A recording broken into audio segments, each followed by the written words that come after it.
where the wild winds blow. Albertans rise up, tired of the status quo. Oh, yeah. We're back with another big show. Nice to see everyone. I hope you're doing well. We're still on the same rant. Alberta independence. Welcome. Welcome to the Alberta Independence Special. Coming to you live, well, unless you're watching recorded, from the illustrious Elm Line streets of Edmonton, Alberta, Canada. Woo-hoo. We're doing it up big time here today. Obviously, I'm pro Alberta independence. Thank you very much, liberals out there, for pushing us into this situation. All you liberals are to blame for Alberta independence.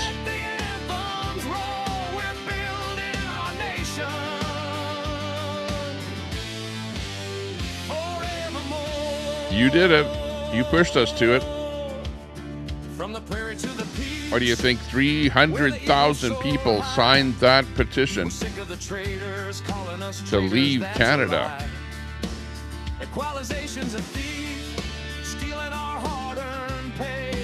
You did it.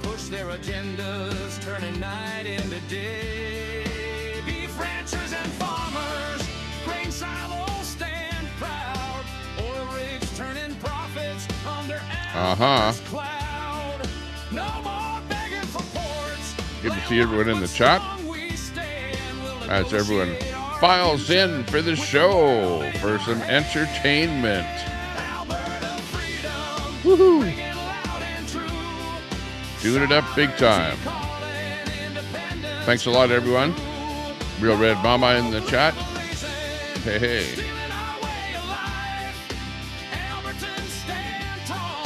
Check out my live here.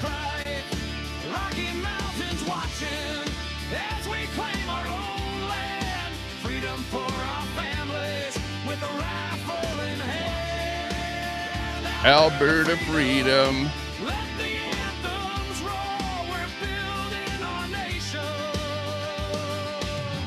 Who's first in there? ABD. Thanks a lot for turning those back end switches on. A beautiful day. Real Red Mama. LC in there. Sandy Foster. Good to see everyone.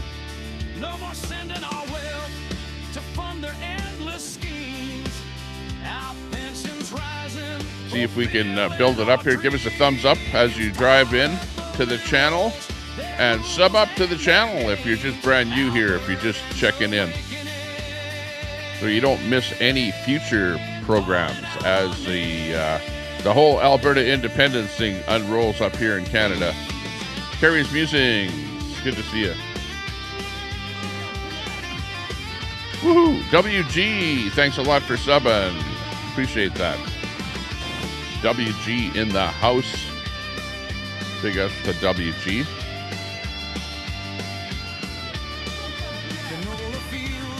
And Dan Shanks. Thanks a lot there, Dan Shanks, for subbing up.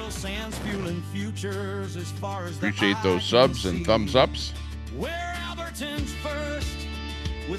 Nice to see some newcomers. Judy Teasdale. Hey, hey, thanks a lot. Great to see you.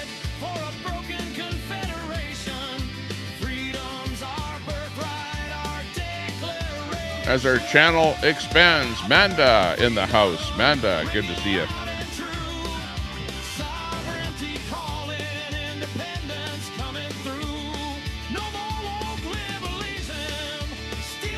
Very nice, very nice. Appreciate those subs. Checking out the channel. We got a special here for you.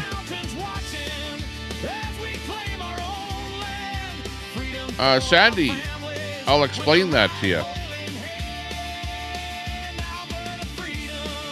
I'll explain to you what's going on here in Alberta. Because it is monumental absolutely monumental what's happening.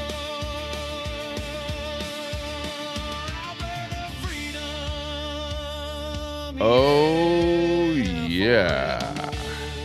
Oh, yeah. Thank you very much, everyone, for tuning in. I'm Tommy Tepper. This is the Tommy Tepper Show. I'm coming to you, as I said before, from the illustrious Crystal Gondola, the studios here in Edmonton, Alberta, Canada, overlooking the tree-lined streets of Old Strathcona on the south side of Edmonton. Here, I'll just show you what's happening outside of my window here. Let me just go to studio mode here and bring up my other camera that is outside. There you go. This is what it looks like outside of my window. Okay, I'm not having a barbecue right here. This is the bird dish here. We got some, breadcrumbs and stuff like that for the birds. And as you can see, that winter's over. It's springtime here in Alberta. The other time I went live, there were a few buds on the trees, but now the trees are actually sprouting leaves, and it's looking beautiful out there. And for some reason, we've got a lot of crows that have kind of taken over the area here this year. And right behind me, I've got the water bowl. Hang on, we'll show you that shot here. There's the water bowl, and it's pretty dry out there. It hasn't rained in a little while, and the birds are really frequenting my water bowl out there. There's a bunch of crows coming around here. There's magpies, sparrows, and other little birds. There's other birds that come around too, but not that frequent. But the majority of them are going to be those blackbirds, the crows, ravens, whatever the heck you want to call them. They've got different names for them in different areas, but that's kind of what's happening out here. And it's just a great time out here. It's springtime. And I was out at the lake. I didn't really go live out at the lake now that I think about it, but I did put a few vertical shorts on my feed out at the lake there. In fact, maybe I only did one or so. I don't know. But I was having so much fun at the lake there. We've got our, and I should have done a video with my new cart, because I've got a new golf cart out at the lake that we're going to be driving around. But I think I didn't do a video because I wasn't really around it, because what happened is I've got the golf cart. So we acquired the golf cart, but I applied for a license plate because to drive it around town, you need to have a special license plate. Sylvan Lake is the lake town that we're at. And this year was the very first year that they're allowing golf carts to be driven around the town. So I applied for a license plate on, when was it? In the morning of Friday, okay? And then by 3:30 on Friday, I went down to the municipal police station, is where they actually give you the plate, right? Is that where the bylaw police, whatever, are, which is at the RCMP office, which is where Queenie always goes to rag on the RCMP. And I should have actually popped into the RCMP side of the office and talked to them a bit about Queenie, but I neglected. I'm not going to go over there and cause a ruckus the way she does. I'll leave that up to her to do that. But anyways, I went down there to pick up my license plate, and there was a girl there bringing in a one of these big jugs of water, into the. In fact, their bell. They have a little bell at the front wicket thing, with the big glass window, whatever. And there's a little bell there, and I'm pushing on the top of the bell. It doesn't work because it's broken. So I actually take the bell up in my hand, whatever, and then I screw the thing, tighten the knob on it so it actually works, and then put it back down and go ding, ding, ding, ding. And of course, nobody shows up. And then I wait and wait and wait. And then she finally shows up with a bottle of water.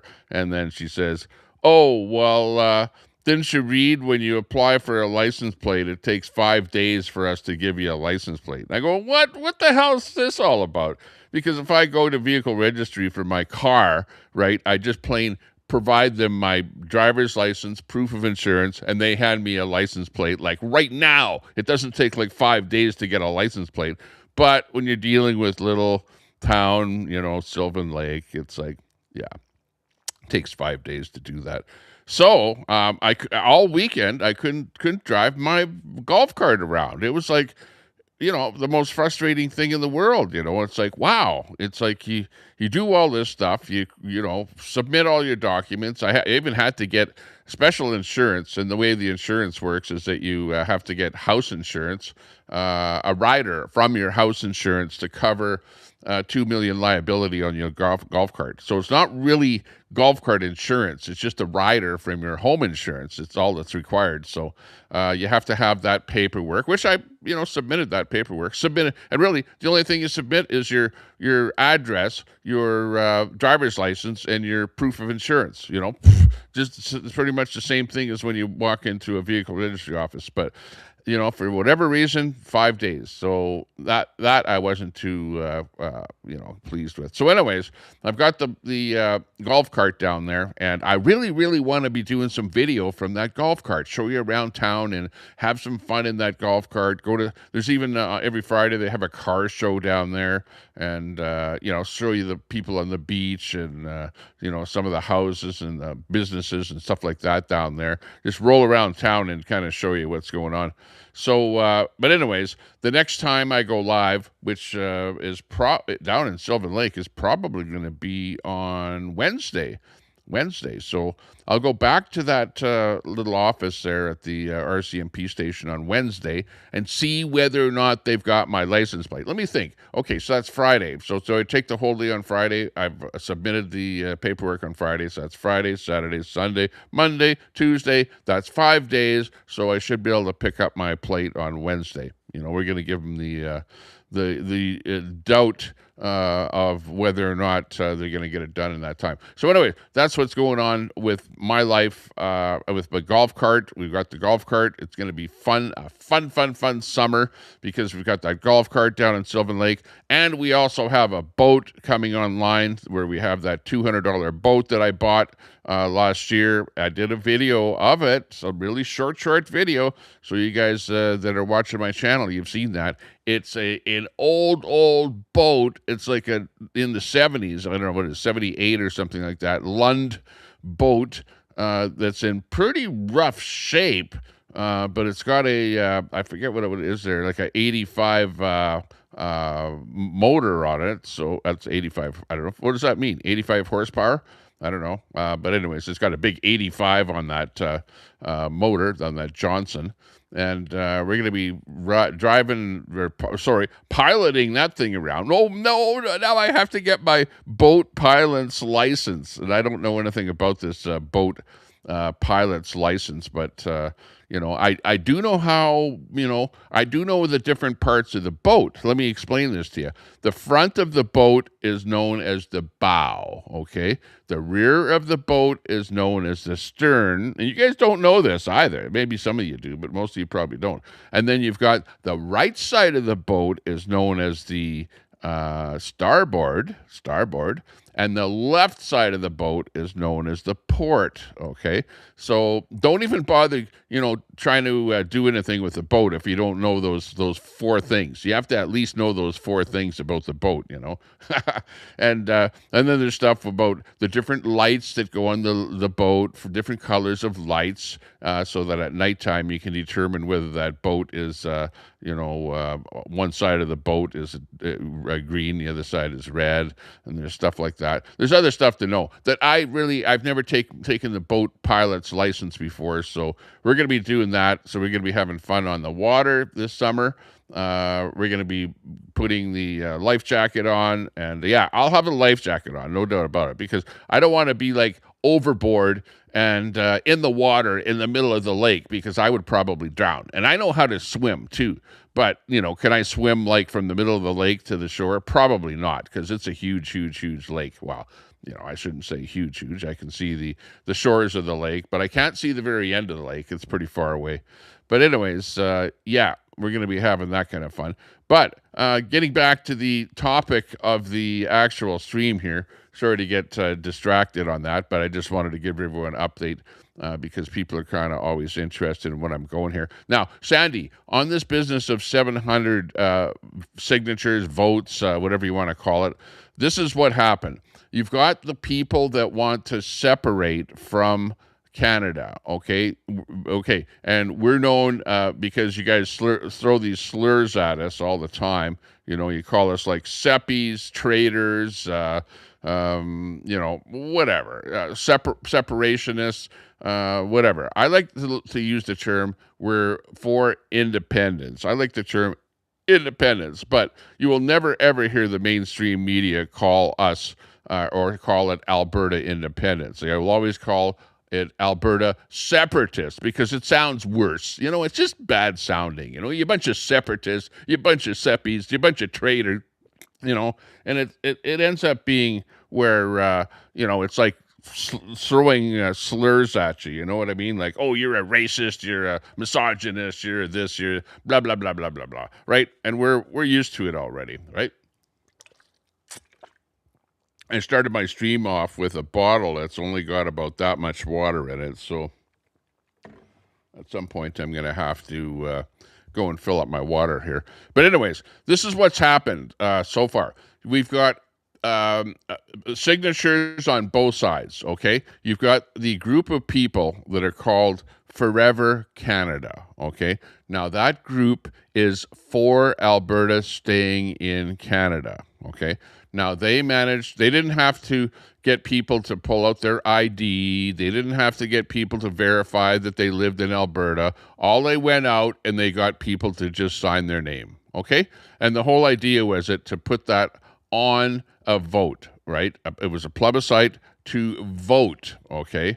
To go on and to be a referendum to actually vote for Alberta to stay in Canada. Now, they managed, because they did it in the summertime, remember this, so they did it in the summertime where they all stood around, in parks and all over the place, and they managed to gather 400,000 people that signed to stay in Canada, okay? So you get those numbers, right? Get the numbers straight. This is where the numbers come from. So there's where you get the group of people where there's 400,000 people that did not have to show their ID, did not have to show that they lived in Alberta, and it all took place in the middle of summer. They gathered 400,000 people that signed that plebiscite, okay?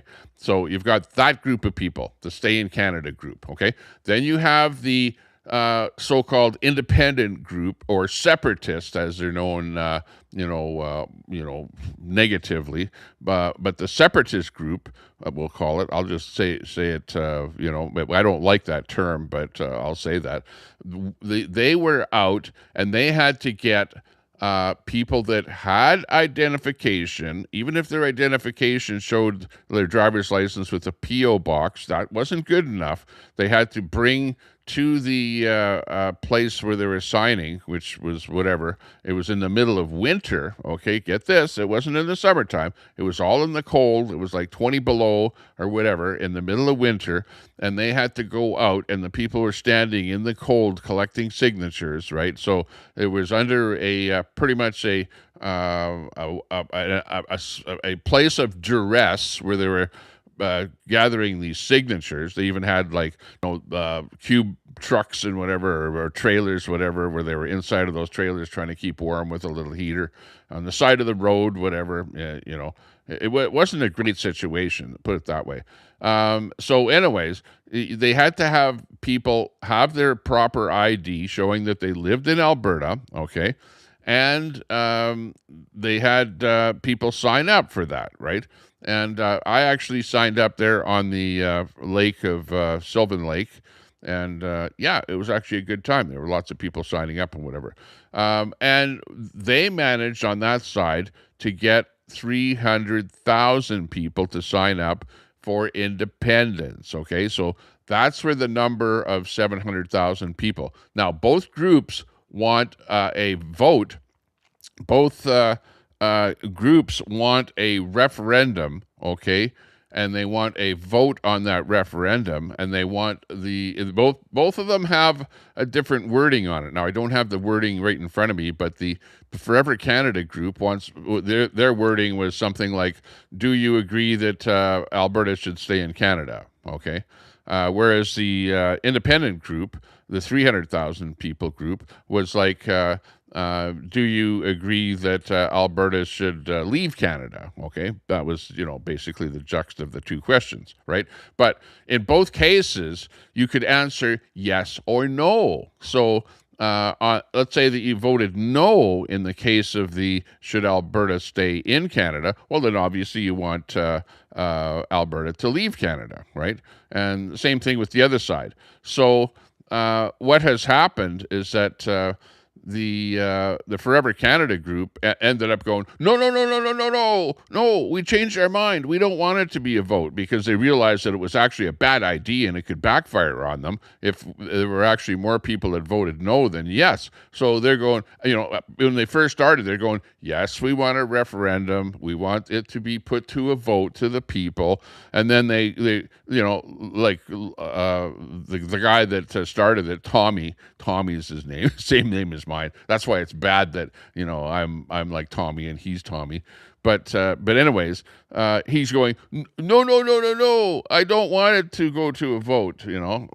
Bad idea for it to go to a vote. We're changing our mind because we think it's a bad idea. All it was is we want the government to have a vote amongst themselves, with the Alberta government, as to whether or not Alberta should stay in Canada, which of course, that would make no difference whatsoever, right?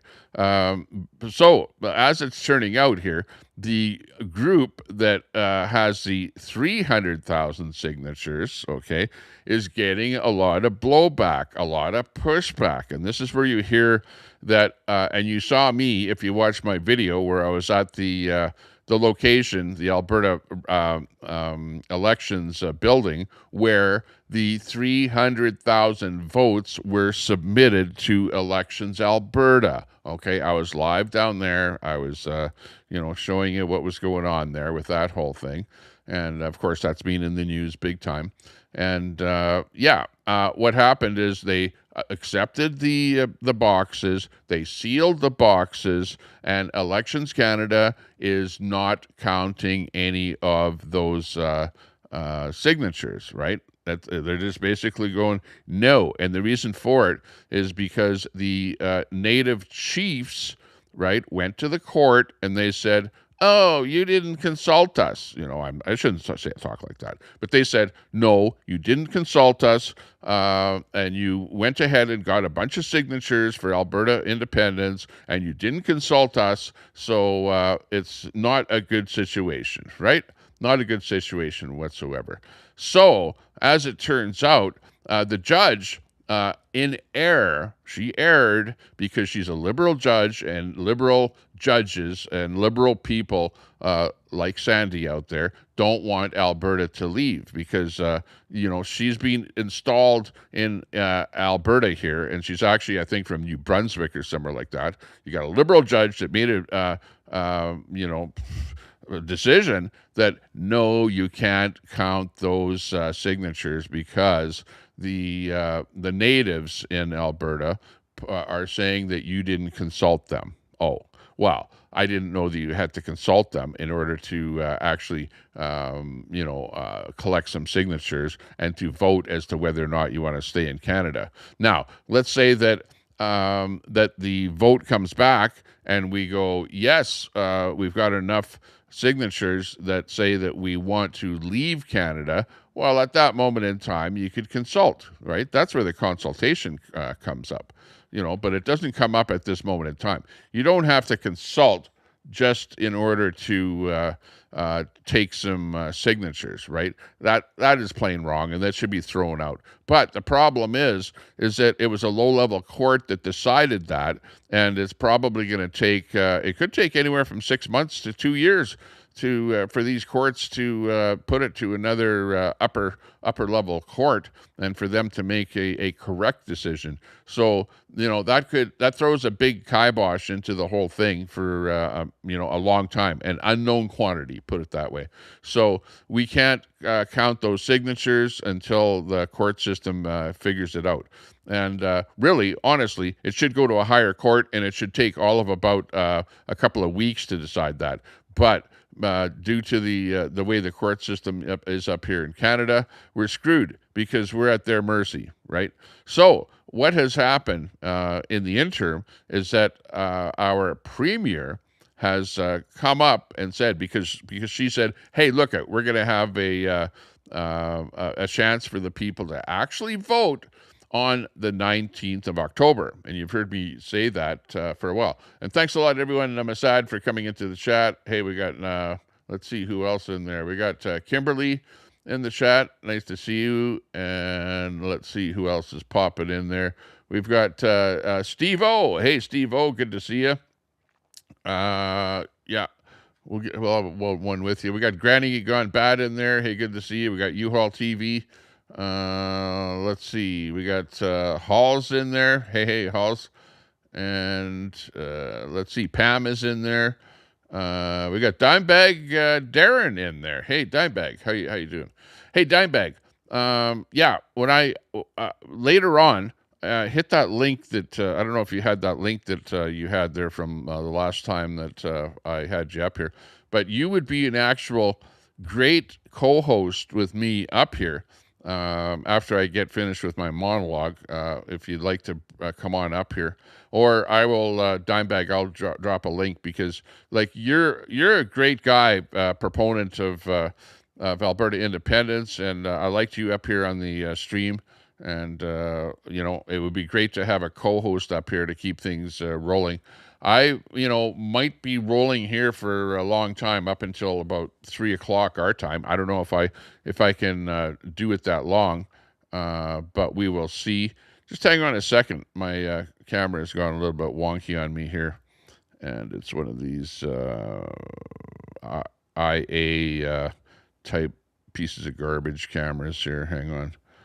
It's let me zoom it over here. I don't know why it went the wrong way here, but it's showing me being a little bit off center here. Oops, went too far that way, where it's showing some garbage up in the top corner there.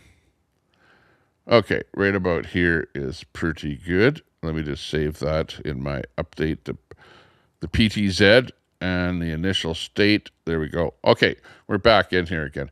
Yeah. So anyways, Danielle Smith has come up with this vote. Okay, so she's like going like, you know, the premier of the province is the premier of the province, and like she has to come across as being a federalist, right? It's like, oh, I'm the premier of Alberta, and I'm going to make sure that Alberta stays in confederation, stays as a province within Canada. So I'm going to be voting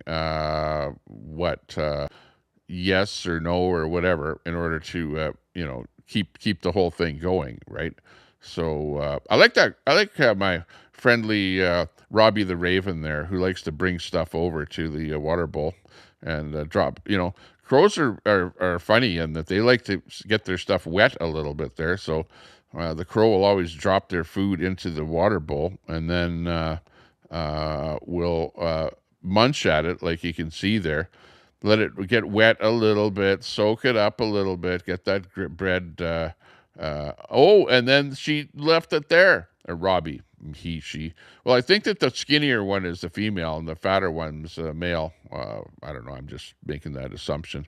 But anyways, the crow left some bread in the dish there, and whatever, it's sitting in there. And of course that gets the water milky and kind of, you know, stinky and whatever. So every once in a while I have to go out there and throw the water out and then refill it with some fresh water.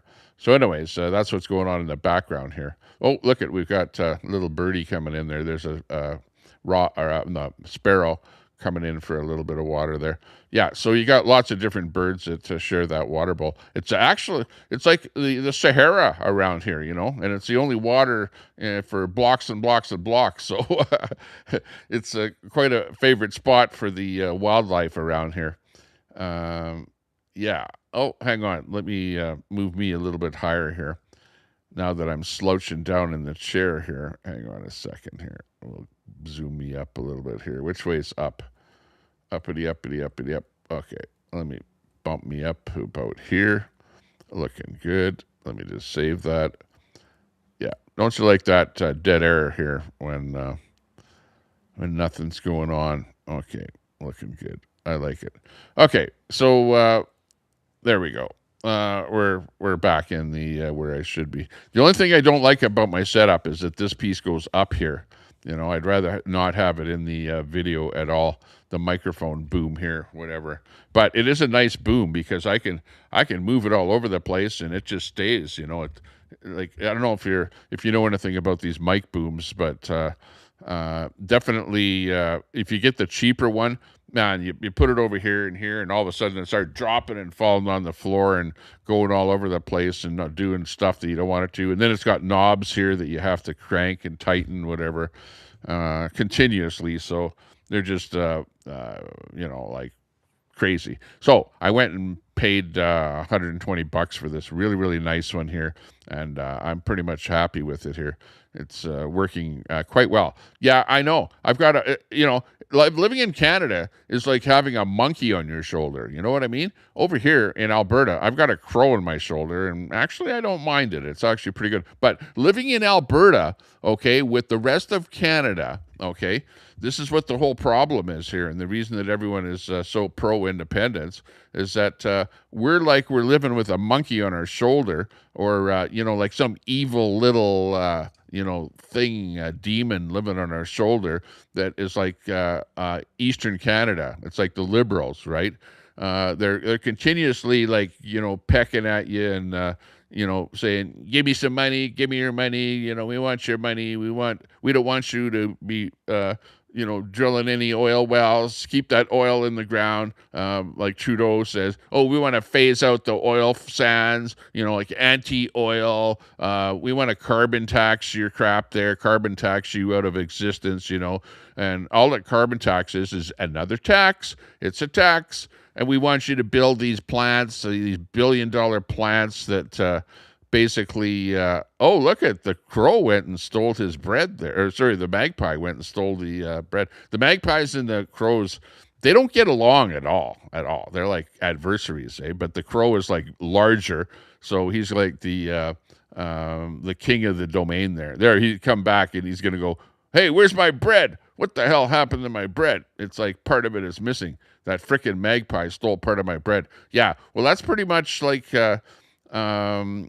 what Eastern Canada is doing to Alberta, is that we're producing the wealth and you guys are stealing the money from it, but yet the Eastern provinces go, we want to leave our resources in the ground, right? But we want your oil money, but yet your oil is dirty. It's dirty oil, Quebec would say, right?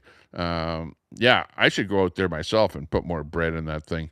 We need more bread outside there because they're getting hungry out there. Oh, yeah, the birds are really in big competition there today. Holy smoly. Can't believe that. Hey, hang on, but where am I? Let me get figured out here a little bit. Oh, no. I see what's going on here. Let me just put me on here, camera 1A, and move me over a little bit. Okay, looking good. Okay, man, those birds are coming in like crazy. I can't believe it. They're like, I don't think there's any water out there anywhere within miles of where I'm at here. Well, I am by the North Saskatchewan River, so there's absolutely water there, but it's probably, I don't know, maybe you gotta go like about 10 blocks or 15 blocks or something like that to get to the river, and that's way too far for these birds to fly. So coming over to Tommy Temper's place is actually where it's at. So anyways, that's what's happening. But I don't want to be getting sidetracked because this is the Alberta Independence Special. So thanks a lot for popping in here to find out about Alberta independence. So back to the story, where we're into this independence thing. We would like to have independence, and we'd like to vote on the independence, but our illustrious premier, who I have followed, and I really like a lot of what she does. I try not to say anything negative about anybody out there. I don't care if it's another streamer out there, or if it's our premier, or even if it's you out there, like in the chat. the only thing I don't like is some people come in here and then they start doxing or saying my real name or real address or real phone number or stuff like that in the chat. I don't like doxing and stuff like that, right? So if you do that, I'm going to be like, no, you're one person that I don't think I like, and you're going to get banned from the chat. Okay, so don't do stuff like that, and you won't get banned. And if anybody, need a friend with a boat, yeah. Yeah, well, I've got a boat over at Sylvan Lake there. It's not on the water yet. We're still working on that boat. We're still fixing the holes in it and stuff like that because, oh my God, these boats are they're like, it's a $200 boat, but believe me, it's a money pit, right? And you hear this all the time, that boats are a money pit. And I will absolutely, especially if you buy an old boat. Maybe if you buy a brand new one, yeah, okay, it's in better shape and it takes a while for crap to go wrong with it. But on an old boat, yeah, it's got cracks, and you got to fill it with, sand it down, and then get some fiberglass and fiberglass it, and fiberglass those cracks and whatever. We'll see. I hope that it, I put it on the water. I'm gonna definitely have a 5-gallon can on there for bailing the water out of it, just in case something happens. And I'm gonna have an oar on there just in case the motor craps out or something like that. But hey, we're putting a new radio in it, so it's gonna have tunes in it, and the rest of the bells and whistles. So it'll be fun on there. Oh, we've got the thingamajiggy that goes up on top of it. The shade thing. We're installing one of those on it. So it'll be nice to kind of get out there in the water. And, of course, when you're on the boat on the water, you're like captive. You can't go anywhere. You got to sit there. You got to have stuff there, drinks and whatever. But then again, they've got the RCMP. I saw the RCMP has a boat where they go out there and they, obviously, check that people have fishing licenses and boating licenses and aren't drinking booze and stuff like that on the water. So you can't drink and stuff like that. So otherwise the RCMP will catch you. But anyways, back to the story on the Independence. So anyways, I'm talking to myself. I'm just here by myself. I'm just, got the show going here. Got 23 people watching. Really small audience. We've got, maybe 50 people watching tops because I'm looking at the number here. We're actually coming to you on Kick, Facebook, on 4 YouTube channels, on Twitch, and on X. So we're actually streaming out to a bunch of different places, and over a period of time here, things will pick up a little bit. But it doesn't matter whether my audience is large or small. And it's funny because I look and see later on, and hell, I'll get on some of my, like Presspad, for example. You guys probably don't know, but one of my other channels is Presspad, and I'm streaming over on Presspad, and I'll get 1,500 people that have watched my stream on Presspad, right? And it's, just as many people that are watching over here. So, I appreciate that people are watching on the different channels and stuff like that. Come on over to Tommy Temper Show. Do a search on YouTube for Tommy Temper Show, and you'll see me, and that's where the majority of the comments are coming in from. But anyways, Danielle Smith has got the big thing where the vote is coming up on the 19th of October. And the actual wording for what the vote is going to be, what are we going to be voting for? Are we going to be voting for Alberta independence? No, we're not going to be voting for Alberta independence. We're going to be voting for whether or not Alberta, this is what the question is going to be, just not verbatim, but just generally, okay? You're going to be having a yes and a no on the vote, okay? The yes is going to be, should Alberta stay in Confederation, okay? Should be still stay part of Canada, or should we have a referendum for Alberta to separate from Canada, for Alberta to become independent? So in other words, we're going to have a referendum for a referendum, if you can believe that. Like, that's how ridiculous this is, And I can't really blame, a lot of people, including myself, were like, what the hell's the matter with you? This is crazy. This doesn't make any sense at all. What the hell is that? We're going to have a referendum as to whether or not we're going to have a referendum. That's why we went out, and that's why 300,000 people and 400,000 people, a total of 700,000 people, wanted to have a vote for whether or not Alberta should stay in Canada. That's what it was all about. 700,000 people wanted to have a vote for that, and the premier of the province comes up with this, we're going to have, actually the vote is going to say, do you want to stay in Canada or do you want to have a referendum for Alberta independence?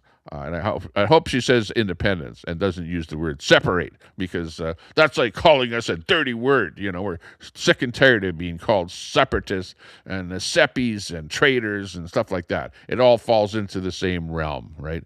So that's what's basically happening here right now in Alberta, is that we're sitting at that point. Now, you might think, that's kind of turncoat, or kind of sitting on the fence, or just making the whole thing go longer, okay, because we're not actually having that vote that we really wanted. You're not listening to the plebiscite. But the problem is that the plebiscite hasn't really passed at all, because the natives have the block via the court system as to whether or not the 300,000 votes, which were counted by Stay Free Alberta, the people that put the whole plebiscite signature gathering thing together, they counted the votes, but when they took all the boxes and submitted them to Elections Alberta, they sealed the boxes, and because of the court ruling,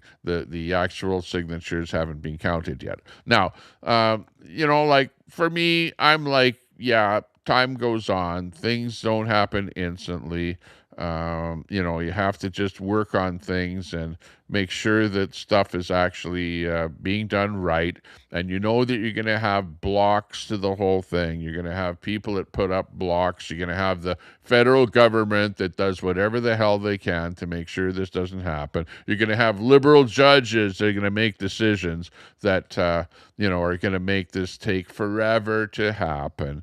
And that's what you see happening here right now in real time. So, for people like me, it's like, hey, well, it may not happen instantly. And if it doesn't happen right now, hey, no big deal, because we've been in this country for literally 100 years already. And you can't expect that some kind of a vote is going to happen instantly. You know damn well that there's going to be liberal roadblocks. And also we have in this province, we have this liberal type lefty, even more lefty than the liberal organization called the New Democratic Party. So in Canada, you've got the lefties. You've got basically two parties here that are on the left side, right?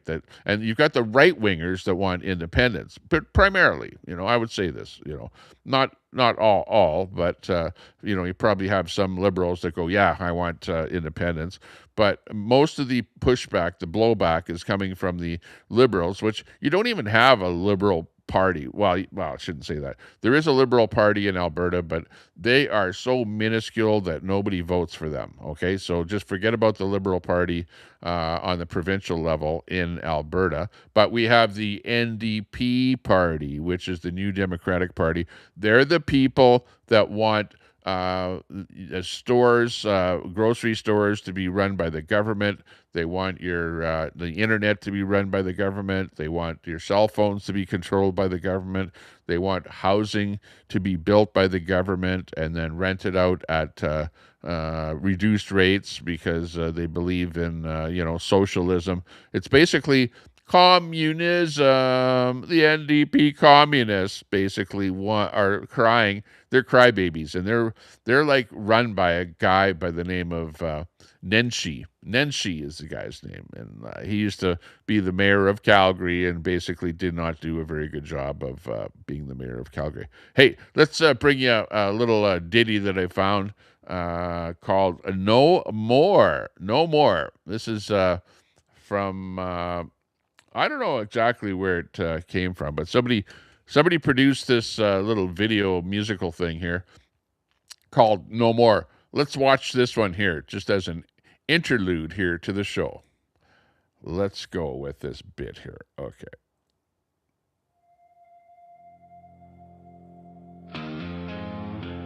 Didn't come with lights or sound, just a shift. We feel it now.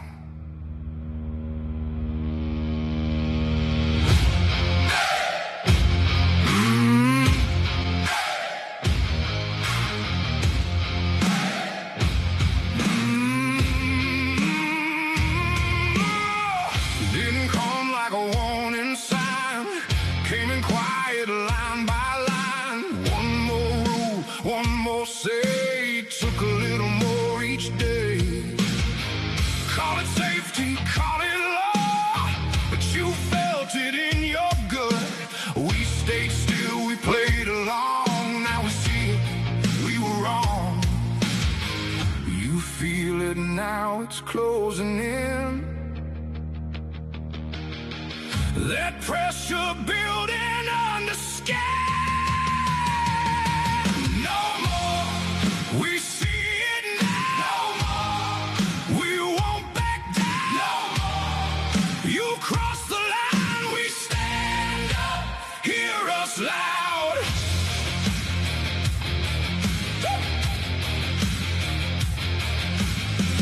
First it's small, you let it slide. Then it grows and shifts the line. Say it's right, say it's for good, but it's not what it once was. Every voice starts as one, then it spreads, then it runs. Now it's loud, now it's clear. We were patient, now we're here. Too late now to stay the same. You lit a fire you can't contain. No more. No more. We see it now. No more. We won't back down. No more. You cross the line, we stand up. Hear us loud. No more. We see it now. No more. We won't back down. Draw the line here and now. We stand up. Hear us loud. Loud, loud, loud, loud, loud. That's right. That was then. We won't Canada make that RV, mistake good to see you. again. Every line that you crossed, every freedom that it cost, built this fire in our veins. Now you're gonna feel the change. No more hiding, no more doubt. This is where it all breaks down.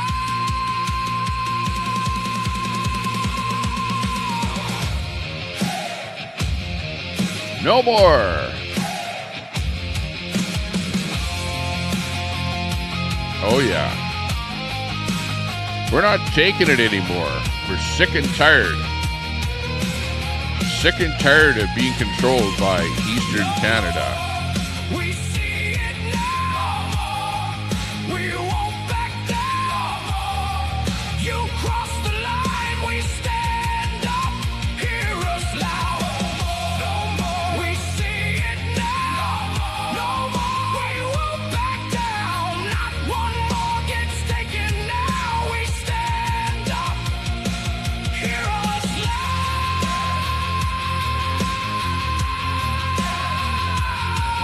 No more. No more. We won't back down. Oh, yeah. We're not backing down because that's it. No more. No more. We've had enough. That's why we want independence. This is what it's all about, everyone. We're not just playing games here anymore. Hey, but you know what? On the other hand, just think of this. Quebec has tried independence twice already, right? They've had 2 referendums where they've had a chance for the people to vote. Here in Alberta, we haven't voted. We haven't even had a referendum to vote. And even this referendum coming up on the 19th of October is not a referendum to stay or leave in Canada. It is a referendum to have a referendum. Like it's the most stupid thing ever, But, I guess because of the court thing holding up the referendum, at least there's something going on the ballot. At least we're going to find out, okay, how many people are actually going to be voting for independence. That's what we'll actually find out. We're not going to be voting to leave, but we're going to vote to whether or not the referendum should be put on the ballot at some point in the future, right? So it's a way of at least gauging what's going on. Because right now, all you have is people coming up with these polls. There's polls and polls and polls. And you guys all know that you cannot believe polls. Polls are like all over the board and they're inaccurate. And I don't believe any poll at all. So yeah, pull a poll up and show me and you'll see. So one poll will say, only 20% of the people in Alberta want independence, right? Another poll will say 60% of the people want independence. So they're all over the board, But we do know for a fact that 300,000 people that signed want independence. Now, keep in mind that there are lots of people that want independence that go, and they said to the people that were taking signatures, sorry, I'm not going to sign because, the last time that people donated money to the convoy, they ended up having their bank accounts seized by the government and unable to use their bank accounts, or they ended up going to jail, right, for telling people, hey, hold the line and stuff like that. So, people are genuinely afraid of the government. They're afraid of protesting, and this is actually, pretty much amounts to a protest. This is actually a huge protest that the province of Alberta is protesting being in Canada, and they're protesting what Canada is doing to Alberta. This is exactly what's going on here. Thanks a lot for deleting that message. If there's anything in the chat going on that's unsavory or really absolutely completely negative to the nth degree, thanks a lot for timing those people out in the chat. They're mods. I see that A Beautiful Day is doing really good. Yeah, no doxing channels allowed. So yeah, don't try and dox stuff there, Maddie. I don't know who that is, that Maddie guy. You know what? Put that Maddie person in the tank. Actually ban that person from the channel. Don't just time them out. Ban them. Because if they're actually doxing in the chat, ban them. Actually ban them from the channel. And that way later on, after the feed is over, I can look in the ban list there and see who it is that is doxing the channel, okay? Appreciate that. Yeah. So anyways, we're in that situation where we are having a referendum to have a referendum, and it is it's just amounts to craziness. But I can see why Danielle Smith did that, because she's on the yeah, we need Alberta to stay in Canada, and you had to put something on the ballot, and you couldn't actually put that question on the ballot. So, yeah, it went that way. There's Birdie Num Num out there having more.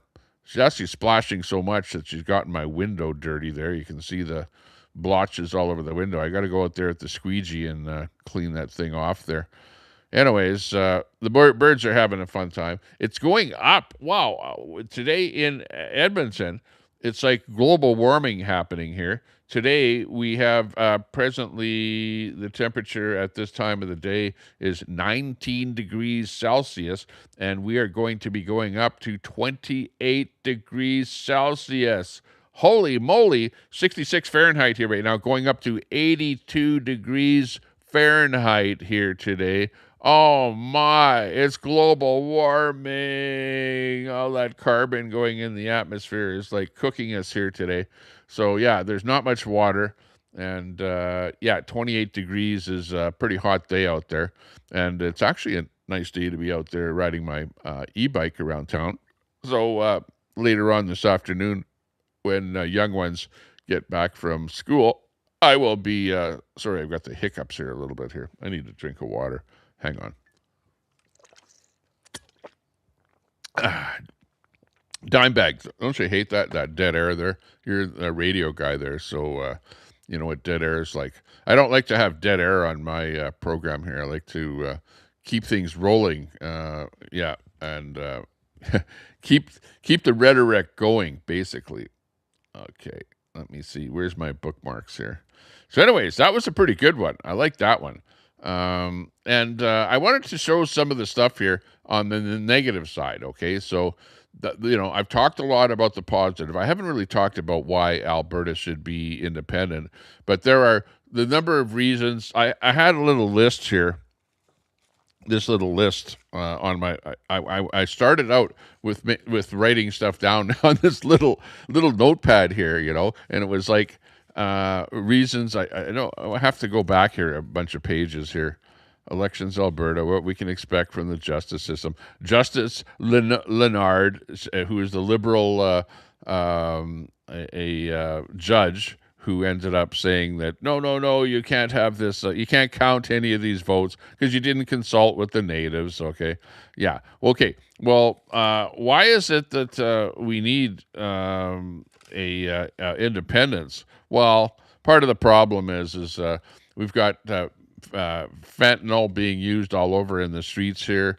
You got open use of drugs. You have small quantities of drugs that the Liberal government has said, that's okay to do that. And then you've got these cities, like the Liberal city that I live in here, where it's like, oh, let's make it, a sanctuary city, and then we allow all the open drug use, and we have all these drugstores that have opened up that are giving away free opioids, and there's lineups on those stores every day. There's all kind of lineups. There's stuff being stolen all over the place, and it's the people that are on these drugs out on the streets that are stealing all the stuff, breaking in into houses, into garages, into sheds, stealing whatever the hell they can to get their fentanyl, because the opioids that they're getting from the free source is not strong enough for them. They even take those opioids and then they sell them on the streets, get that money, and then they buy the fentanyl, the stuff that they really want, right? You've got that situation there. Alberta needs to be a strong republic with a good working relationship with the United States. That's the other thing.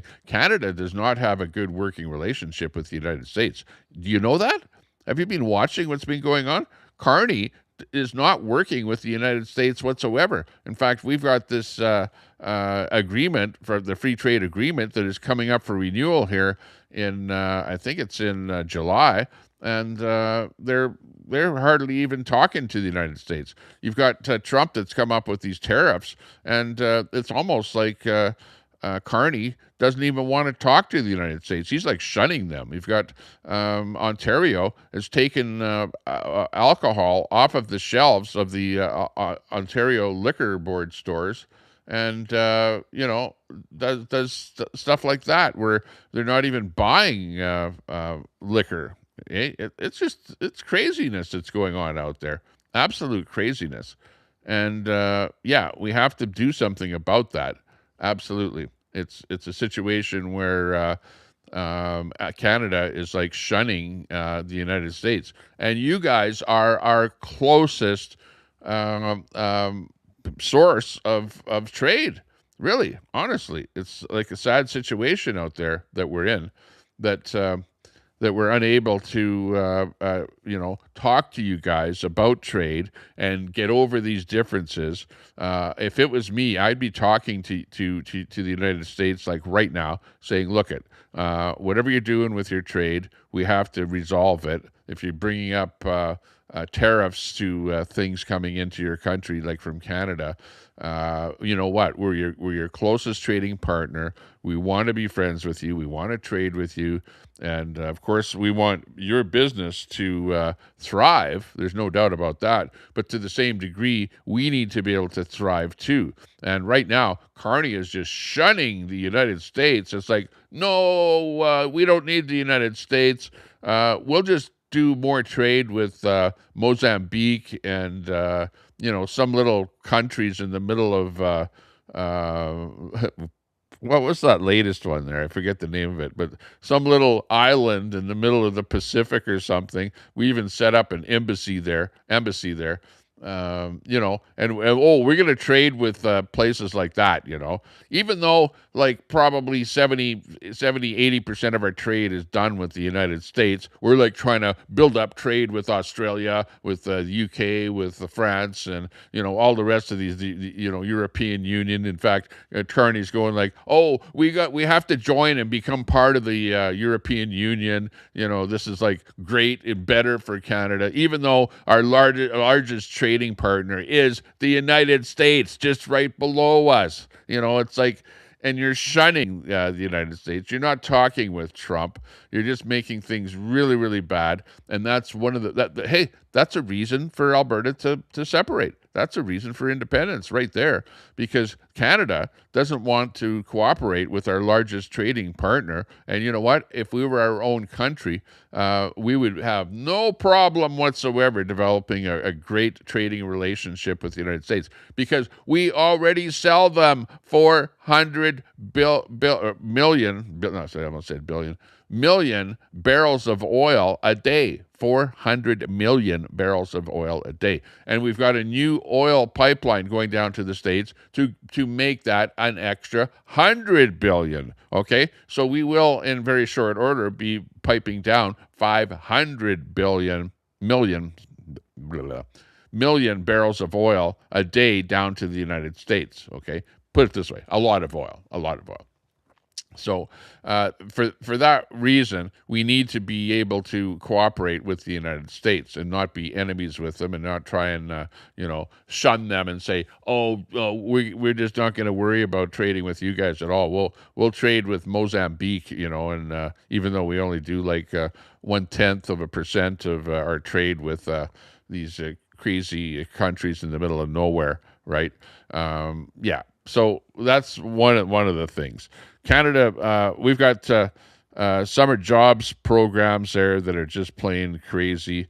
From a federal level, it's like the federal government programs deprioritizes applications from white youth that are not gay or disabled. You've got that kind of a problem there. Why should Alberta stay in? Should not separate from Canada. Loss of federal transfers. Why should Alberta not stay, or why should Alberta stay in Confederation? If we go, we're going to have a loss of federal transfers to the province here. Well, you know what? We feed way more money to the federal government than we get back, to the tune of, I've heard numbers of like $40 billion a year we transfer out and we don't get back, okay? So we actually lose $40 billion every year by transferring money to Ottawa that we don't get back, okay? Do you understand that? And that's a good reason of why Alberta needs to separate from the rest of Canada. It's not like a reason that we should stay because of the pittance that we get back from Ottawa. Like, that's not a reason to stay.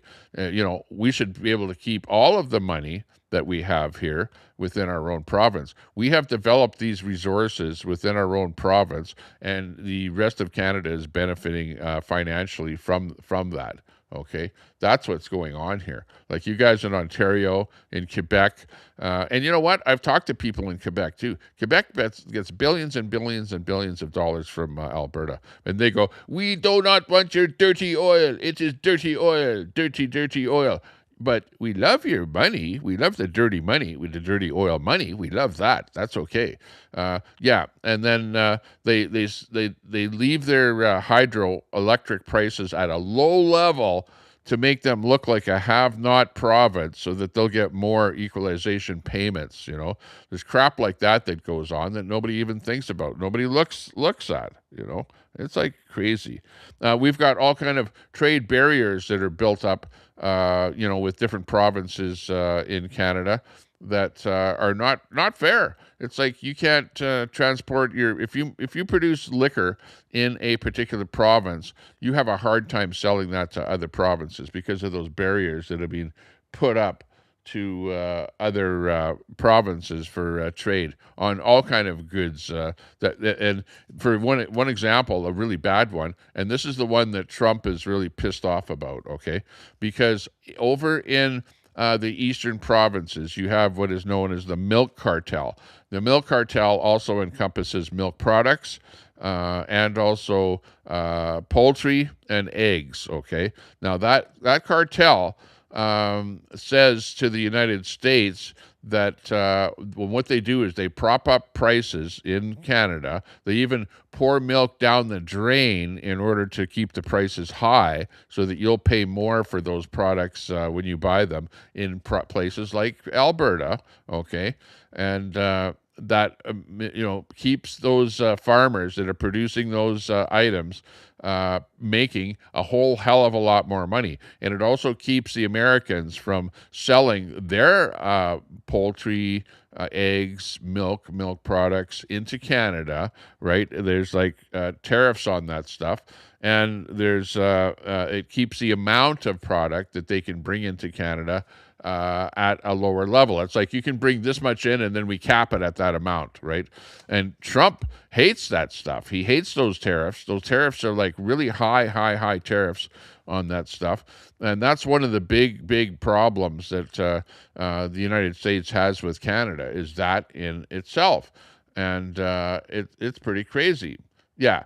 You know how Sonal hit 10K. Go over to his channel and watch what he does. He sits there and he goes, he's on vertical, and then he goes, "What's your name?" And then he writes a name down. "What's your name?" Writes your name down. It's vertical subs. It's the same thing as Queenie did. Vertical. When you go vertical, you get all of these subs from all of these people that hit your channel once every 10 seconds or whatever and go, "Oh, I want you to write my name down." It's all bogus is how they're doing that. I'll do it. Hell, I could reach 20,000 subs by doing that too. But, I don't want to wreck my channel by doing vertical subs and vertical BS. I do horizontal stuff and I get subs slow. But the people that watch my horizontal streams watch for a lot longer. People that watch vertical streams watch for like 10 seconds and flip to the next one, right? So are those the kind of viewers you want, or do you want viewers that sit there and put you on the big screen TV and listen to what you have to say and are interested in what you have to say? I'd rather have fewer numbers of people viewing, but viewing for an awful lot longer, And you don't get the subs. I know how the game works. It's like a game. It's the same thing as people that watch your verticals, right? Their shorts. You can get a lot of subs from doing shorts that people like watching, right? Now, my particular show here is a particular niche, which is talking about stuff that I do, going, driving around town or driving my e-bike around, doing a little bit of, showing you what I do for fun and excitement and stuff like that, and then talking about politics. And a lot of the politics that I started talking about with this channel were politics that were Canadian, were American, were European, was just everything, like, around the world.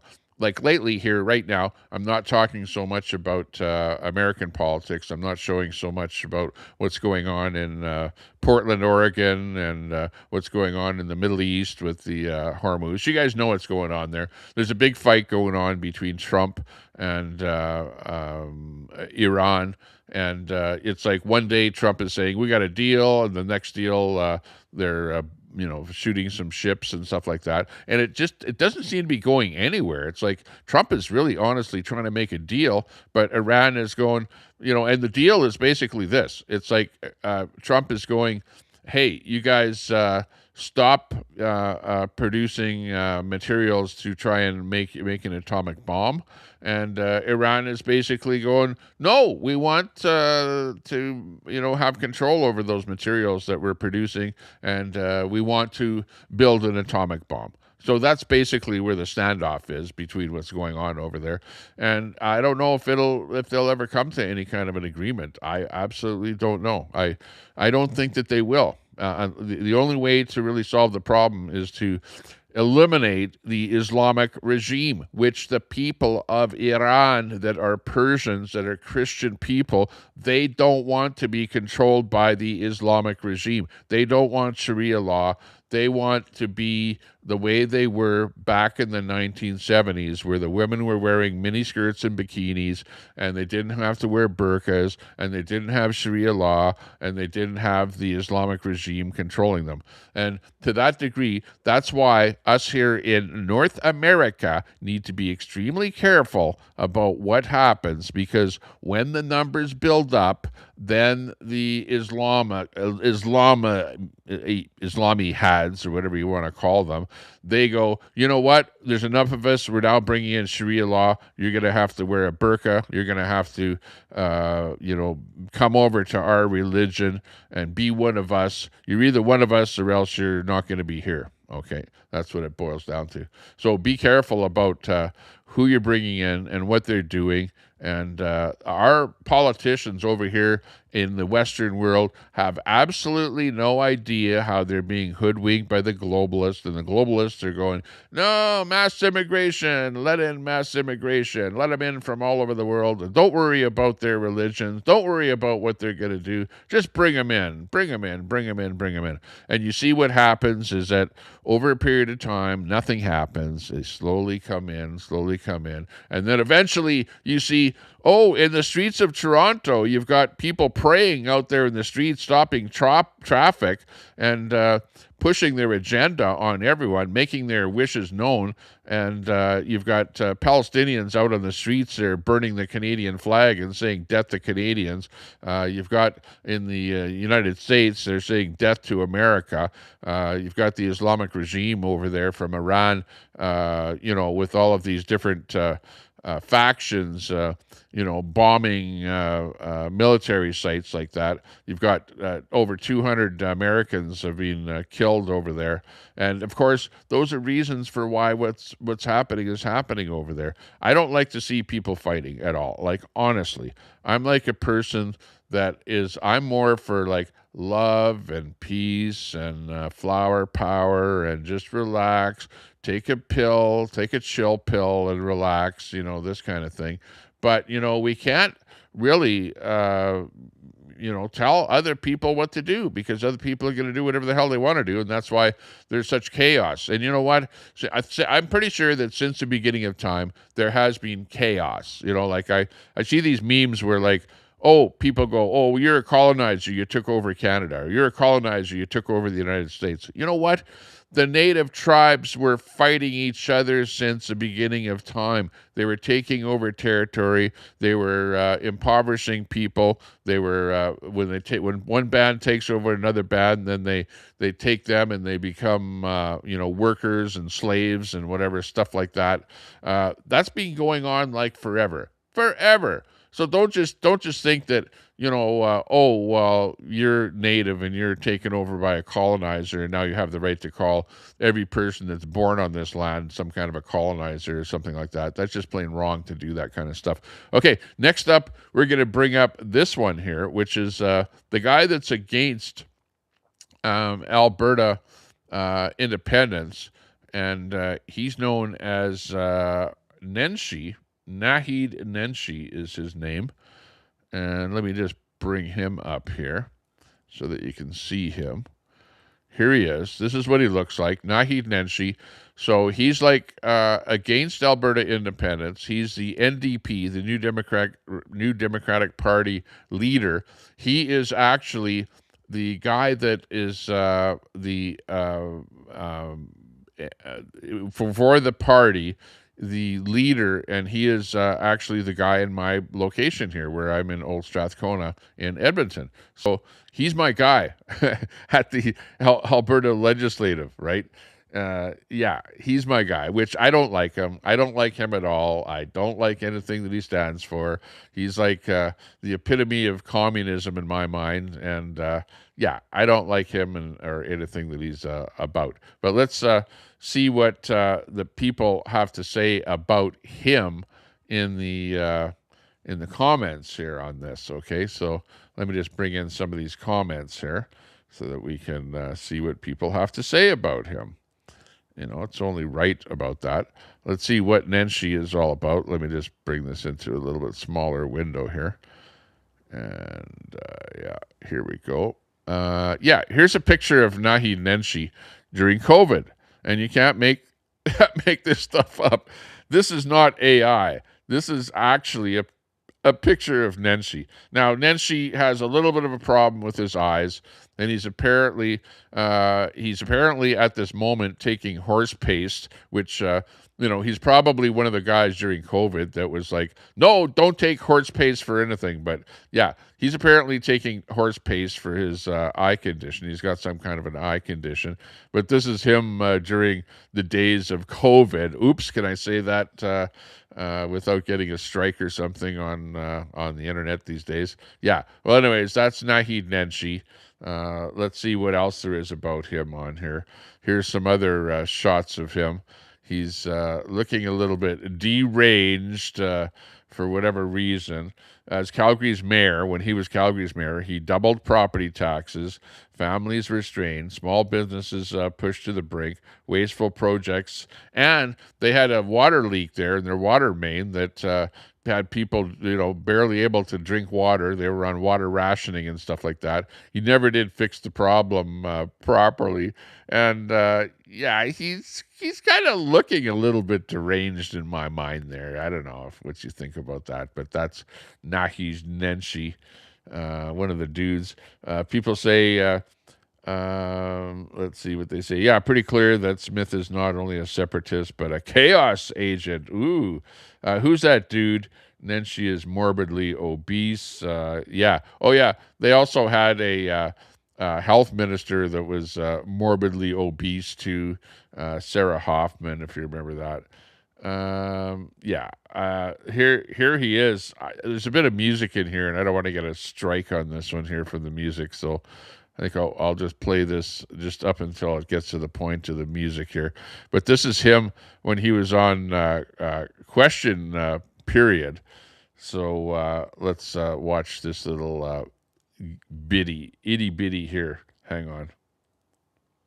Should Mr. Nenshi Federalists be worried about your ability to do so, given how little traction public opinion polls show you are having as leader of the opposition? So as for the polls, look, they are wild right now. For every poll that comes out that says we're going to cream them, another poll comes out that says they're going to cream us. I don't care. My future is bright. Let's put it that way. But with all due respect, Mr. Nenshi, I've looked at every single poll. They're not all over the place. They're pointed in one direction, that the UCP government... Okay, we're not going to play that music there. But he's sitting there and he's looking kind of weird. His one eye's looking one way and his other eye's looking the other way. And he's just kind of a little bit strange there. And he thinks he's going to be the ruler of Alberta. He thinks he's going to be the new premier of Alberta. And I don't think so. I really don't think so. Like, he's way too communist for us right-wingers here in Alberta. We don't like communism. Like, communism is way over there. Well, over there in this picture, wrong way. Way over in the left here. And we're way over here on the right side of the picture. So it's just not going to happen. It's absolutely not going to happen. Yeah, somebody says, Alponitor says, please stop gaslighting Albertans. Nenshi is a heavier person than you show in this picture. The people who oppose an Alberta separation referendum are poor citizens, in my opinion, as they don't want to take responsibility for their own lives and will let others care for them. So, yeah, I don't know, some craziness. Oh, here's another picture. I don't know if this is Nenshi or who this is, but somebody posted this as well. This might be him. I don't know. I really don't know. I'm just saying that somebody posted this, and yeah, it might be him. I don't know. But if he was out at the hot tub, he'd probably be looking like that. Yeah, that's good old Nenshi. I don't like to, I'm not one to body shame because I'm a little bit overweight myself, but I am losing weight. My neck is getting a little bit thinner. I don't know if you noticed that, Al Munson, but yeah, my neck is starting to thin out a little bit here. My face is starting to become a little more hollow. I'm not as, bulging out like that as I was before, and I'm losing a few pounds. I think I lost 5 pounds here in the last couple of weeks. So we're slowly not eating quite as much as we used to, and we're doing a little bit better. Yeah, here's another picture of Nenshi. He's looking his best out there in public. I don't know what the hell he's doing there, but you can see the Canadian flag behind him. He's with that forever Canadian crowd out there, pulling on his nose there and whatever, he's trying to make us look bad, right? Meanwhile, at the end of the day, yeah, I think he's making himself look bad there. I don't know. It's just plain weird, the stuff that we're finding out there. Here's another one here where it's Nenshi out there, and then you've got, is he with that guy, or is he with us? Is he a real Albertan, or is he just, rah, Canada? And he thinks that he's actually calling for a vote right now. He wants our premier of the province to call for a vote. And the reason that he wants her to call for a vote is because he thinks that this independence thing is going to topple the government and bring him into power, which I doubt very much if that's going to happen, because we already had the NDP as running our province for 4 years, and they pretty much borrowed. They shut down coal for our power plants. They, borrowed a bunch of, like $1 billion to pay out those coal contracts for our power companies so that our power companies would stop using coal in the production of electricity, even though there are lots of places in the world, including lots of places in the Midwest of the United States, that still use coal to produce electricity. So, the NDP party, all I can say is shame on you. And, here's another meme of the man himself. Is this the guy that's trying to say, no, stay in Canada, you're just a bunch of separatists out there, and you want me to be leading Alberta? No, we don't want you to be leading Alberta. You're not the guy. It's like, you can say whatever you want, but we don't want you running the province here at all. I hate to make fun of guys, but everybody, and really, these are comments that I'm showing you, comments on that post of him. I don't know. They're just coming in like crazy. Here he is again. I don't want to make fun of the way people look or anything like that. And people got heck for calling out Chrétien. I don't know if you remember Chrétien back in the old days, but he was the guy that talked out of one side of his mouth or whatever like that, Yeah, that's Chrétien. I'm Chrétien, and he actually did talk out of one side of his mouth, and really, while he was running the country, he talked out of one side of his mouth, like both in reality and metaphorically, in both cases. Oh yeah, and I forgot about this person here. This is the woman that changed into a man that's part of the NDP, Janice Irwin, which she's also, like on that whole bandwagon. And it's kind of a little bit strange, a little bit on the strange side, shall we say. Kind of a little bit weird, just like Nenshi. It's like we showed you in the federal NDP, how strange they are, where you have to have social cards and stuff like that. And if you had a card that said you were disabled, you got a few points. And you had a card that said you were, a lesbian, you got a few points. Or if you were a transvestite, you got a few points. That's how the NDP party actually works. And I don't really agree with that at all. You got this one here where, what are they saying here? This socialist pig has the audacity to call Albertans monkeys. Oh my God, that's unbelievable. Yeah. Who is it? Oh, it's Naheed Nenshi of the NDP. Never vote Naheed Nenshi. Let's make Alberta NDP free. Yeah, I would agree with that. That's something good to go. Yeah, and this picture here keeps showing up of him there where he's like squinting at you with one eye and looking at you with the other eye. It's like one eye is looking one direction and one eye the other direction. That seems to be coming up big in these things where people are trying to talk about him. Here you can see where the money is going. Here's where the money is coming from and where the money is going. The money comes from the west and flows over to the east. Do you see those numbers there? So you've got equalization payments where you've got $4 billion going to Manitoba, $546 million going to Ontario, and $13.6 billion going to Quebec. Why is Quebec getting so much money? That's what I want to know. What the hell do they have to do with anything? They're such a have-not province. Are those people in Quebec so bad at anything to do with money that they can't make any money in their whole province? And then you can see there's a whole bunch of billions of dollars going to all the smaller provinces in eastern Canada there. 3 billion, 3.5 billion, 66 million, 113 million. Just literally millions and billions of dollars going from, and you know where the money comes from? It primarily comes from Alberta. That's where that money's coming from Alberta. So do you want to know why Alberta wants to separate from Canada? Because the money is being siphoned out of our province and given over in billions of dollars to Eastern Canada. And meanwhile, our own province is running a $9 billion debt.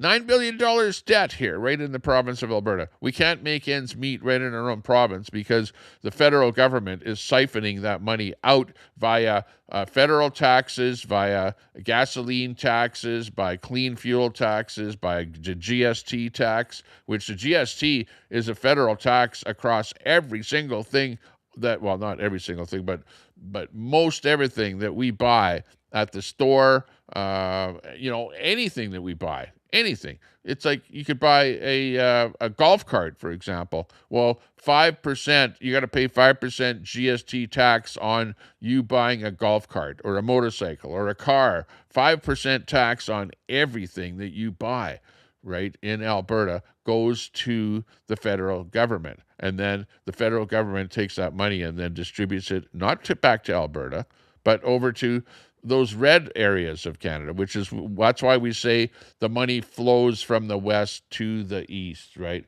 Not only oil money, but also money from every single thing that we buy, almost every single thing.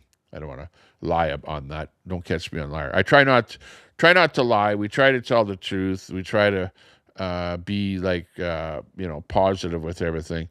You've got this little meme that people have put up there. NDP, what does it stand for? Needles, drugs, and poverty. Yeah, because they're all pro this business of people doing drugs out on the streets, open drug use and stuff like that. The NDP are a bunch of lying criminals.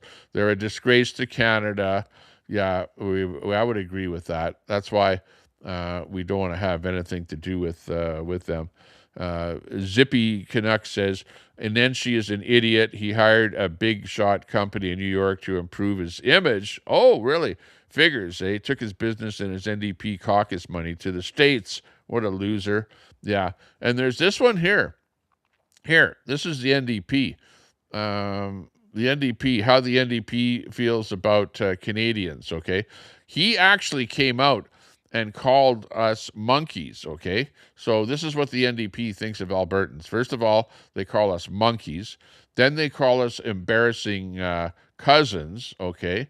Then they call us sewer rats, the biggest one of all. You see how big Sarah is there in that picture there. That's Sarah Hoffman, who called us sewer rats.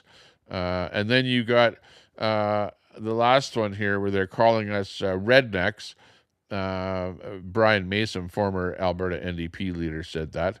Rednecks, Albertans are a bunch of rednecks. Actually, the term redneck, I actually take that term. You can call me a redneck. I actually don't mind that because we're actually rednecks. And I look at the term redneck as being like a hard-working person, okay? And what is a redneck? A redneck is somebody that's working out in the field, outdoors, somebody that is working in the hot sun, working for a living, and a working person develops a red neck, right? You get your neck ends up being red for being out in the sun because you're getting a sunburn. That's actually a hardworking person is a redneck, right? So I actually don't mind being called a redneck. Now, of course, a sewer rat, I don't really like being called a sewer rat because Alberta, the province of Alberta, is probably the only bastion of a country in the world that does not have rats. Well, there might be some islands in the middle of nowhere that don't have rats, but in North America, we are the only place that doesn't have rats. Are we embarrassing cousins? Are we the embarrassing cousin? That's Rachel Notley, leader of the NDP, who I outed, by the way, by going to one of her things. She was actually doing a thing where she was kind of rally the forces in my area in Old Strathcona here, and I showed up with my bullhorn before she got there, and her minions contacted her and said, "Oh, Tommy Temper's there with his bullhorn, so don't show up to the rally because Tommy Temper is there with his bullhorn." So yeah, the one that called us embarrassing cousins there, Rachel Notley, yeah, she ended up running from me, Tommy Temper, believe it or not. So this is like way closer home than you think. Now, the guy that you see right there, Naheed Nenshi with the NDP, he's got an office right here in Old Strathcona, and I'm going to go there one day with my bullhorn, with my camera, and do a video outside of his office in Old Strathcona. So look forward for that coming, okay? That's going to be one of those things that will be actually happening in the future. So wait for that to be coming. So we'll be bullhorning those communists over there. Yeah. Oh, yeah. And yeah, Nenshi, he had the big thing with the NDP's arguments there, where he couldn't even run Calgary, he couldn't even run their water system. So this meme is all about hold about as much water as Calgary's infrastructure. Yeah, NDP Nenshi didn't do well in Calgary with their whole water infrastructure down there. So yeah, there you go. Yeah, what else? Oh, there's some other ones, some bad ones here. I'm not going to show that. Oh, there's this one here. Here's Nenshi with this one here. This is kind of weird. He's got the Independence Now thing going on here. Is that Nenshi? Where he's got his bucket of chicken. He's eating his chicken. He's got the Independence Now thing in the background there. I don't know what this one here is supposed to represent, but it's funny. You have to admit it's kind of funny, a little bit funny. Whatever. We got those memes coming on there. Yeah. Yeah. Anyways, I think that's enough with Naheed Nenshi. Let's come up with some other stuff here. Let's see what else we can come up with that's a little more interesting. Here's another reason why Alberta should leave Canada. And this, guess what? This is not Gaza. This is not Iran. This is not Saharan Africa. This is Canada, okay? And this is the way people are living all across Canada. Because of, in my mind, it was, when you look at 10 years ago, you did not see this. 15 years ago, you did not see this. Now, you see this everywhere. I see this in my city, and people are seeing this in Ontario. They're seeing it in British Columbia. They're seeing it all across the whole country, where people are living in poverty. They're living in tent cities.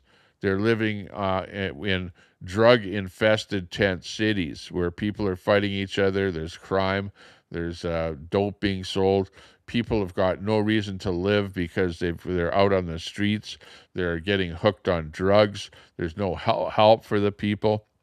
It's just plain a bad way of life, and it's crazy. 60-year-old Christine Robert crawls into her collapsed tent in the pouring rain to get some mitts and dry socks. She says living like this is tough, as she suffers from mental health issues and osteoarthritis in her back and hip. Achy. Tired. I'm tired of living like this. It's just... Hang on a second. She's tired of living like this. Why is she living like this? I'll tell you why. Probably the number one reason is there's nowhere to live. And why is there nowhere to live? Why? You know, I'll tell you why. And I'm not the smartest person in the world, but, you know, I did take Economics 101, which, you know, teaches you about supply and demand. And if you're living in a country and you've only got a certain amount of housing and you only have a certain number of jobs and you only have a certain amount of food and you only have a certain amount of housing, and then you bring in what's known as mass immigration, right? Mass immigration does something to a country. When you bring in so many people from other countries, it puts pressure on all of our resources, including healthcare, including schools, education, things like that. Housing, right? Why is this lady, this poor handicapped lady, living out on the street? Because there's nowhere for her to live. Because there's the immigrants, you're bringing in immigrants and you're giving them literally thousands of dollars of free money to be able to afford to live in those houses, right?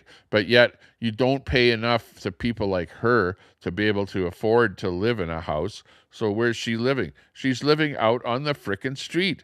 It's frickin' despicable what's going on in this country. Unbelievable. Mental health issues and osteoarthritis in her back and hip. Achy. Tired. I'm tired of living like this. It's just impossible. Some days you just want to give up. Yeah, we want to give up. So what does the government do? They bring in maid, which is like they talk to you and they go, hey, you know what? We'll help you to end your life if you just, you know, get with the maid program. We'll help you. We'll give you some drugs or do whatever it takes to, you know, help you end your life. That's what the government is doing. They're bringing in people from other countries. They're paying them thousands of dollars when they come in the door.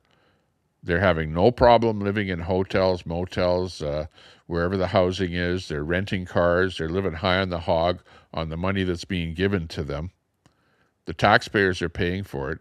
And meanwhile, you have a little old lady like this that was probably born in Canada, has health issues. She can't receive the health treatment that she needs. She can't even find a place to live because she's not being given enough money to be able to afford a place to live. And why is this? It's because of the Liberal government. It's what the Liberal government has done to Canada. Why do you think Alberta wants to separate from Canada? Because we want the people that are living like this, and really, you'll see me, and I've done lots of videos where I go down to downtown Edmonton, I ride my e-bike down there, and I show you people just exactly like this. You've seen me build mobile human shelters where at least it's a wooden structure on wheels where people can go inside of and not have to be in kind of a wet tent or something like that. I've tried to try and help people. I've got two more, by the way, I've got two more mobile human shelters to give away, which we'll be doing at some point in the future. You'll see that live on my show. That's why I take some of the super chats that we get and the super chat money that I get, which I don't get that many. Very few people super chat to my channel. Very few. And some of that money that I get from super chats goes towards my building the mobile human shelters and to improving my stream, stuff like that. And I appreciate people that super chat for the cause. You know, again, I don't have a huge audience. I don't have 1,000 people watching and super chats rolling in like some other streamers do. We do what we can. We get the word out. We have the followers. We love you guys following us. Canada RV, we got in there. Railroaded, I see you in there. We got Juice in there. Masad in there. Hot Dam Elaine, hey, good to see you all in there. Love to see people watching what's going on here. And you guys have the same problem in the United States, And, when you get the liberal governments in there, the Democrats in there in the States, they bring in the same problems. And look at the problems that you have, like in California. You have just like this where people are living out there in the streets. And then you have the Republicans get in and they try and help. They try and solve the problems. They try and, get rid of this free drugs for everybody and, overdoses everywhere and stuff like that. Trump doesn't like that kind of stuff. Trump doesn't even drink alcohol. You know that? He's not some kind of a drug addict. He doesn't like this kind of stuff going on. Just to the same degree, I don't like this stuff going on. And the conservatives in Canada don't like this stuff going on. Our premier in Alberta has brought in rehabilitation services to try and, get people off of the streets, bring them in for rehabilitation, but they're fighting a justice system with judges that have been installed by the Liberals that just plain don't put people in jail for open drug use. The police in these liberal cities that we live in here are told by the civic, and I've talked to the police, and I've said to the police, I've asked them, point blank, why don't you arrest people that are doing drugs out on the street? And they go, well, the city tells us not to arrest those people, because it's, they don't have any money, so they won't be able to pay the fine, and they're not going to end up in jail because the liberal judges don't put them in jail. They just let them back out on the street again. So we're just wasting our time doing that stuff. You know what I mean? So we're up against the justice system that doesn't do what they're supposed to do. You've got the police that blame the politicians. The people at City Hall are so liberal that you can't talk to them.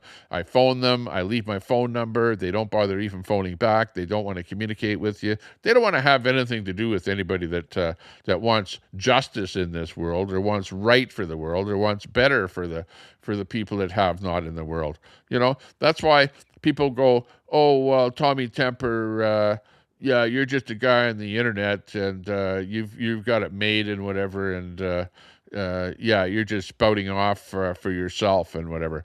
No, I'm on here trying to help the little guy, right? You guys don't understand that, right? You need to understand that.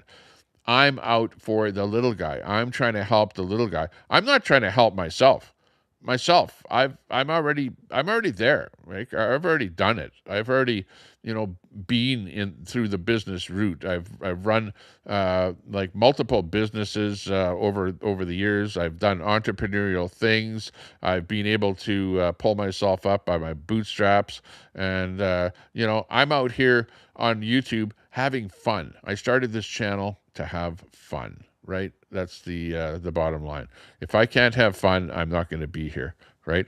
I don't mind the odd super chat, because it's a super chat to me is like a pat on my back. It's like, hey, Tommy Temper, I like what you're doing, and here's showing a little bit of appreciation to you. But it's not gonna keep me going. Although, hey, I don't go live sometimes because I go, well, why bother? People don't appreciate what I'm doing.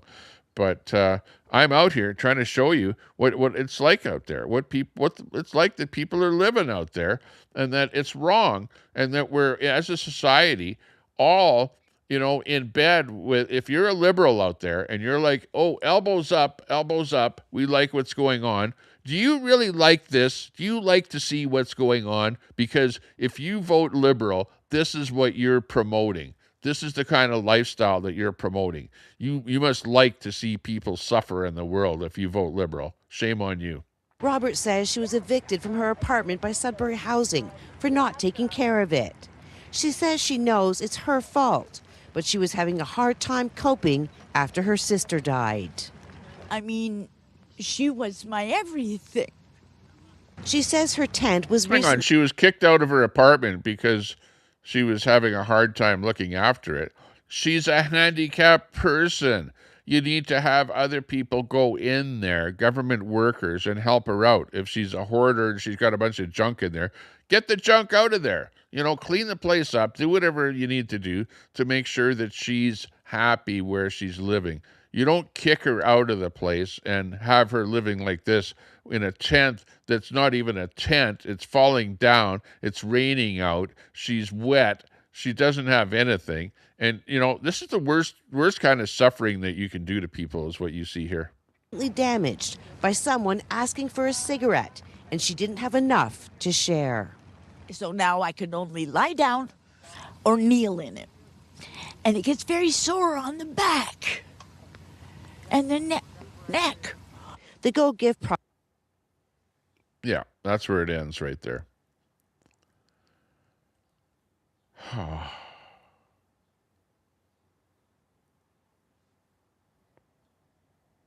It almost makes me want to cry. Unbelievable. That's why we're out for Alberta independence. Crap like this that's going on, it's going on right here in Alberta because of the frickin' Liberals. And we're not getting rid of the Liberals anytime soon either. No, I don't see it at all. And the only way that we can get rid of the Liberals is by getting rid of Liberal Canada. And that's independence for Alberta is the only way out of this crap. Unbelievable. But Ottawa's taking our billions on fair equalization gain, sending it east to Quebec. 12:14 Mountain Daylight Time. No more pipelines blocked. That's a sad story. Carbon tax change. It's a sad world we live in. Breaking free from their And you frickin' Liberals have done that to us. You know that? This used to be a nice country. It used to be a beautiful place to live. I used to be able to walk down the streets, and I used to be able to walk outside of my door and not have to worry about some fentanyl addict with a knife. You know what? I did a video just the other day. I should actually bring it up here. Just the other day, I did a video right here in my neighborhood where I happened to be riding my bike by, and you guys hate this when I show people what's going on in the neighborhood. But I'll actually show you. I'll bring it up here because I posted it on Facebook. This is how sad it is right here in my neighborhood. We're sick of the traitors calling us traitors, that's a lie. This is it here. Stealing our hard-earned pay while they push their agendas, turning night into day. Beef ranchers and farmers, grain silos stand proud. Oil rigs turning profits under Alberta's cloud. No more begging for ports, landlocked but strong we stand. We'll negotiate our future with the world in our hands. Alberta freedom. Ring it loud and true. Sovereignty calling, independence coming. Okay, here's the bit right here. Here's the bit right here, where I was out in Old Strathcona riding my e-bike, and I come across the cops, right? And like me being me, I'm running my camera all the time. Like it's like I mount my cell phone on my bike. I have a holder there, and I run that camera all the time, right? And this is something that I ran across right here in my neighborhood. It's 3 cops, and they got a guy, and I don't know why they're doing him, but he's sitting there with handcuffs on, so he obviously did something wrong, and they're looking through his bag to see what's in his bag, okay? And yeah, this is it. Going on here in Old Strathcona, right here by Orange Hall, right by the gazebo. And we got some official police business going on here. Ooh, the guy's got a hammer. Holy jeez, they got a weapon. It's a sledgehammer. A pretty big looking hammer there, it looks like. And I don't know what he was actually up to, but 60-year-old Christine Robert crawls into her collapsed tent in the pouring rain to get some milk.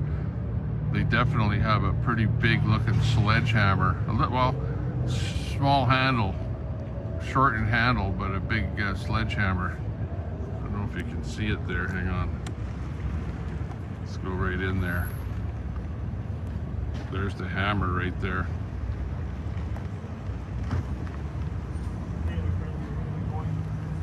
But we're down here, if you know where Orange Hall is, by the gazebo at Old Strathcona on the south side here.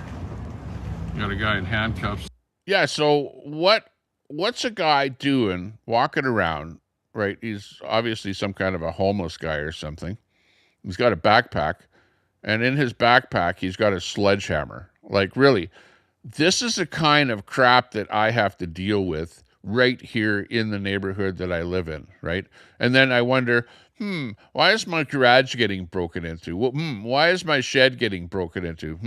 Why are there bicycles being stolen in the neighborhood all over the place? Like, what is a guy doing with a sledgehammer? Yeah, exactly, Mater. You know, like, what the hell is going on here? Like, these are the kind of guys, like, you guys think, oh, it's just a homeless guy. Oh, it's just a fentanyl addict bent over. You know, like, don't take pictures of him. You know, like, that's rude for you to take pictures of homeless people or people that are unfortunate or stuff like that. No, these are not just unfortunate people. These are the criminals that are out there on the streets, right? You're not giving them enough money. You're not giving them enough wherewithal. They're having to steal.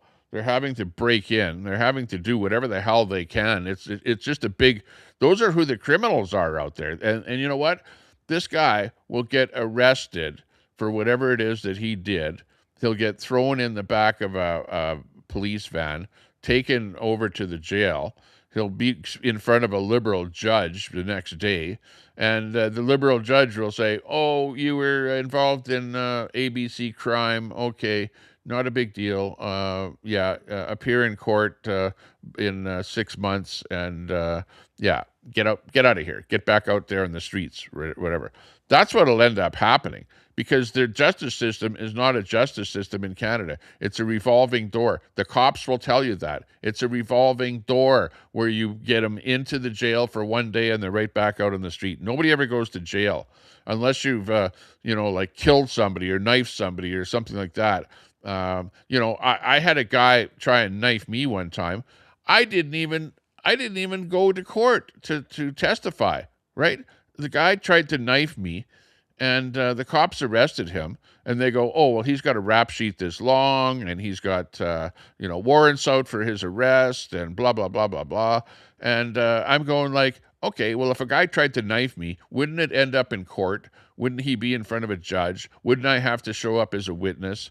No, they don't even do, when somebody tries to knife you, nothing happens to the guy, because it's like, oh, he's got so many other warrants and crap like that out against him that that's the way it is. There. And they're definitely taking him away down here. That's what's happening. Old Strathcona, they got their police van right there, and they're going to load him into the van by the looks of it there. Anyways, that's what's happening down here. Old Strathcona. Yeah. So, yeah, that's what's happening in my neighborhood, in Nehi Nenshi's neighborhood. This is where he runs his show. This is where the NDP run the show.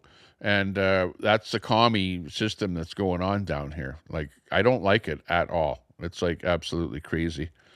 Okay, we're going to bring up our good guest here, Dimebag Darren Coins. If you can come up on panel here, that would be great. Hang on a second here. Just let me invite a guest up here. And I think the best way of doing this is going to be for me to copy this and stand by a half a second, because I have to find you. I know that I got in an inbox. Just let me do a search for you in my inbox. Oops. There you are. Okay, I'm just gonna reply to you if I can here. Hang on. Okay. Oh, hang on. How can I reply? Here we go. Okay, I'm going to send you a link there, Darren. I'm sending you a link, so hopefully you get that link.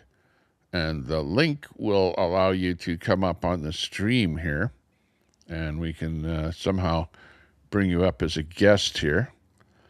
And yeah, hopefully you can be a good co-host on the channel here, and we can talk about Alberta independence. So we'll see whether or not that's possible. If you can, that would be great. I would appreciate that. If you're just watching the program, you're watching the Tommy Temper Show. I'm Tommy Temper, coming to you from Edmonton, Alberta, Canada. I am pro-independence. And hit that sub button, the subscribe button, if you're just sitting there watching on your couch. We know that probably about 20% of the people watching at any moment in time are not subscribed to the channel. So hit that subscribe button. We always appreciate that. If you're just watching, hit that thumbs up button there as well. We like people to thumbs up the stream as we, I'll look for, let's see, what else did I video in the area here? We'll just show you some of the stuff that I run across here when I'm rolling around. Oh, there's this funny one here. Oh, yeah, this funny one here. Yeah. Someone is in the neighborhood. They got this bat in North Edmonton, right? And look, there's some overweight woman on that bat. Oh, she falls down, down, down, down. Yeah. So, yeah, don't ride the bat. If you come to Edmonton here, and somebody was in Edmonton there the other day, and I thought maybe this is who it was. I don't know. I didn't actually shoot that. Somebody else did, but that's what happens in Edmonton. That's what we're known for, that kind of stuff. Yeah, let's see what else we had here. See if there's anything else that I videoed that was interesting out here. Oh, yeah, there's this one here where I was out. Well, I'm not going to show that one. I was out at this fair type thing. And at the fair, I kind of showed you what the face of people in Edmonton look like here now. And we have absolutely changed. It's not the same city. It's not the same demographic anymore. It is like completely different. The people that are in the city are completely different. And yeah, well, you know what's going on with that. Oh, here, this is the kind of stuff that that I shoot once in a while. Let me see if I can get a down and out person here. I know there was one of them there where it's a person that was on the ground and not doing that well. Just showing you what it's like. Oh, here. Oh, that one will give me a music strike. Not good. Oh, here's one here. Yeah, it's like here, for example. This is what it's like in downtown Edmonton. Here's downtown Edmonton. So, you know, the government here in Alberta, they're claiming that, you know, they're cleaning up the area. You know what I mean? Cleaning up the area. You know what I mean by that? It's like they've got this big program on in downtown Edmonton where they're cleaning up the area, right? And they've got more police, more bylaw officers, more sheriffs, or not sheriffs, but whatever, more police type people out in the downtown areas, and they're keeping them out of the area that is right close to City Hall, right? So they walk all around City Hall, and if they see somebody that looks like they're, you know, on drugs, basically they tell them to move along, move along. You know, that's all they do is tell people to move along. So the increased police presence is nothing more than cops telling people to move along, because they never arrest anyone. They never, you know, write a ticket for somebody doing something. I've seen them actually take a can of booze and pour the booze out and then throw the can on the ground and then tell the people to move along, move along. But it is very, very common to see people doing fentanyl, doing the fent bent, and actually passed out on the street like this guy right here. And this is over on 101st Street and about 102nd Avenue. It's not near City Hall, but you'll see stuff like this all over downtown Edmonton. You'll see people passed out. When I go down there e-biking around, I see what's going on. And once in a while, I will video something and post it on Facebook. And people, especially the Liberals, get absolutely butthurt when I post stuff like this. Because, you know, it shows you what's going on in downtown Edmonton. I'm not trying to make fun of the guy that's on the ground, okay? He's on the ground because he's living in an area, a system. Darren, I see you in the back room there in the green room. Hey, good to see you. Fix the camera if you can there. I can see your OSB symbol in there. Or OBS, OSB, OBS. Oh, there you are. Now you're getting it figured out. Yeah. But anyways, people like this are passed out all over downtown. So I don't mean just people doing drugs. Like, I'm not really filming the people that are doing the drugs or videoing the people doing the drugs. Here, I'm showing somebody that did drugs and is actually lying on the street. And there's a guy that came up to him and gives him a shot in the side of Noxolin, you know, the stuff that revives you when you're overdosed on fentanyl, and that doesn't wake him up. And then eventually the resources of the city show up, which is basically the fire department with their backup. Here you can see them showing up to try and help the poor guy. Again, I'm not trying to demean the guy that's lying on the ground. This has nothing to do really with the guy on the ground. It has to do with the way society is and the way that we are living and the things that I see and the things that my children see. And by the way, my kids were with me at this time because they were on their bikes. I was on my bike, where we just happened to see what's going on. We stopped. And this here is like all over the place. You know, I just happened to record this. Are you recording this? Party guys reporting this. Yeah, a little bit of dignity tonight. Yeah, exactly. That's what the guy is saying. He comes up to me and says, "Are you recording this? How about a little bit of dignity?" No, I'm not recording it to try and make fun of the guy on the ground. I don't really care who the guy is on the ground. I don't really care if I see who the guy on the ground is. The point is that you've got these fentanyl addicts out there doing drugs out in the open. Open carry, open drug use, using up the resources. Look at how many people show up there. You've got security guards, you've got bylaw showing up, and then you've got the ambulance shows up. You know, and then of course you get the guys that try and block me from doing the recording, which, hey, I don't have a problem with that. You know, I'm not trying to show the guy. I'm trying to show the incident. It's the incident that I'm trying to show. It's craziness of what's going on out there. Absolute ludicrousy. And we need to put a stop to this. And you know what? We're not going to put a stop to this by way of leaving the Liberal government in power, because it's a Liberal government. It's the Liberals out there in our municipal, the Liberal government federally that's allowing this stuff to happen. They're allowing the open drug use. They're allowing the free small quantities of fentanyl and other absolutely illegal drugs to be used openly in public. And they're allowing this stuff to go and happen. And it is absolutely destroying our cities. Nobody wants to go to downtown Edmonton anymore. Who the hell wants to walk around when you have guys openly doing drugs, carrying sledgehammers in their backpacks? There was another guy running around with a knife. It wasn't a knife, but it was a black instrument that looked like a knife, but it ended up being a spike, like some kind of a railroad spike or something like that, waving the thing around, you know, making everyone afraid. And people are afraid to go downtown. And this is why they're afraid to go downtown. This is, you know, again, I'm not trying to, you know, show the guy's face or show who it was or anything.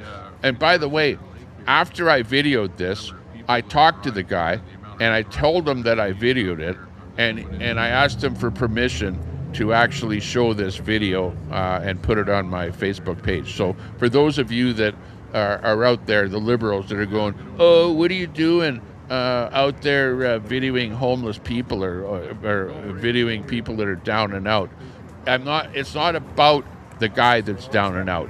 It's about society. It's about the way that society is. It's about, look at all of the resources that are being spent right here on this guy that's down, right, because of his using some kind of a drug that is taking him out of service. Like I said, before these guys even showed up, there was another guy that jabbed him with a needle and gave him a shot of whatever it's called, Noxidrol.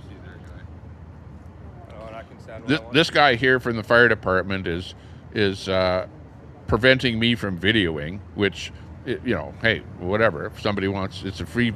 Hey, I'm out in public, so if he wants to stand in front of me, hey, he's in public, I'm in public.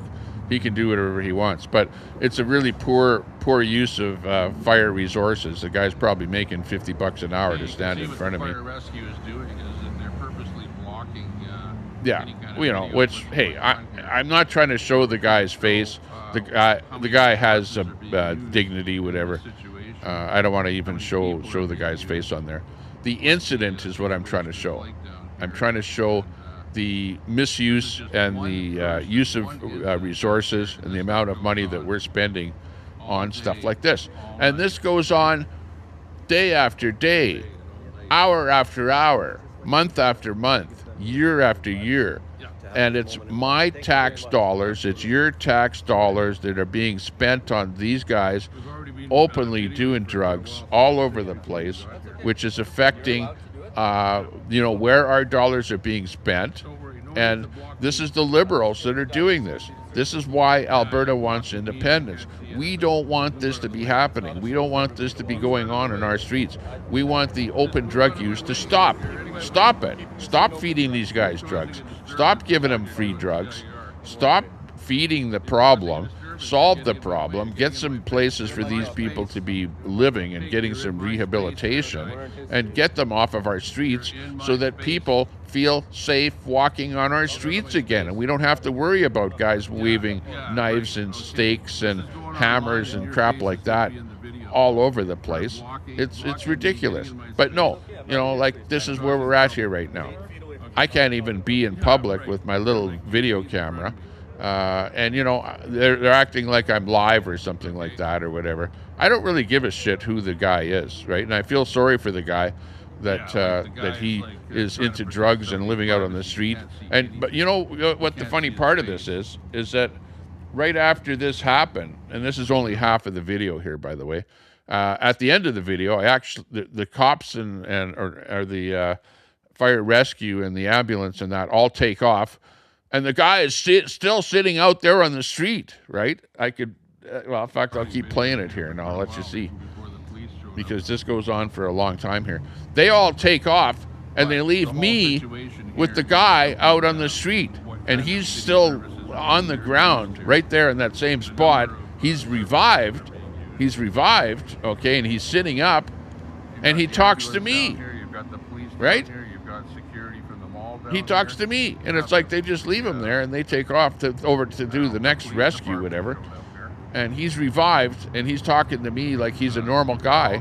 He doesn't even appear to be drugged up at that point. He's like the jab that they gave him woke him up, whatever. And you know where he ends up going? He ends up walking over around the corner to where all of the fentanyl addicts are that are all doing the fent bend, and he goes right back over to them to probably do more drugs. Like that's how bad it is, really, honestly. It's terrible. Okay, I'm going to stop this bit here because we have our guest Dimebag Darren in the back here, and we will bring him up and get his take on what's going on with society. And let's see if we can bring this one up here. Here's Dimebag Darren. He's offline right now, but hey, he's actually online. There he is. Hang on. Let me just fix this up a little bit here, Darren. I will just get this one here removed from scene, and then we'll bring you into the scene. There we go. I'm running a different bit of software here, so we will just size you up there so that you look about the same size as me. Oops. Beautiful. Like that. Darren, how are you doing today? I'm good. Not too bad at all. I don't hear any audio. For a radio DJ type guy. No audio. Hang on. I can see your audio thing going up and down, but I don't hear you. Audio should be stream mix A. I'm seeing levels. Let me figure out why. Why aren't you hearing me, Tommy?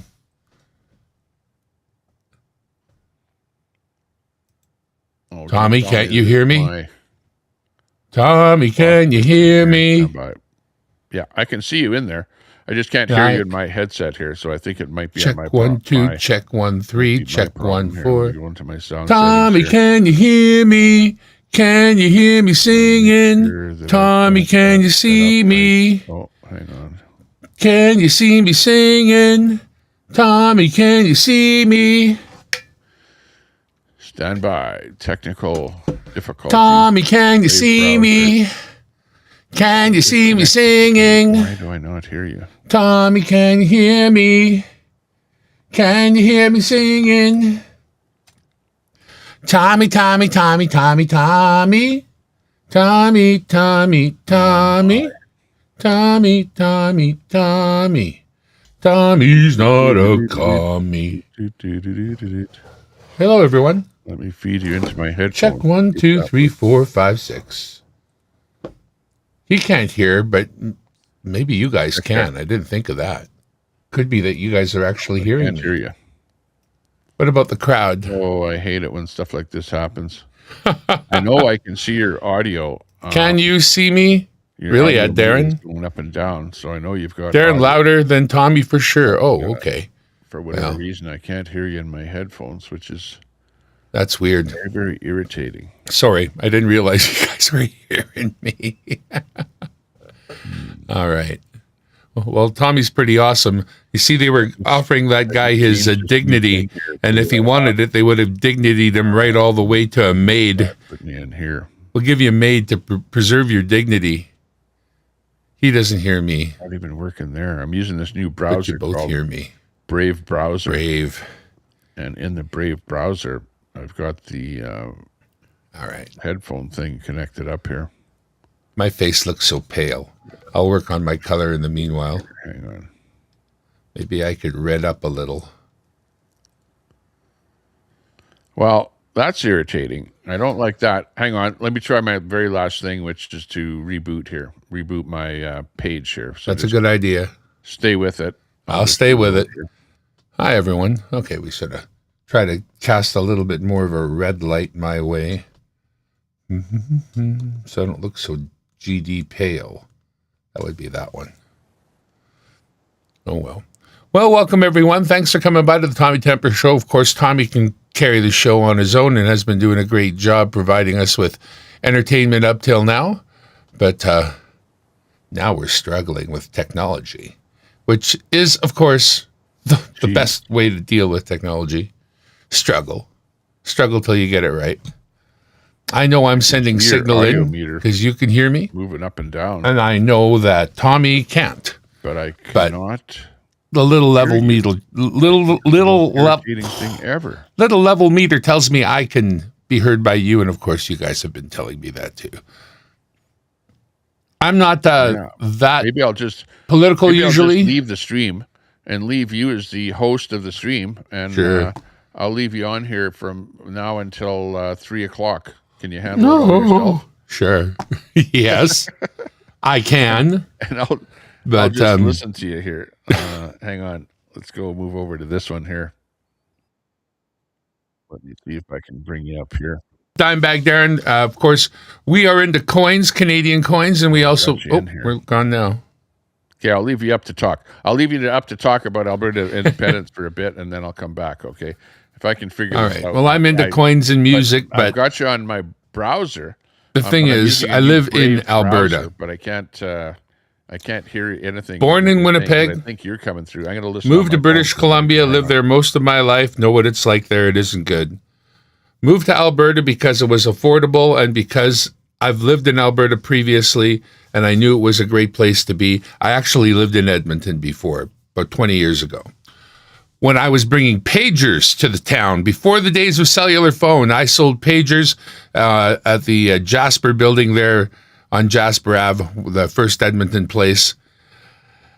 So if you ever got a pager off me back in the day, yes, you're welcome and sorry, or whatever thing you expect from me, you're welcome.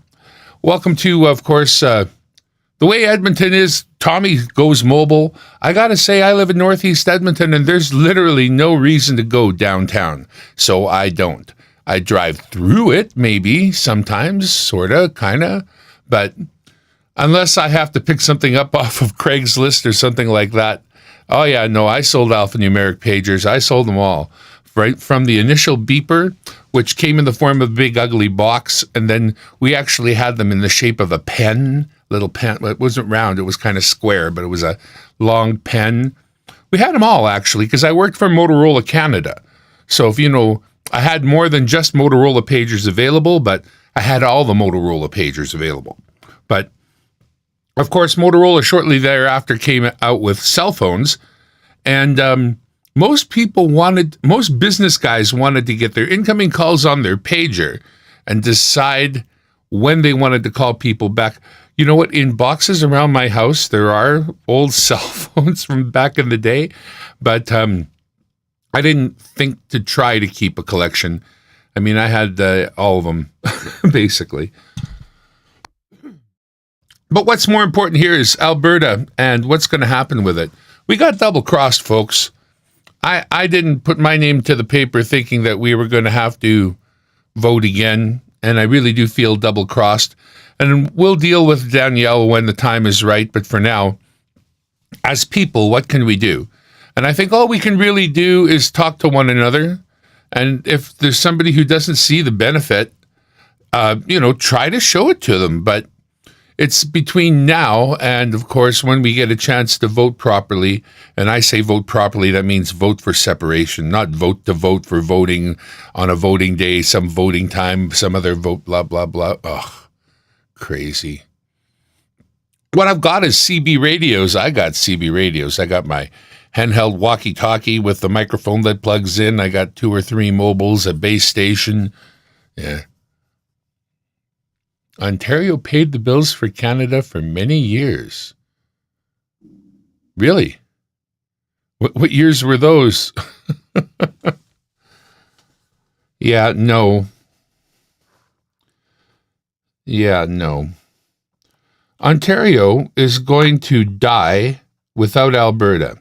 If Alberta were to separate and Eastern Canada were to lose $40 billion annually, they will not be able to make that up. They can't currently balance the books. So what does that mean for Eastern Canada?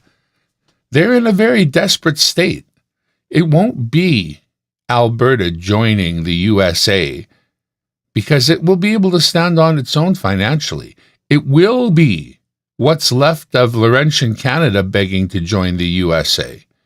All those really small states, New Hampshire and whatnot, they'll be happy to have a little more islands and land on that side.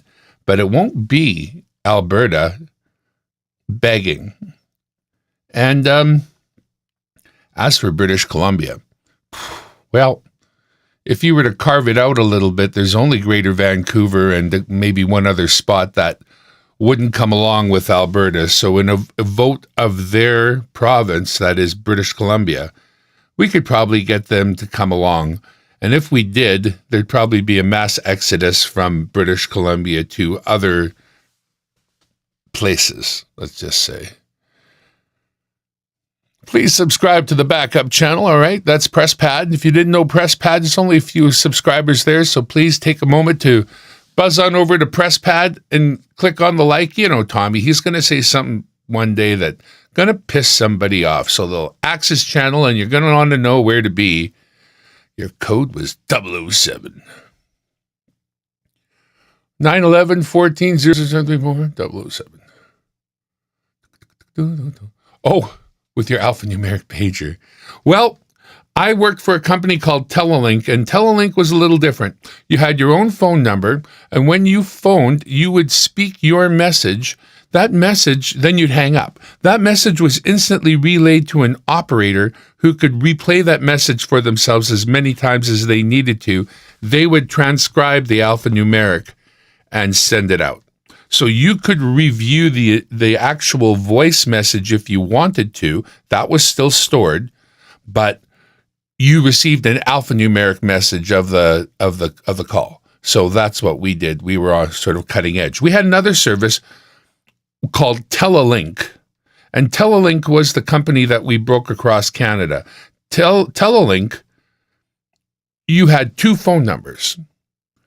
When you called my main number, the number I would give out to people, the number on my business card, you would hear me answer and say, "Hi, thanks for reaching blah, blah, blah. Please stay on the line. I'm coming to the phone as we speak and should join you on the line shortly." And because it was just a beeper that I carried, that page could go out as a priority page. So I've already been beeped when you're starting to hear the outgoing message. And I make my way to the nearest phone. I dial the matching phone number. You get 2 phone numbers. One's for incoming. The second one is the number you call to connect. So you call that number and then you say, "Hey, sorry for keeping you waiting. How can I help you?" It's Darren. So that was Telelink, and we sold that for a while. But yeah, you're right. Cell phones came in, and that was that. Tommy, can you hear me? Can you hear me speaking? Yeah, Beauty. we're back again. Yep.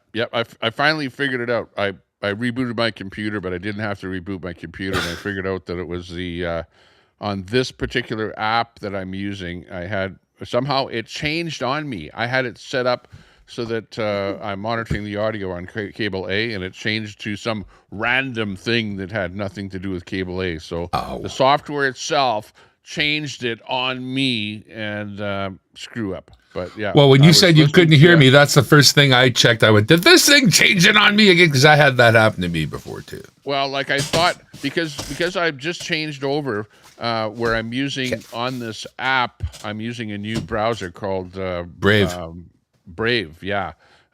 It's because I was having an echo problem when I had it connected up to the Google Chrome, right? So because when I want to play something that is like the stuff that I was playing earlier, it would backfeed and give me a loop. So I ended up putting this on Brave, and I thought, it had something to do with Brave and how I was monitoring the audio from Brave over to the voice meter banana, and then that's what feeds into my headphones is the voice meter banana. But anyways, technical crap that nobody wants to hear about. And we scare them away with that. We've already proven that in the previous stream. Yeah, but exactly. Was talking about Edmonton and how I stay out of downtown. There's no reason to go there, so I basically avoid it. There's just no reason. And what else? Well, there's a lot of people that don't go downtown, and it's because of the people that are like lying on the streets, just like I showed you in that video, And it's funny because I will take pictures of stuff like that, of why people don't go downtown, and show people why and what is so bad about downtown, and then people vilify me as being the bad guy, like, oh, what are you doing? You're taking advantage of homeless people, or you're trying to do stuff, make money or something off of doing a video of something down there. No, I'm just trying to show how bad it is downtown, and if you don't show people why things are bad and why people aren't going downtown, then you're not going to get the people at City Hall to start doing something about it. You need to make change, and the only way that you can make change is to show people how bad it is, in my mind. I think you're right there. And when you get the same guy who's like, "Oh, why don't you give this guy his dignity?" And then the same situation, he'll walk up and say, "Hey man, it's hard on the streets. We know. Maybe you haven't heard of the MAID program, for your dignity. You know, Yeah. maybe you want to die with dignity too. Maybe you want to keep that dignity. Maybe that dignity is the most important thing. Maybe that's what's important. So you wouldn't want to live without your dignity, right? That's about Right? it. What an idiot. Yeah, I agree with you. Yeah, I I mean- know. It's like, don't, you know, and I've seen that happen. Like even the time when I was talking earlier about the time when some native guy with a knife tried knifing me one day, running around the whole area, whatever, and then he tries to knife me, and luckily I got away from him. And then the cops eventually caught him, and they handcuffed him, and they put him down on the ground, you know, before the paddy wagon showed up. And some liberal woman comes up and goes, "Oh, you're mistreating him. Why are you mistreating him by keeping him handcuffed out on the ground?" You know, and she's trying to stick up for the bad guy. Attempted like murder, you see ma'am. this all the time where people are like so liberal out there, or that I post something like that on the internet, and the number of hate comments that I get, you know, it's like, "Tommy, you better look behind your back, you know, when you're walking around there downtown, because one of these days someone's going to do you in for you know, doing the stuff that you do out there." Tommy, it's none of just those ridiculous guys out doing the fentanyl bent have YouTube, so they don't know who you are. They're not going to know you. It's just a liberal guy. That's the only guy. It's just I watched this one fellow. He dressed up in just a comical Mexican outfit, you know, sombrero, serape, pasted on a mustache, and then asked just everybody he could, you know, what they thought of it. And it was, "Oh, you're expropriating their culture," until he got to people who were Mexican, and every single one of them loved it. Yeah. That doesn't make any sense. You're mad There's for always me? two sides to every story. You know? We worry about really stupid stuff while people who really do need a bit of help, you know, they don't get the help. Standing in front of a camera doesn't help. Giving him that shot, although you probably saved his life at that moment, whoever gave the shot, you know, in the end, like you say, the real help, it disappears. You know, once you're back to breathing, "Oh, he's not dead. Away we go. We got to try to save another one." But nobody stops him from going back around the corner to get more. You know, and not even stop him, because you can't stop a man from killing himself. But, you know, is there not somebody at that point to, you know, the support is moral at that point, you know? He has nobody else to talk to. There's nobody else there for him. And he's going to turn back to what's tried and true. And that is, you know, a moment ago, I was happy, or, you know, basically right out of it, but that's happiness when you have nothing else, I guess. Too bad.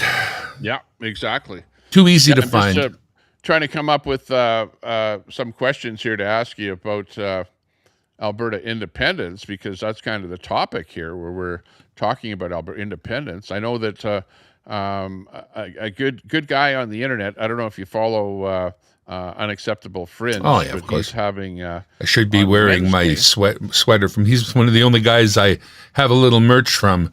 But yeah, well, he's got on Wednesday. He's been kind of promoting a thing on Wednesday that he's promoting about people that, like you and I, that are on the internet and that are promoting Alberta independence, influencers, I guess he's calling them. not me. Yeah. Well, yeah, you are, whether you like it or not. You know, we're all influenced. Well, honestly, it's all we can do right now. Again, there's no vote to do today. There's nothing else. It's just influencing those that, and I do want to influence you. I want to influence you to think it over. I don't want to influence you to do the thing I'm doing. I do care. I'm going to tell, I'm not going to gaslight. I don't care I do care what you do. I need you to choose the best for you, which I think is the thing I'm thinking of. And I think you'll think it's the thing for you if you think it through. We're not going to get anywhere in Canada. We're done. The 70% of the provinces, 50% of the vote. There's no reforming the system we're in. If it takes 2 votes, 3 votes, however many votes, it's worth it. It's worth it to keep bashing our head against the wall until the wall gives in. The wall has to give in eventually. Yep. That's the time. That's what's come here now. Speak to your friends that, don't accept it. speak to your friends, but don't push them, like put your ideas out there. And when they crap on you, smile and let it be. Don't lose a friendship over it. We don't do what they do. We don't go to violence when they don't listen. If you can't get through to them, you don't call them names. You don't become vulgar. Well, you don't lower yourself. But not from our side. From our side, we're like being cool, Take calm, the high and road. collected, and the other side is starting to go a little bit berserk. But anyways, getting back to the thing with unacceptable fringe. He's got something going on Wednesday. I'm not sure what it is that's going on, but he says that he's got a whole bunch of influencers that are going to be rallying the forces together and doing something. And I've tried to contact him. I've emailed him, saying, hey, I'm an influencer, trying to, rally the forces together or trying to help out. And if I can help you out anyway, let me know what's going on. And I don't know if he has people coming onto his show or if everybody is going to go live on Wednesday and we're all going to do our thing. We're going to try and find out what's going on there. The other thing is that I would like you to be able to, because the way this software works, and you can do a little bit of research on it.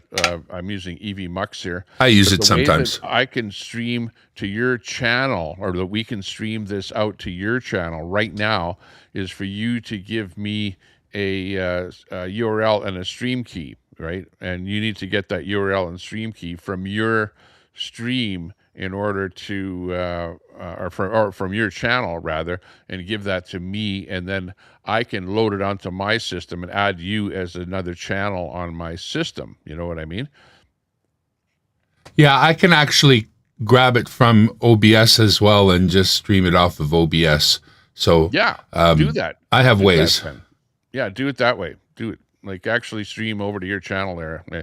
Number one, it gives you more content on your channel, and number two, it gives more relevance, more eyes on the Alberta independence thing. For example, you're going to have people that watch your channel that don't watch my channel that are going to be able to find out more about what we're talking about here. So yeah, take the time to do that at the moment.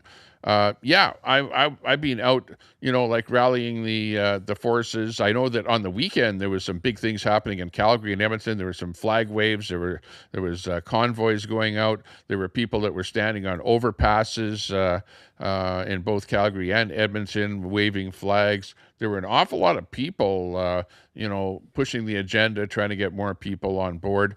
I'm actually, of the ilk that I originally when the premier of the province, Danielle Smith, said that we're going to have a referendum to have a referendum, that when I originally heard that as being this is what we're going to vote on in October the 19th, is we're going to vote to have a referendum, or there's going to be a referendum to have a referendum. That seems like a bit of a misnomer, or it doesn't make sense, or whatever. But she was forced to do something, and she couldn't put on the ballot that we are going to actually have a referendum because it's tied up in the court system, right? And she's not going to overrule the court system, even though you and I probably both believe that the court is wrong with their ruling, having a liberal judge in there say that we have to have the Aboriginal people, the chiefs, have to be, part of the whole thing, and we have to go over and talk to them about it and converse with them about it. Now, we don't need their approval. We just have to talk to them, apparently. But apparently, nobody talked to them. But I think that I heard Mitch Sylvester say that he wanted to have a roundtable with the chiefs. He emailed all of the chiefs in the area, in the province,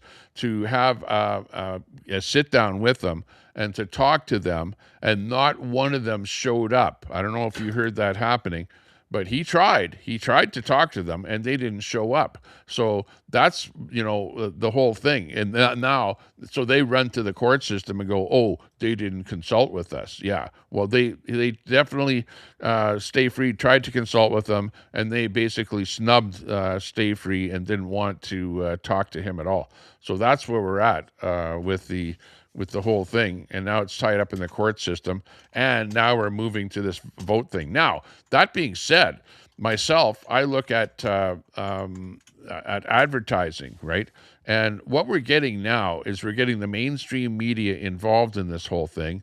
And the whole movement of Alberta independence is getting an absolute humongous amount of free advertising because everybody is talking about it, and that's what we want. You can't buy this kind of advertising, right? And for Stay Free to say, hey, let's open up an office and try and get people to donate and try and do something with donations to try and talk about this and try and get more people to find out about this. Sure, you can do that, but when you have the mainstream media talking about this, even though it's mostly negative, because they're not on our side, they're on the side of the Alberta Canadian people that want us to stay in Canada. But still, it's getting the word out there that Alberta wants independence, Alberta wants separation, and you're seeing it all over. Like, I open up my Twitter, my X, and that's all I see is story after story after story about this whole thing popping in there. Now, of course, I'm, you're on that agenda and you're looking for stuff like that, and X knows that you're looking for that, and they feed you stuff that you're interested in. So that's to be expected. But it's big and it's out there, and that's why I'm out here talking about it, hoping that other people can get involved. I know we've got people on X watching the program here right now. We've got people on my channel watching right now, as well as I've got 3 other channels that were on YouTube that we're broadcasting this out to, as well as Kick and on Twitch. So we know that we've got people watching on all of those different formats there. And we know that people watch this after we're not live anymore. When we are all finished up and done, you get people that watch the rebroadcast, or the replay or whatever. People that are working here during the middle of the day, they can't watch right now, but they watch later. So, the numbers end up being quite large. And I was surprised because I went over to one of my channels, which is, I think it was... I forget the name of the channel there, but I went over there and watched, and there were like, 2,000 people that watched on one of my other channels after it was already done. So people are watching all over the place, and we like to have eyes and ears. And did you get that going on your OBS? I believe I have. I would double check generally, but yeah, pull up your phone there and see if you're live on the phone or something. Yeah, I tell you, anybody who does this, that's exactly what you should do when you think you're live. Also, you might want to. Actually, no. I don't really want to bring more guests up on here because we're talking specifically about Alberta independence. So that's why I kind of brought you up here, because I know you're going to stick with the topic here and not go off into why Trump is in the Middle East or whatever. But sounded good. But anyways, you check her out there. Let me know, and then I'll ask you a few questions about independence here and see what your off-the-cuff responses are. So that's good. Looking good. Let me play a little bit of music in the interlude here. As we check and get things all sorted out. Are we live?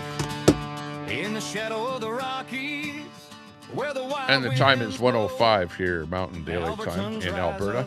Tired of the status quo. Oil sands pumping black gold, beef on the grill so fine. Grain fields waving golden. That's right. We're eating cat food here. But Ottawa's taking our billions. Ottawa's taking everything from us. While we shoulder the blame. No more pipelines blocked. No more carbon tax change. We're done with the feds breaking free from their reins. Alberta freedom. Ringing loud There you go. It's karaoke time, Darren. Independence coming through. No more woke liberalism. Stealing our way of life. Oh, yeah. Albertans stand tall. Cutting loose. Yeah, check out Darren's channel there, though. He does some karaoke over there, too. Or some live stuff over there.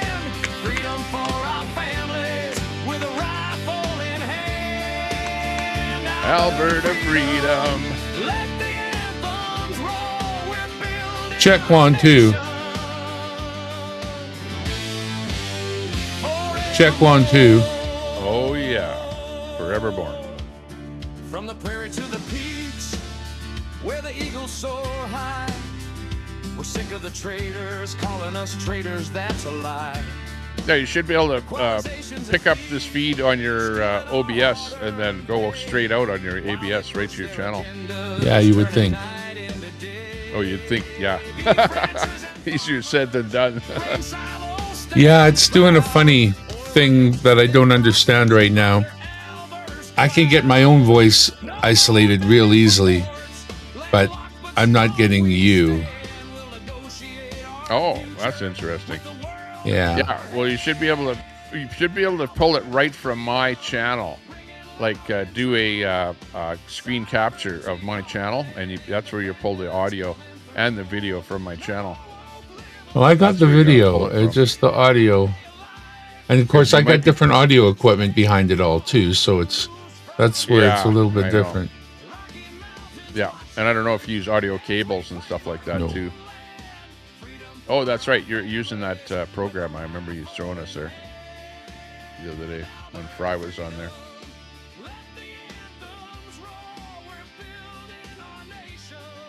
Yeah, I'm not sure why that isn't working properly, but that's exactly where I'd expect to get it. But if I unmute it, all I hear is That a would- bunch of crackling. Yeah, we don't want crime to be legal, but that's what the liberals are doing. Is they're almost making crime legal by not incarcerating the people that do crime. They just claim it's a revolving door where you arrest somebody, he goes in front of a liberal judge. The liberal judge says, "Oh, okay," lets him back out on the street and says, "Yeah, see us in court in a year or 6 months or something like that." And meanwhile, the guy does even more crime when he's out on the street again. That's the problem.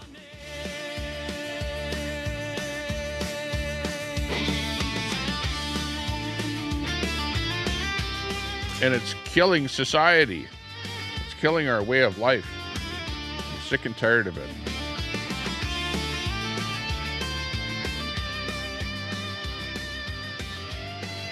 Parnabanza. Amen. Beef herds grazing free. Elsie, good to see Oil you. sands fueling futures as far as the eye can Super Salty in the house. Hey, Super. Albertans first. What crime has been made illegal? And if a crime was made legal, then technically it's not a crime. Yeah, Broken confederation. not a crime. Our birthright, our declaration.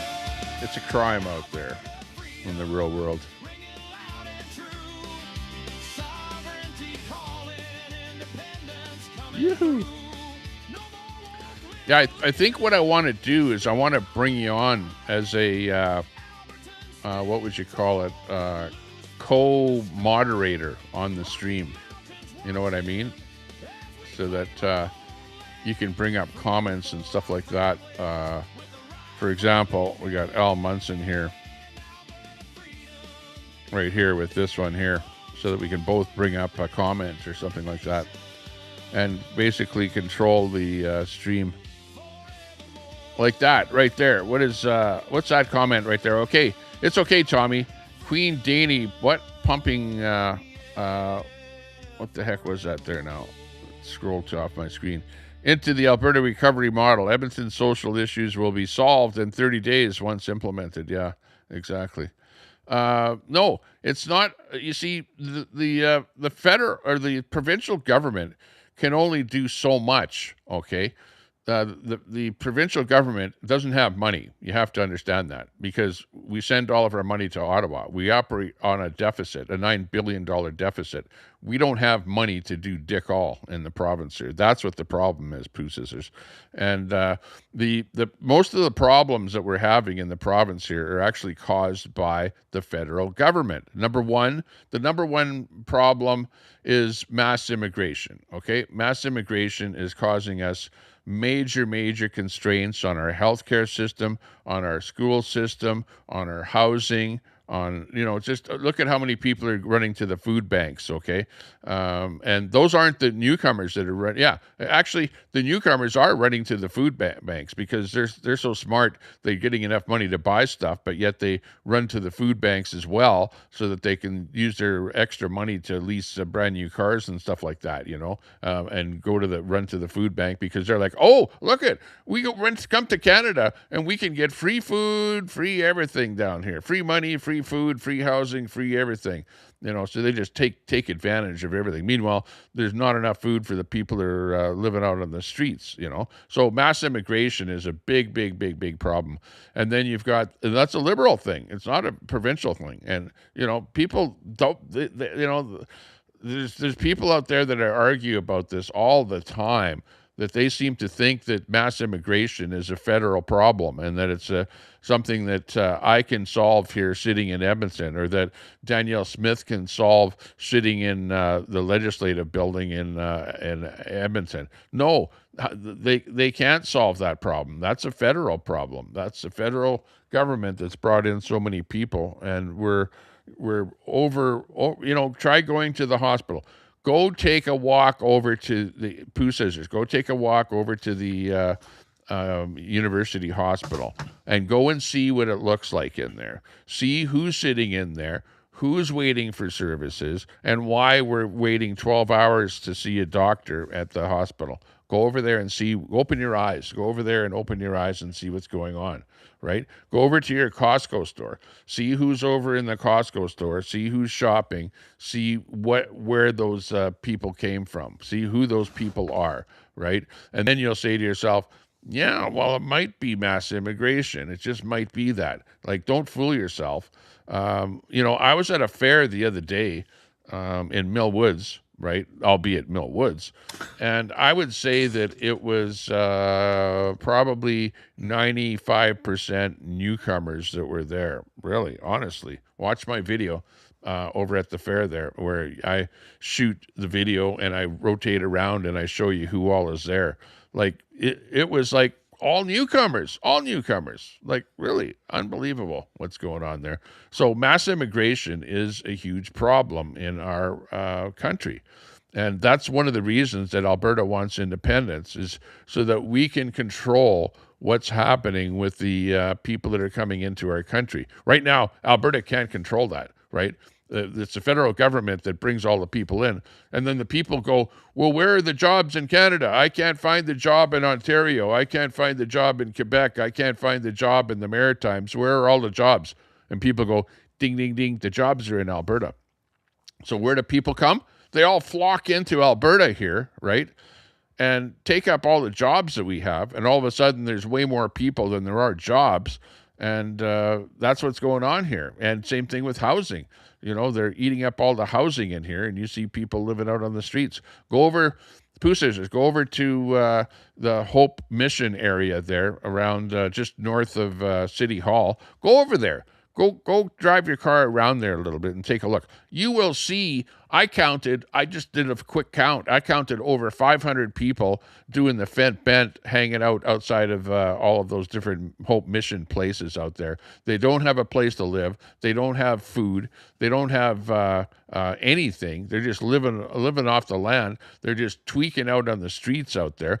Over 500 people that I counted out on the streets, looking for a place to live and some vengeance of anything. And why are there 500 people in downtown Edmonton right there at that location? And meanwhile, I didn't see any newcomers out there. No newcomers. No, it's all traditional Canadians that were probably born in Canada that are out there tweaking to death out there. It's unbelievable. That's what we have to solve. And Canada is not doing one thing to solve that problem whatsoever. They're the cause of the problems, right? They're causing the strife. They're causing the homelessness. They're causing the drug addiction. They're causing what we see out there on the streets. And they're siphoning literally billions of dollars from our province here so that we can't even do anything about it. We're stifled because we don't have the money to do anything about it. We don't have money to spend on more doctors, more nurses, more hospitals, more healthcare, right? We're sending all of our money, not all of our money, but a lot of our money, our excess money, to Ottawa and over to Quebec, mostly Quebec. Quebec is the one province that's really benefiting enough. And you want to know why Quebec is benefiting? I think it's because they threatened to separate from Canada. And their threatening to separate from Canada has mean that Ottawa has bent over backwards and said, here, don't leave. We'll give you a whole bunch of Alberta's money. We'll give it mostly to you, Quebec, so you don't leave, right? And meanwhile, over in Quebec, if you talk to the people in Quebec, they're like, fuck you, Alberta. We don't need your bloody money. We don't care what you do. Your dirty oil, and and that's what the average Quebecer thinks. Even though they're taking a ton of our money, they're like they're spit in our face is what it's all about.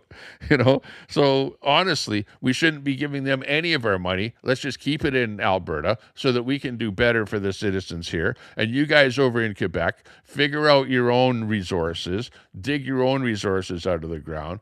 Get your own oil out of the ground, mine your own crap, whatever, build your own widgets or whatever you're doing, pull yourself up by your bootstraps and be a successful province instead of going, oh, we're a have-not province and we need billions of Alberta money to survive.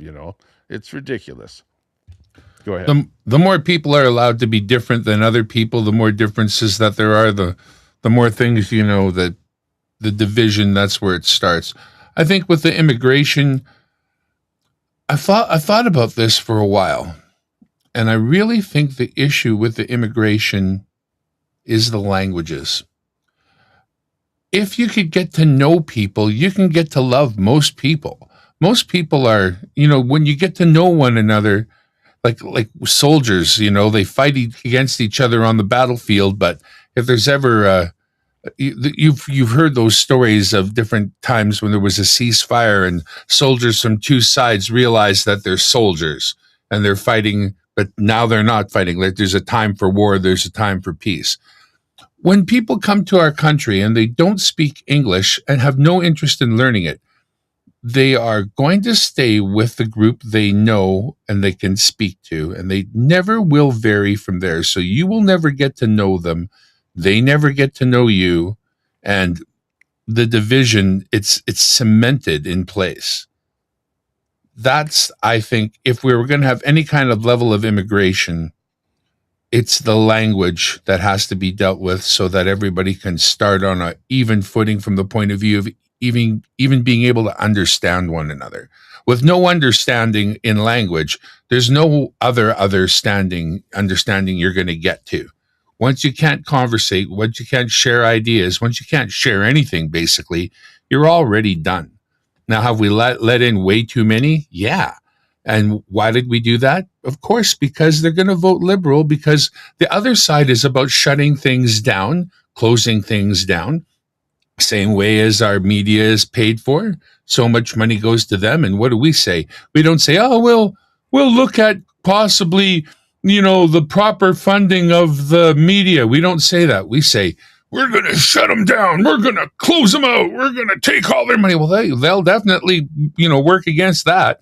If we had been a little bit, thinking ahead a little bit, saying, we'll look at that when the time comes. You don't necessarily want to show your cards and get all the media against you, but it's a well-known fact that the conservative side would want to defund the CBC, and there's no need. Give me a television station. Let me run it. I'll see what I can do about making it profitable. I don't, what a resource to have to also be, covered by the government. But they're paid for.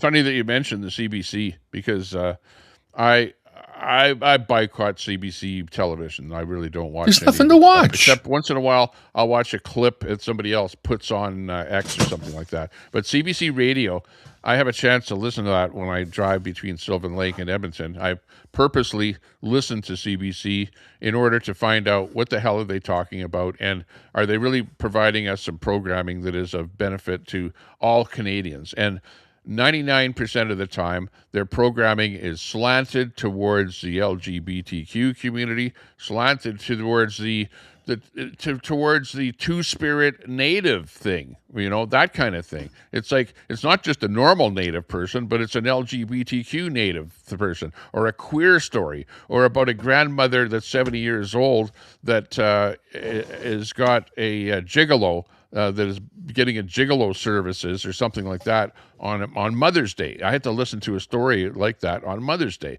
Or that a year ago on Mother's Day, I had to listen to a story about a queer person. You know what I mean? Like, come on. It's just the most ridiculous stuff out there. It's like they're leftist agenda-driven programming is just the most bizarre stuff ever. CBC television has got commercials. Any commercial television station, lives off of that advertising. But no, they need $1.5 billion of my money, of your money, of taxpayers' money for those services to survive. They can do advertising on CBC radio. They don't put any advertising on there at all.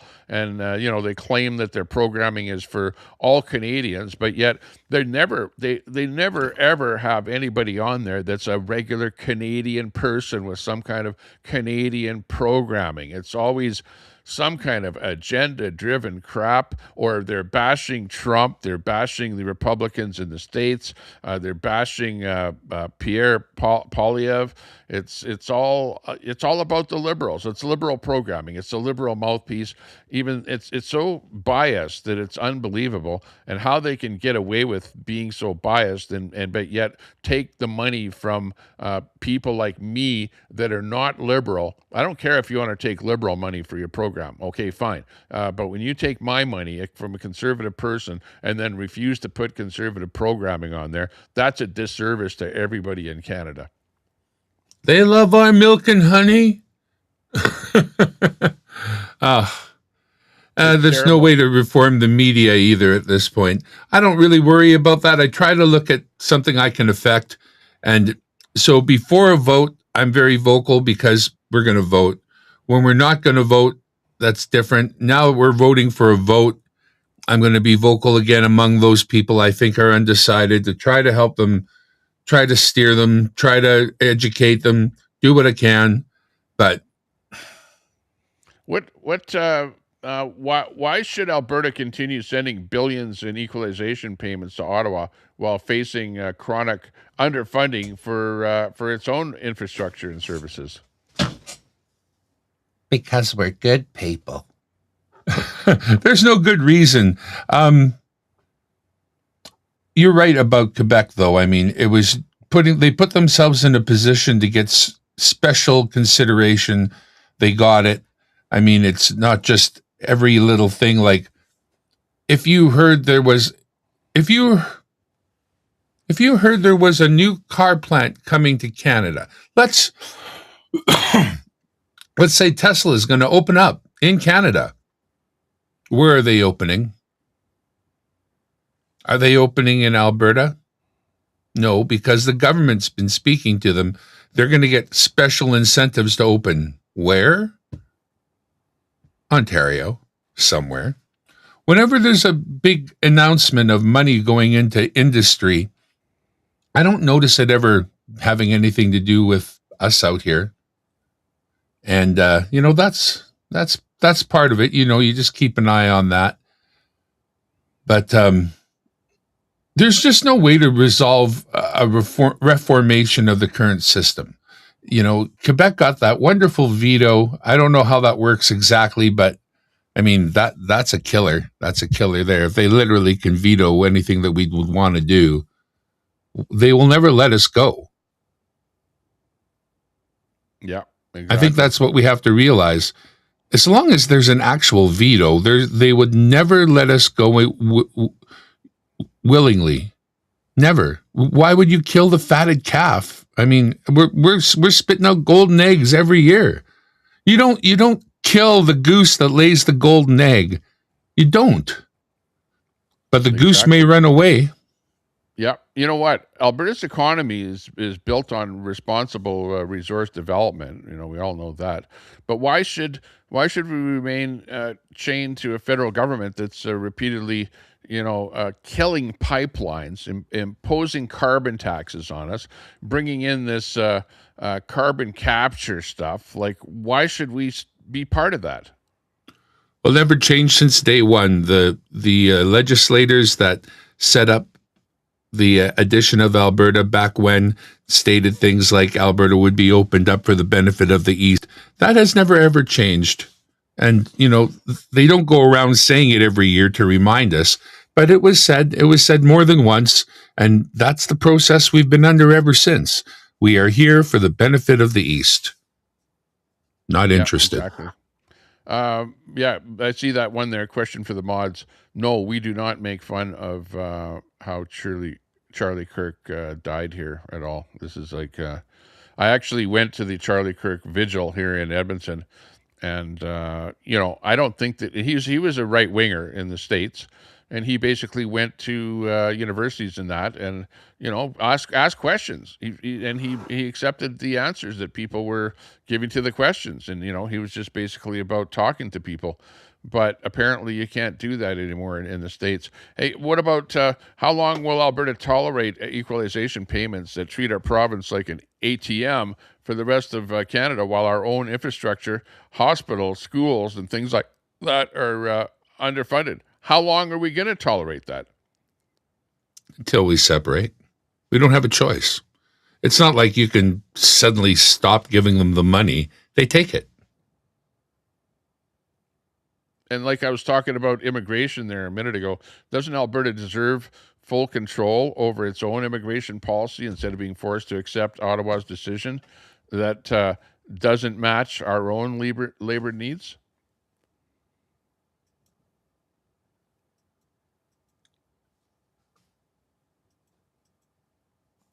I don't think they take this into consideration at all. Not labor needs, but nothing else either.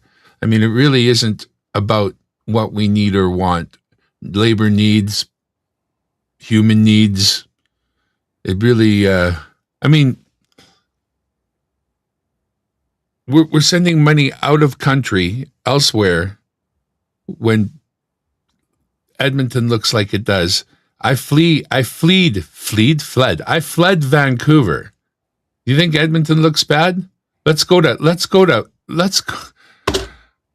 Maine and Hastings, which nobody in Vancouver calls Maine and Hastings. We call it Pain and Wastings. Yeah. I went there to Hastings Street. I was in a car, and we parked on the side of the road. And quite honestly, as we were sitting there, when we were only there for about 15 minutes, some crazy person, because you've got all those fentanyl addicts and crazies out there, some crazy person starts running around like crazy, and then comes over to our car and starts beating on the windows like crazy, like, trying to terrorize it. I wasn't even walking down. I wouldn't even want to walk down the street there. Never mind being inside of a closed car. And just basically trying to terrorize us in the car. I couldn't believe how bad. And it was just block after block after block after block of people just tweaking out there on the streets, doing the fent bent and, trying to look like they're trying to sell stuff like cell phone chargers and stuff like that. And BC's the worst because of the way they deregulated. They had the big experiment downtown and gave everybody whatever drugs they wanted or whatever they did. Absolute craziness. If anyone in the chat has any questions for us, ask us some questions here. What about if Quebec can threaten separation and receive special treatment? Why shouldn't Alberta demand the same respect or simply leave? That's what I've always said too. I mean, it has simply come down to if, we didn't, I was here. I lived through the whole Quebec thing and nobody ever said, they can't do it. They can't do it. No, they didn't leave because they didn't get the percentage they needed. That was the only thing that kept them. That's what we knew and acknowledged, bottom line. But when it comes to, well, I guess I got to say they were right too. People I knew said, they'll find a way to stop you. Well, I guess they did, for now. But it's not going to last. It's just a speed bump. It's unfortunate because I was hoping for a smooth and trouble-free road. But what the hell was I thinking? Truly. I mean... Yeah, exactly. I'm just going through a few questions here that are popping up here. Why wouldn't Alberta be better off keeping 100% of its own tax dollars instead of losing them to a bloated federal bureaucracy? And the thing is, too, if there had been something a little less onerous, like if the numbers are anything like what people have said, if we're losing 40B with $1 billion, maybe it just took a little much. Maybe if you had taken something less, we would have, you turned the heat up on the frog too quickly, is what I'm trying to tell you. You don't boil the frog right away. The heat must rise slowly. And if you get to the point where the frog notices, it might jump. You greedy bastards turned up the heat way too high, and the frog is done. We're leaving. We're jumping. Jump. Everybody jump. Why would Alberta risk losing seamless access to the entire Canadian market for its goods, services, and energy if it left the Confederation?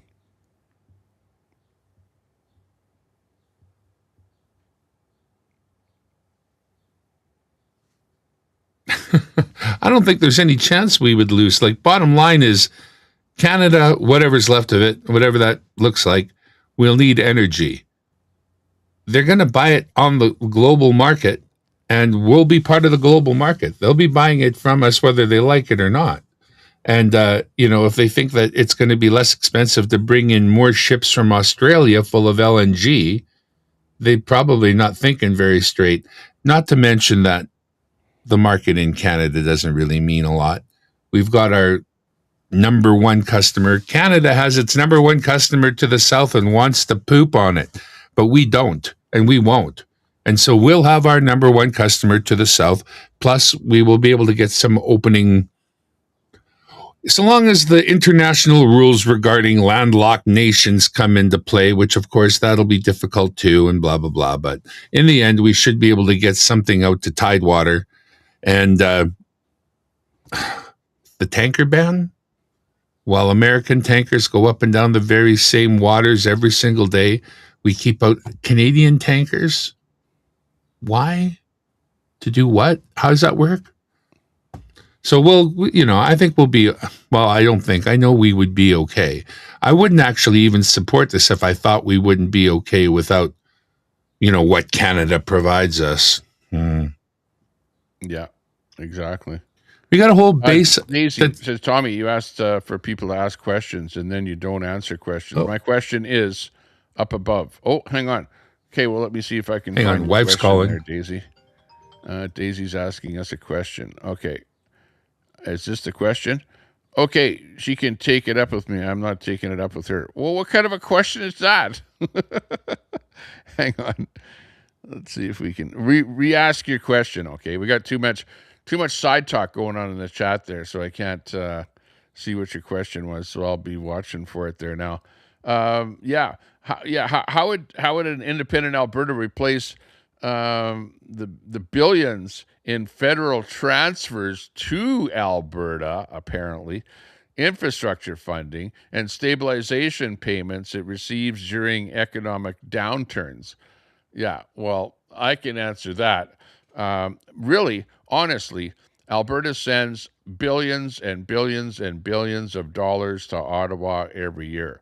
If we didn't have to send all of that money to Ottawa, we would be able to just keep that money within our own province and be able to use that money for our own infrastructure funding, our own stabilization payments, and our own money during economic downturns. Think about it. If Alberta sends an extra $40 billion to Ottawa than we receive back in these so-called federal transfers, then we would be able to take the $40 billion a year and spend that on our own things that we need spending money on, or we can also put it into a little piggy bank, put some of it, let's say we put $10 billion a year into our own piggy bank and have that as our little piggy bank for economic downturns, right? We can, if we had all of that money that,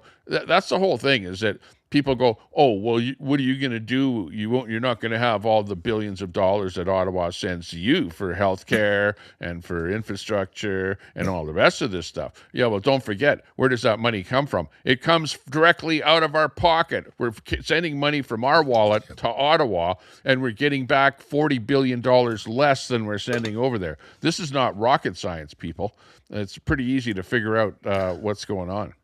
All those borders, what are you going to do when the Canada Border Services is gone? I think all those dudes are going to need a job. Guess what we're going to offer them? A job. In fact, we'll have to hire a couple more because we're going to throw a couple on the Yellowhead and a couple on Highway 1. So when you come in, we make sure we know who's coming. Exactly. Okay, read the comment there. What do you think about that comment? Tommy, what do you feel about underdrip and how they're making Indians up there racist? I watched a lawyer talk about it the other day, and I want to know your feelings. The more we're different, the worse it is. The more we're different, the worse it is. The more we're the same, the better it is.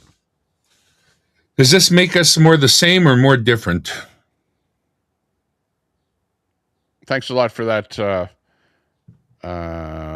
sub to the channel. Okay, my own feeling on that, what you're talking about is not under drip, but it's called undrip. And undrip is a globalist thing. It's a globalist agenda whereby they are trying to get countries around the world to give the land back in countries like Australia, Canada, and other places back to the Aboriginal people. So it's not that it's making the natives racist, but it is, for those governments, for example, they approved UNDRIP in British Columbia, right, in the province of BC. And now what they're doing is the natives are saying, well, this is my land and I want my land back. And under UNDRIP, they're actually saying, well, okay, you've got a whole area where you're saying you lived there back a long time ago, and now we're going to allow you title to that land, and you got a whole bunch of other people living there now. So now you've got the people that live there. Let's say that you live there and you have a house and you own that house, right? Your name is on that title, right? Now you're going to have the native band is going to be on that title along with you being on that title. And now when it comes time to renew your mortgage, the bank is going to say, well, I don't know who this native band is here and what the hell are they doing on the title, and I'm not going to lend you any money on your property. So now you're screwed, right? So effectively what it's doing is it's taking a land back from the people that are actually living on that land today, and you're giving that land back to the Aboriginal people. What do I think about it? I don't think it's making natives racist at all, but it's giving natives power in those areas where the government, like the NDP in British Columbia, have approved the UNDRIP and made it part and parcel of their governance there. And now it's landing the whole province in a whole lot of trouble, a whole lot of heat. And I don't know where it's going to end up. But personally, I think that it was bad and it was globalist. It's a globalist that are globalism that are pushing the globalist agenda. And I think it's really bad for any countries that adopt UNDRIP. Is it causing natives to be racist? No, I don't think so. But it's causing natives to go like, my land, I want my land back. And for some people out there to say, Tommy Temper, I'm coming for your house. I'm coming for your house, and I'm going to take your house away from you. And there's a native lady on the internet that is actually saying that. She's actually said that to me, that she's coming for my house. She's going to take my house away from me, and you just look out. And it's like that kind of activity is going on. So, Daisy, you're right about what it's doing to some of the natives out there. It's empowering them. Don't we run into ceded and unceded land issues in that case? Well, yeah. And where you have unceded land, like in British Columbia, where there are no treaties, that's where they're coming in, and they're being successful with their court battles. But you don't seeing it in places like Alberta, where everything is under treaties, because the treaties have said, here's your parcel of land. You can live on your land. You can do what you want on your land. But the rest of the territory in Alberta is now belongs to the government, and the government is going to give title to people and sell it to people. Do you know which government negotiated the treaties that stand in Alberta? It was the British government. Okay, so this is what's happened over a period of time. You have the British came into Canada, and they negotiated treaties with the natives all over Canada. Okay, so it comes from Britain. And then what happened is Canada said, we want to break away from Britain, okay, and not be part of the whole British thing. So this has already happened once, where it wasn't a vote that happened, but the Canadian government just said, you know what, we've had enough of Britain, and we want to become our own country. So then they assumed the treaties from Britain to Canada. So they were already transferred from Britain to Canada. So that's why it's important to understand that here in Alberta, if Alberta separates from Canada, it will be a simple transferring of those treaties within Alberta from Canada to Alberta, okay? Or if they don't want that to happen, they can keep their treaties with Canada, okay, and still deal with Canada. So that's what ends up happening. So it's not like it's impossible for Alberta to separate and it won't happen. No, it's a simple transferring. It's just the same way as, let's say that you were a tenant in a house, right, and you had a lease with a landlord, and the lease was for 5 years, and your landlord sold your house. Well, your lease would transfer over to the new owner of that house. In this case, the lease or the treaty, the agreement, would transfer from the government of Canada to Alberta. But it's a little more than that, because they would actually have the ability to have their treaty stay with the government of Canada and not necessarily be transferred over to Alberta. But it's not rocket science as to what might happen. That's for sure.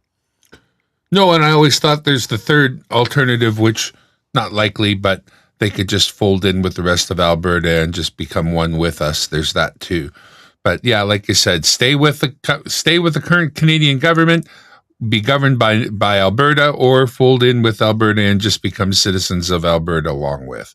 I mean, that's right. I get it. I get the Indigenous thing. I really do. But I was born here too. You know, in the town, the best town in Canada to be born in, Winnipeg, Manitoba, the best town to leave. Yeah. The best town to be the from. lawyer was saying how it was communist and the Indians wouldn't end up with houses either. That's with UNDRIP. Yeah. Well, maybe it is communist, this UNDRIP stuff. It's definitely from an upper level globalist way of thinking. UNDRIP, Sochi. There's all kinds of plans that we had no part in. Yeah, exactly. Nobody consulted. I seen people standing on the corner in Abbotsford before I moved away from there, all holding these signs about Sochi, and all my kids are grown up. So I didn't know what Sochi was, but stopped and asked and heard about it. I'm like, what? Yeah, no, I'm against that. Yeah. Oh my. Big D says taxpayer-funded lawyers have all the scripts to feed people how to get government money. Well, that's a problem, is that there's too many people getting government money, and that's socialism, you know, like in a nutshell. And, what do you want? Do you want everyone living off the government? Do you want everyone having government jobs? Do you want like a stagnation of society? I traveled to communist countries and I saw what their life was like. And it was like turn the clock back to 1920. And that's what life was like in communist countries, with horse plows out in the field. People couldn't afford vehicles. They just were living off the land, basically. And meanwhile, the rest of the world is driving Mercedes and stuff like that. And these guys are living like 100 years in the past. Like, what do you want? Do you want progress? Do you want entrepreneurship? Do you want people to invent things? Do you want like a better society? Or do you want to just be living off the tit of the government? Like, come on. That, and, if you you spent most of your life elsewhere. Like I was a paper boy at 11 and started working at the White Spot restaurant in British Columbia as a car hop at 13. Went from there to Crane Canada BC Potteries in Coquitlam, BC. Worked as basically a potter, making toilets, bathtubs, and sinks out of ceramics in Coquitlam, BC, until they shut that place down, and many, many, many, many, many other things. Yeah, exactly. What about would separating really improve Alberta's healthcare when the current system provides portable coverage for Albertans traveling or working anywhere in Canada?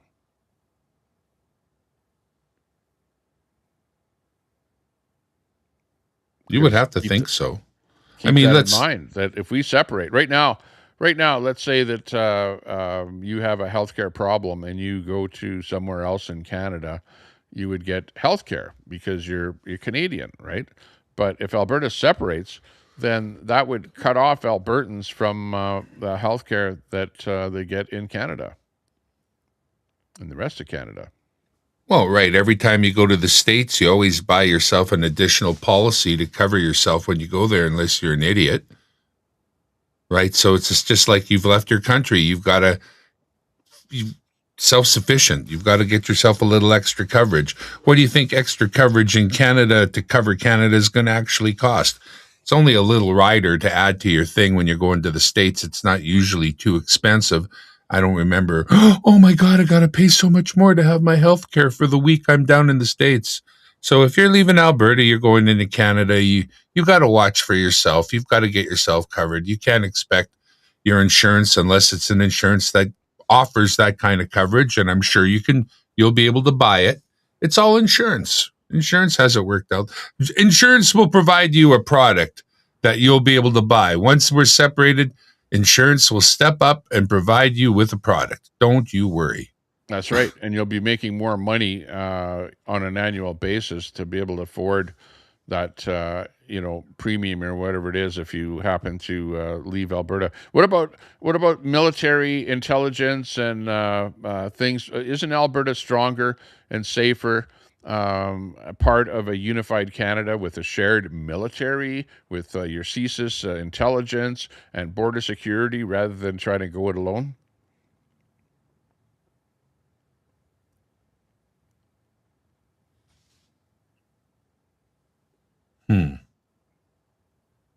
Interesting. It's interesting to have the list of important questions that I don't think I've fathomed each and every one of them. But this one I think I got this pretty simple. Now, security, border security. Well, we mentioned that earlier. There will be a number of people who will need jobs who are already doing this for a living. So I'm pretty sure that's not too hard to sort out. Get all those security guards hanging out at the roadways going to Saskatchewan and BC, and of course we already have security down at the border to the states. So well, as the truckers come from BC, we're going to have to do a turban and flip flop check to make sure they're properly equipped for the snow. What about CSIS, the Canadian, security service that looks after. It's like our spy agency. You know, we have to set up our own spy agency, I guess. I don't know how effective they've ever been. Are they known for being good at what they do? I mean, not really. I remember. This is funny because I remember because you think that they're really secure, like it's a secure system, whatever. I recall in my previous endeavors being left alone at CSIS, right, at a CSIS location in their computer room, right, and when you go in as an outsourced type person into their agency. wow. You're supposed to be with somebody at all times. Yeah. So that they can watch everything that you're doing. But I was actually left alone in their computer room where all their servers are running. So you pull out the USB key, you stick it in the nearest computer, about 30 seconds later, you pull it out and you walk away. And next thing you know, you got remote access. Yeah, nice. I know. And I was left alone in their main computer server room. And that's what I think of CSIS in Canada. I just remember that happening, and I shook my head because I thought, it's not systems that fail security; it's people. We're like pretty much doomed, Yeah. Well, but then you get down to the real brass tacks of, 10 minutes north of me is what? CFB Edmonton. What plane is sitting there? CF-18. Well, you know what? There's quite a few F-18s down there in the States. They're at the point of decommissioning them. The only service that still uses F-18s is the Navy, and that's because they're using a Super Hornet, which is actually a different plane, really. Just looks a lot like the first Hornet, but a Super Hornet is still an F-18, technically, and they have the hooks for landing on the decks. They don't take off vertical the way in the new one, but they're still widely in use. We would be able to probably get some F-18s to populate the base up there. And all it's going to cost us is 5% of our GDP. Like the U.S. has always asked from Canada, like we've never managed to pay them. But I got a funny feeling so long as we're kicking in 5% of our GDP, they'll be more than happy to supply whatever's needed. Yeah. Well, what do you think about this? Okay, and the topic of guns and the what's happening in Canada is the federal government in Canada has this gun grab where they've deemed, like, I think it's over 100 different types of guns as being illegal. They just put them just one day they said, hey, here's a list of a whole bunch of guns. They're all illegal, and we want all of you gun owners out there that have spent, $1,000, $2,000 on your guns to bring your guns in, and we'll give you a couple $100 for the guns if you do turn them in. Now, that time for getting the money has passed, and now I think it's something like October is when it's the D-Day for you having to turn all these guns in, or else we're going to come banging on your doors looking for them. And you've got Alberta farmers and ranchers, they're subject to this federal gun laws, and of course they need their guns for coyotes and bears, and hey, this is a rough country when you go outside of the main cities here. You've got all kind of wolves and all kind of stuff like that you need weapons of protection for. Also, you're living on a farm. You might want a little bit of protection against some criminal that's coming onto your property to steal copper or who knows what the hell they're going to, machinery or fuel or all kind of stuff. These days, they're stealing farm fuel, because of the high price of fuel and stuff like that. What do you think about the gun grab that's going on here in Canada? I think we're free of it. Like, mind you, it's not like Danielle's never told a lie. But she said she wouldn't really enforce that on us, so we'll have to see about that. The RCMP won't do it, from what I've heard. So we may be immune just because the process is, how it is. All you got to do is throw up a little roadblock in anything you don't want. And I guess it works for us like them, right? They throw up their roadblock to our separation, and we throw up our roadblocks to their gun grab. And both seem to be reasonably effective for now. What about if this doesn't work out? Okay, let's say that there was no separation and Alberta is just living within Confederation. How do you think Alberta can build up a strong future when the federal environmental policies are designed to phase out our biggest economic driver, oil and gas? I think I'm already 60 years old. This is the last kick at the cat.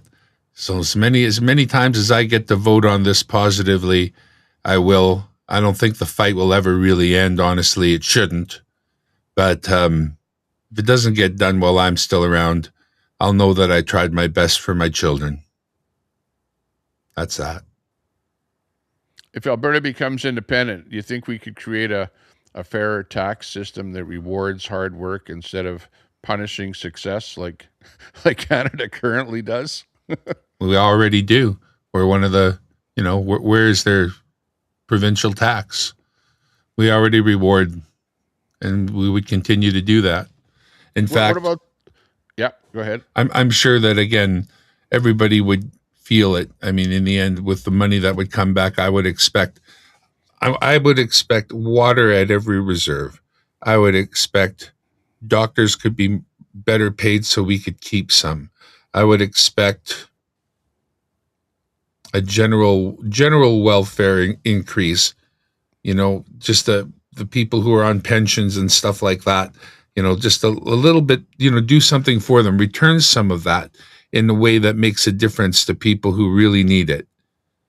That kind of thing I'm sure we could do. Do you think that this talk about Alberta independence, do you think that it's driving business out of Alberta? Just us talking about it. Do you think that there's businesses that are out there that are thinking, oh, I think that it's dicey investing in Alberta because they're thinking of separating. Do you think that businesses are thinking that? Do you think that it's us talking about it is driving business away from Alberta?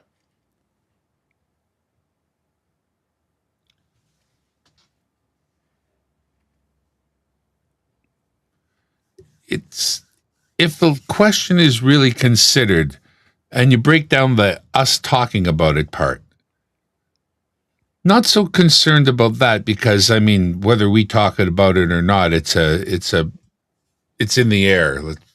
Let's put it that way. We're part of the argument, but the argument exists in and of itself. So whether we were talking about it or not really relevant. But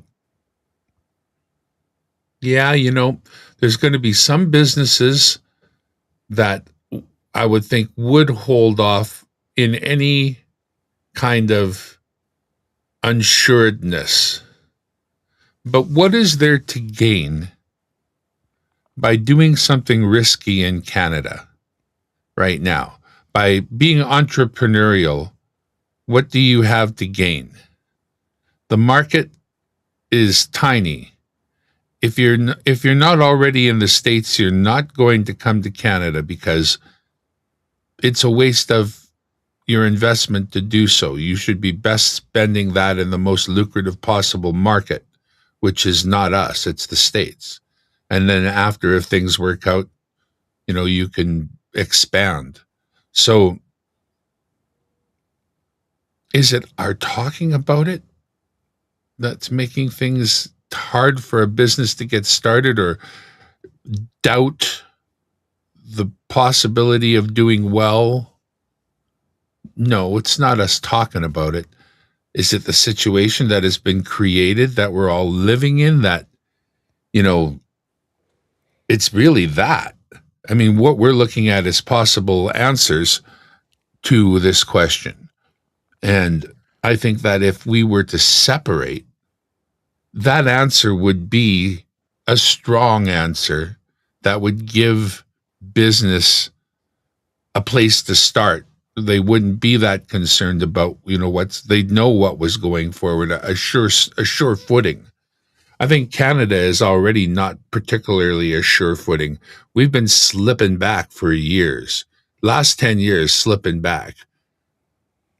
Don't you remember when every chart, when we grew up, anytime anybody had anything about where you would want to live in the world, we were like in the top three.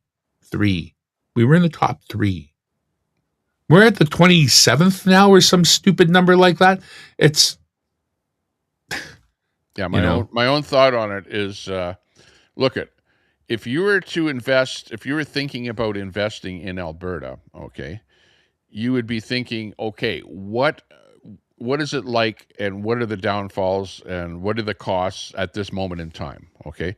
And you would have to be paying, you go, hey, I'm going to have to pay provincial tax, I'm going to have to pay federal tax, I'm going to have to pay GST, I have certain things that I have to pay my employees, and that. So I pretty much know what my costs are going to be.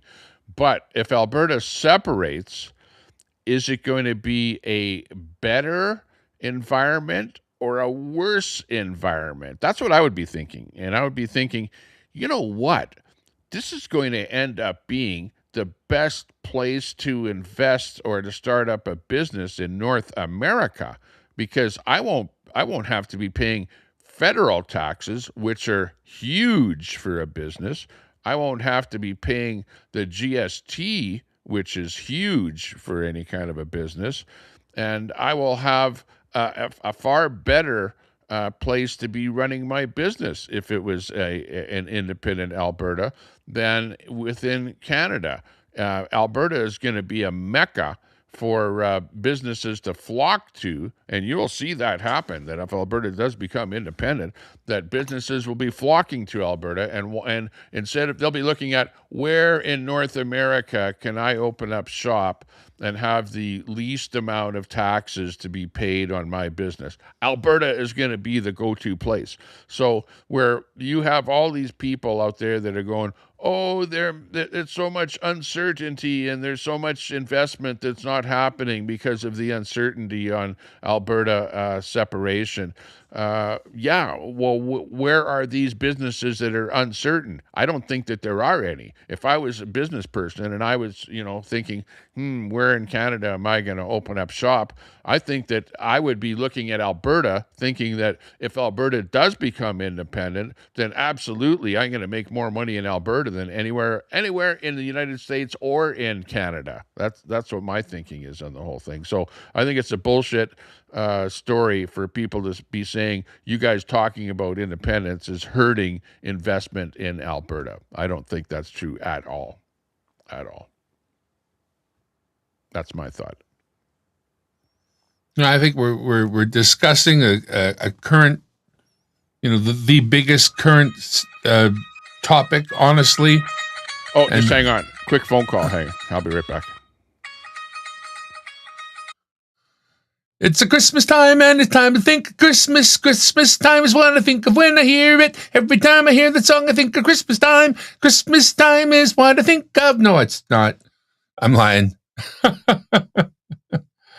Oh, sorry, Jesus.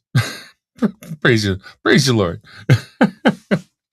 It's good to have a little bit of levity, because things are pretty serious, and we're looking at some serious topics with a little bit of levity every now and then, but really, things aren't improving. You would like to think that whatever you do, you would improve slowly until you get as good as you can get, and things just haven't been improving. Haven't you noticed? And Okay, we're back. Sorry, I had a quick phone call to take there. I hope you like my phone ringer there. It's the old, if you can't beat 'em, join 'em ringer. If you know what I mean. Yeah. As a DJ, I've worked a couple of different functions where I didn't know the music very well. One of those. Oh, yeah. Yeah, I was at the fair, and the one of the rides, you know how they play music at the I was fair? there with you. I was on that live. Oh, you saw that? Yeah, I was there. Playing the East Indian music at the fair, and I'm going. I will walk up to the guy and I ask him, "Who picked that song?" Yeah, and some white guy, and he goes, "I did." And I said, why? He says, well, it's because of the crowd down here. Cater to the crowd. Yeah, exactly. You got to read the room. Yeah, you don't get to populate the room, but you do need to read it, because if you misread the room, they're just not going to dance, man. I know exactly what you're saying. And they're fun as fuck when they dance. Pardon my French. Yeah. Why should Alberta remain in Federation, where the Prime Minister openly campaigned against our oil industry? Like, really? Because he knows Katy Perry. Oh, yeah. That's right. Katie. Are they still going out? I thought the latest meme I saw was I thought they broke up or something there now. I don't know. I don't think there's anything to any of it. I think it's just it's just to get in the news and stuff. None of these people are genuine people. Quick little in and out for Trudeau, basically. Metaphorically speaking. Metaphorically speaking, of course. Hey, she's not untalented. I'm just thinking, that's a funny choice on her part. Mind you, he was a world leader. How many choices does she have? It's not like very many world leaders are reasonably young. They're usually old men. So yeah, and she can't touch the royalty because it's inbred and other problems. If Alberta controlled its own borders and trade policy, do you think we could strike a better deal with the United States than Ottawa ever could or did? Immediately. Instantaneously. He already has more respect for Danielle Smith than he has for Carney, for sure.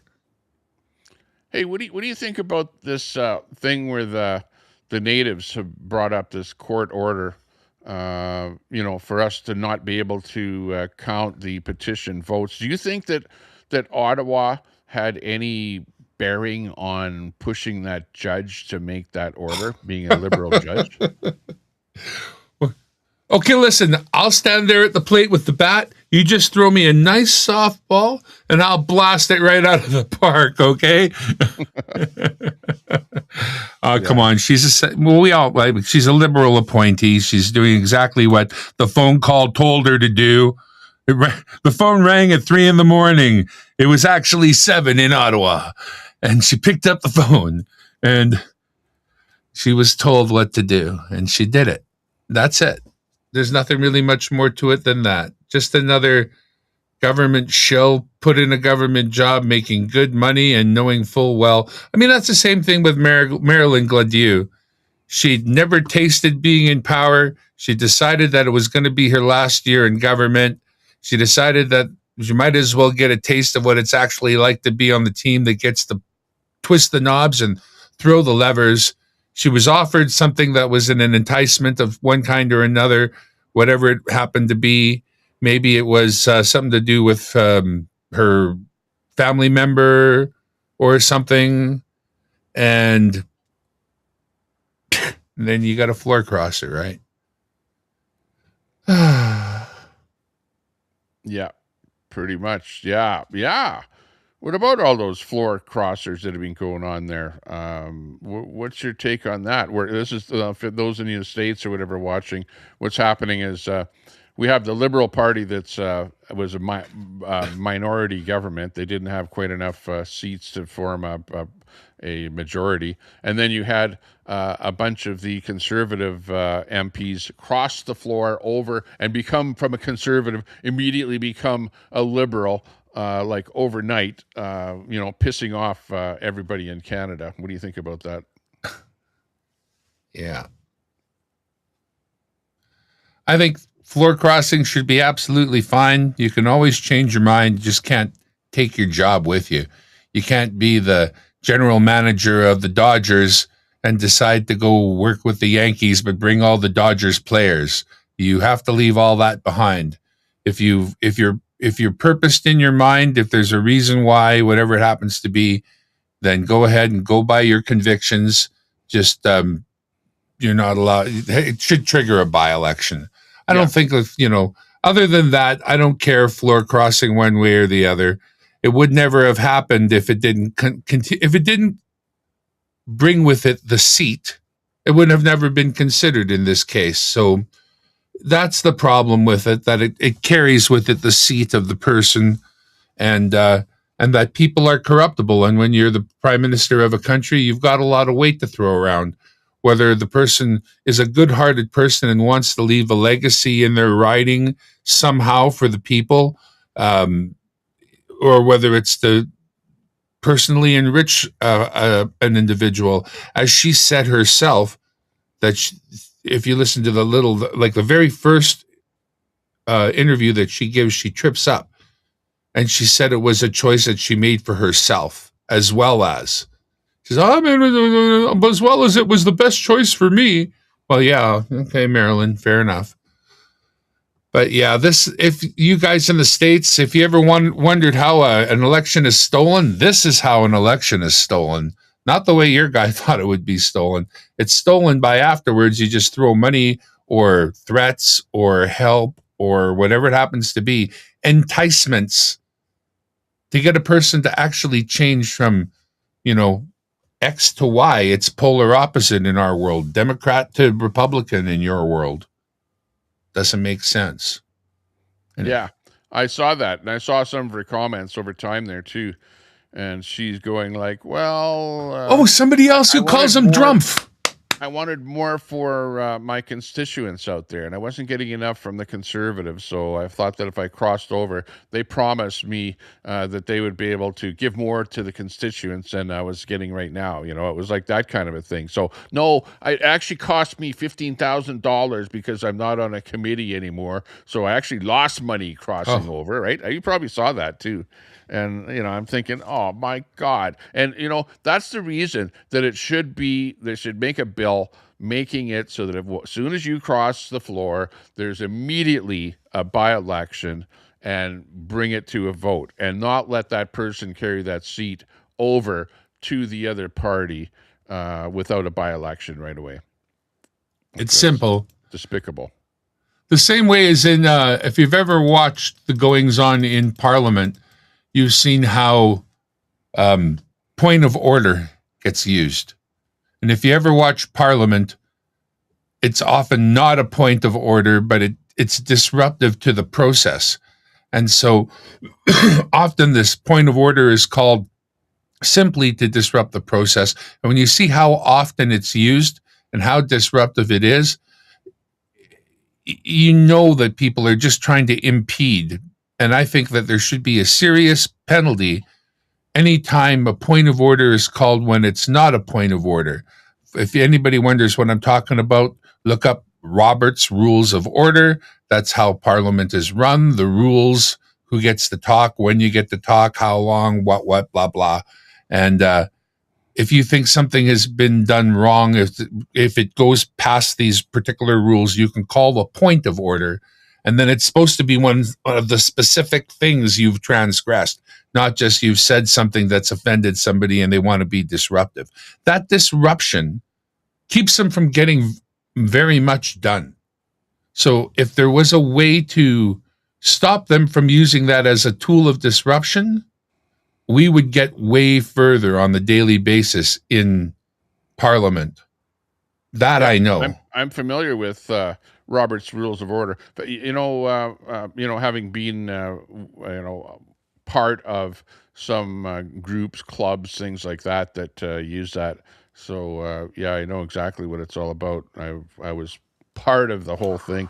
The other thing is, I noticed that there was, I think it was over in Europe somewhere, in the UK somewhere, they brought in this new rule so that if you're an elected official, that you'll be turfed out if you lie in public, if you stand up and tell a lie. What do you think about bringing that kind of a rule into government? Wow, we'd have to start over. Yeah, we'd have to turf everybody. There'd be a huge purge. Yeah, immediately. What do you think of back in the old days? Remember Canada used to embrace oil and gas and think that it was good. Here, I'll give you an example of that with this shot right here. We've got the dollar here. Or sorry, this is the $10 bill. $10 bill. And you can see that nice. refinery. It used to have an oil refinery on it, right? At one time. Well, I don't know if it's still on there now. I don't think so. I think No. they've gotten rid of it and put something else on there because obviously Canada doesn't think that oil and gas is of any benefit anymore. Although, you have guys like Carney going, oh, no, Alberta's going to separate. Oh, hang on. We'll talk about a pipeline now, but only if you pump a bunch of CO2 into the ground first and increase carbon taxes first and do that for a period of a couple of years before we even talk about it. What do you think about that? Sounds like we're getting the short end of the stick again. But what do you do? I don't joust at windmills. I try to keep myself from getting riled up about stuff that I can't change in any way, shape, or form. Again, like I say, you reach out to people about a vote when it's time to vote. When the vote's over and there's nothing for 3 years, I don't rail on people about, national politics because it's, you're going to go in 1 year and out the other. The actual things that make a difference are going to change between now and voting day. You won't have the impact you're looking for. I think that we got screwed, but we're not completely screwed. We got to keep fighting. We got to keep working towards our independence. Canada is going to keep messing with us. They're not going to make it any easier, that's for sure. You remember, I don't know,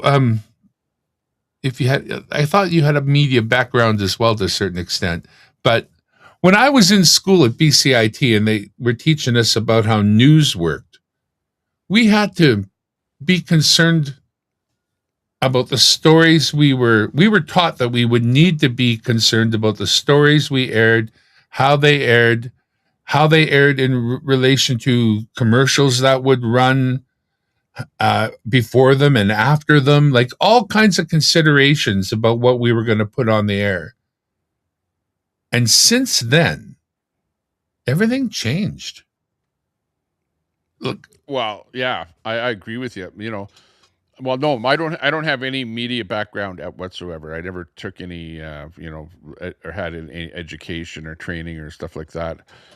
But I do know that in years gone by, the media appeared to be unbiased, at least, in my, infantile mind, that I didn't think that it was biased. But it only seems like in the last 10 years ish that since I've become more, watching what's going on, going out to different events, going out to protests, seeing how the media came across after the things that I was getting involved in, that I, determined that, hey, the media is not unbiased whatsoever. They're so freaking biased that it's unbelievable. They don't even hide the fact that they're biased, and it's not just the CBC that's paid for. We know they're paid for by the government, so they're going to support the government. And I don't even know that the CBC, even if there was a progressive, conservative government in power, I don't even know that the CBC would be pro right wing. Even if they were in power, because there's the people that are embedded in the CBC are such leftist type people that they're just prone to push that leftist woke narrative, as we've become to call it. That there's a whole bunch of house cleaning that needs to be done, and then when you have the government give not so much cash in hand, but they say, hey, we're going to reduce your taxes, like subsidies and stuff like that they give to the other mainstream media, that they are like pandering left and right to the federal government, the liberals, and like all their programming is pro-liberal. In fact, where are you going to see on mainstream media some kind of a story that is going to be pro-Alberta independence? Where? I don't have an answer to that if I watched television at all. But upstairs, the television is there for other people in my house. I seriously just not a thing for me anymore, television. So I just sort of avoid how they're, I know that there's a bias. I know how terrible it is, and I don't subject myself to it anymore, basically. Trevor says, laugh out loud. We don't have a right-wing media in Canada. I think you mean. No. If there was, things would be very, very different. Very different. Let's listen to this clip here from Jeffrey Rath. Here's a bombshell from Alberta Independent Council, Jeff Rath, about a real reason Premier Danielle Smith is blocking the independence referendum to appease Mark Carney. Is that what's happening? Now, Jeffrey Rath, if you know him, he's pretty outspoken, and he's one of the top guys with the Alberta Independents. Let's listen to this little clip here, and then we can comment on it.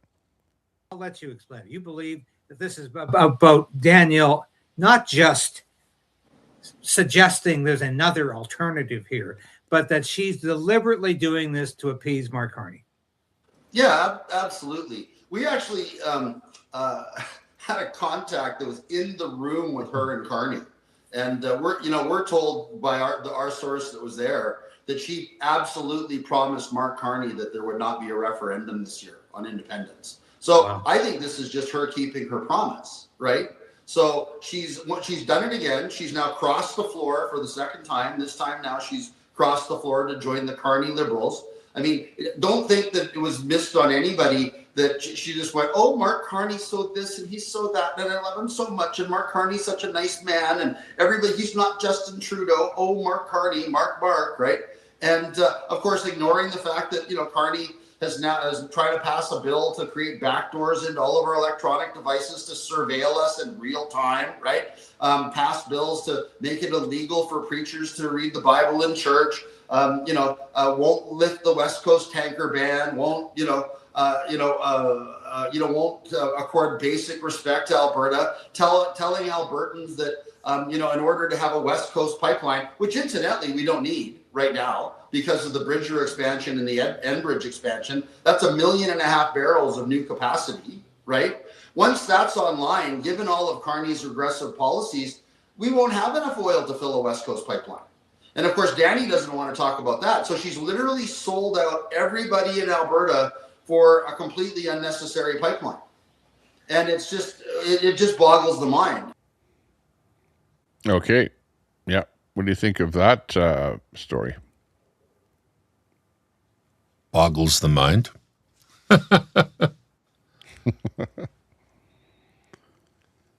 My own thought on it is, he has an awful lot more insight because he's got more contacts, more information, whatever. He has a bit of information that he got from, boots on the ground, people that were at the event, heard Danielle Smith talk to Carney. She's definitely acting federalist. There's no doubt about that. We've now got this pipeline deal with the United States, so we've got another million barrels a day when that pipeline comes online here. Do we really need a pipeline to in Canada? Again, we can always talk about another pipeline going through the United States, go south and go through the United States out to the West Coast, and I'm sure that they're willing to make some money on some kind of a deal to do that there if Canada doesn't want to play ball with Alberta. People talk about Alberta being landlocked. We'll go over and look at the map of Europe and those countries close to Russia. There's tons of countries that are landlocked that do very well. And we definitely will do well here. I don't have a problem with that at all. I think that basically maybe Danielle is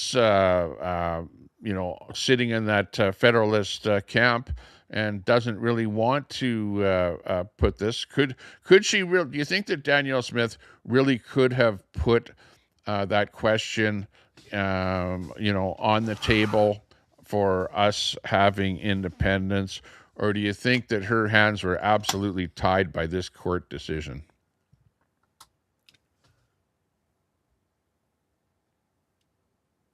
I understand that she has a certain amount of will in this, that her hands aren't necessarily tied, but I think she made this is why I feel like she betrayed us. If I thought her hands were tied, I wouldn't hold it against her.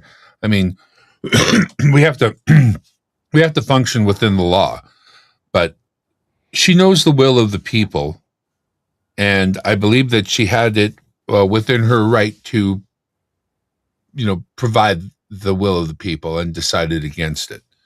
Now, is she right? She knows more than we know about these situations. Is it right to wait? Is it best to wait? Does she know this somehow for a fact? Maybe. It's like one of those things again, I can't change. I really didn't want that for an announcement, but you get what you get. I think every time one of these floor crossers did a floor crossing, I sent a nasty email because I just needed to get it out to their constituency. I think I know I went to Danielle's channel on YouTube and left my little missive of how I thought we were betrayed. But I get it out and then I move along. If it's something I think I can affect, I'll continue to work at it. But decision made, right? Now we get to vote on a vote. All right. Yeah. We get a referendum for a referendum is the way it goes. Hey, this bit came up. I was just over on X there, and I spotted this over there, and it's kind of funny because you guys know me over here on YouTube and that, but I'm also on Facebook, and I actually started this group called Canadians Opposed to NDP and Liberals, exactly like that. Canadians Opposed to NDP and Liberals on Facebook. And somebody actually took a post that somebody made on that Facebook group that I started and that I run, and they took a post off of it and they took a screenshot of it, and that's why this appeared on here, and they posted it over to X. And this is a story which is interesting. Surrey police release suspect photos on an ongoing extortion investigation. Here's another reason for Alberta to leave Canada, because of what we are calling mass immigration. And guess who the suspects are? Guess who the suspects are of the ongoing extortion over in Eastern Canada. And of course, we have these exact same problems going on here in Edmonton, in British Columbia, and right across the frickin' country, where you got all these people that are just newcomers, and just look at their faces. Look at who the people are that are doing the extortions in Canada. This is frickin', you got, okay, let me see what their names are. Tommy, I don't want us to sing out any names, okay? Oh, yeah. Don't sing them out. Holy jeez, hang on. Every one of them is a sing. One of them. I didn't notice that. Oh, man. Okay, we got to get out of this. It's a freaking nightmare that we have going on here. An absolute nightmare. Oh, my God. And they're all young men expecting, long... They're in for the long haul. Apparently the job at Tim Hortons didn't work out. That's for their girlfriend. No, it didn't work out. Their girlfriend and their old mama. The temporary worker program. This guy got punched a couple of times. The temporary worker program. They got the job finished. The visa is up, and they didn't leave the country. My course is over at the prestigious Sprott Shaw College I attended, and now I want to stay. I know I only had a student visa, but I don't want to leave. I shouldn't have to. I pay taxes. Yeah, exactly. Oh, I was going to play another bit here, but it was like 15 minutes long, and we don't want 15-minute long bits here. But it was a good one.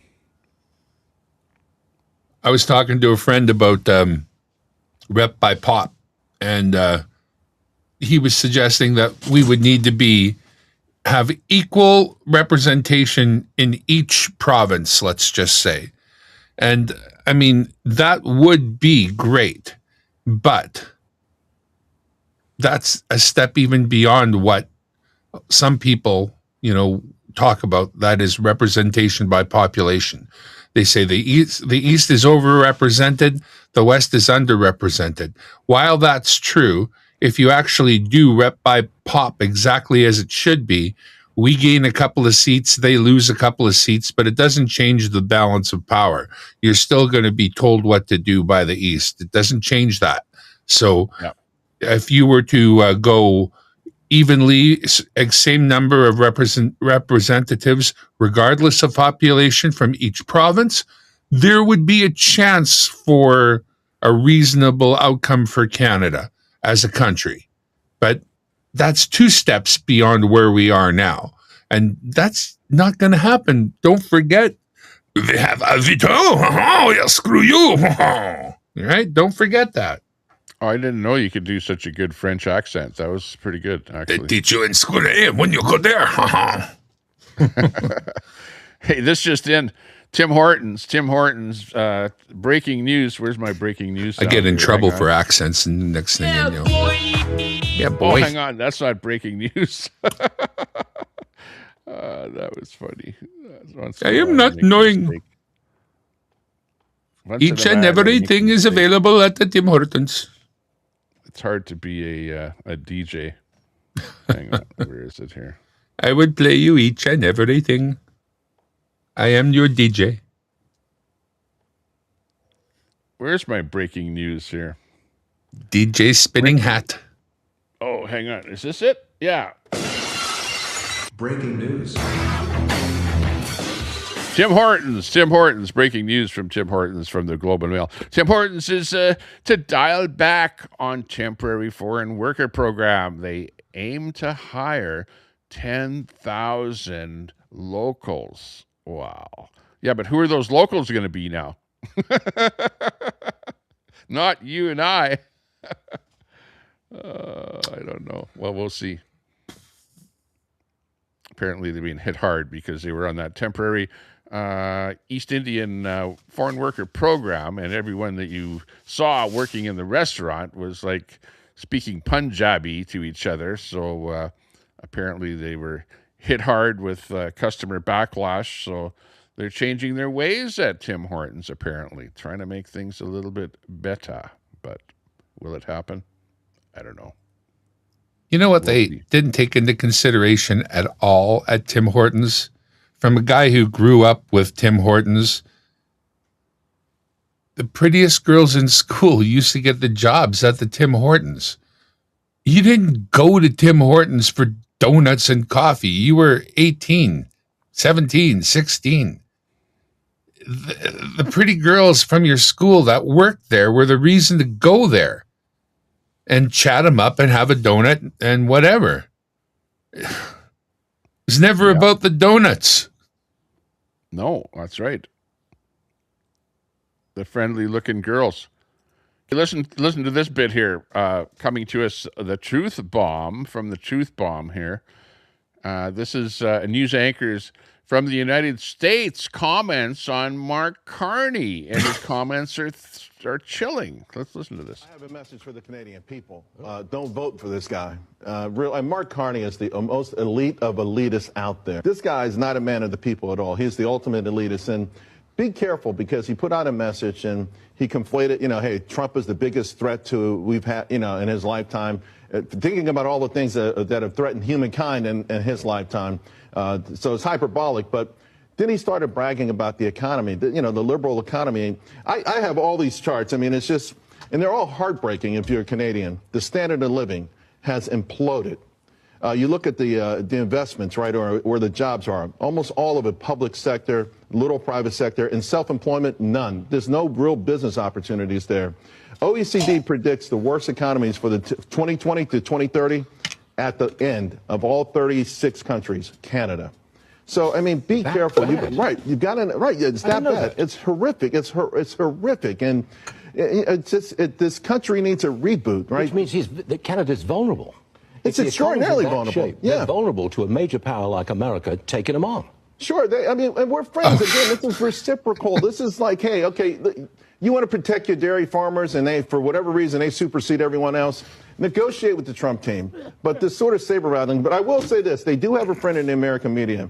And my emails this morning, I get one from Fortune, and it says America's war on Canada. We didn't declare war. The article, you can't find that anywhere in the article, but that's where they headline it. Maybe it makes you open an email, but again, this is the kind of stuff that's happening out there. It's really, this is a heartfelt message to Canada and people up there. It's time to turn your country around. Time to make Canada great again. Yeah, we got to listen to Shaq's dad there. Yeah.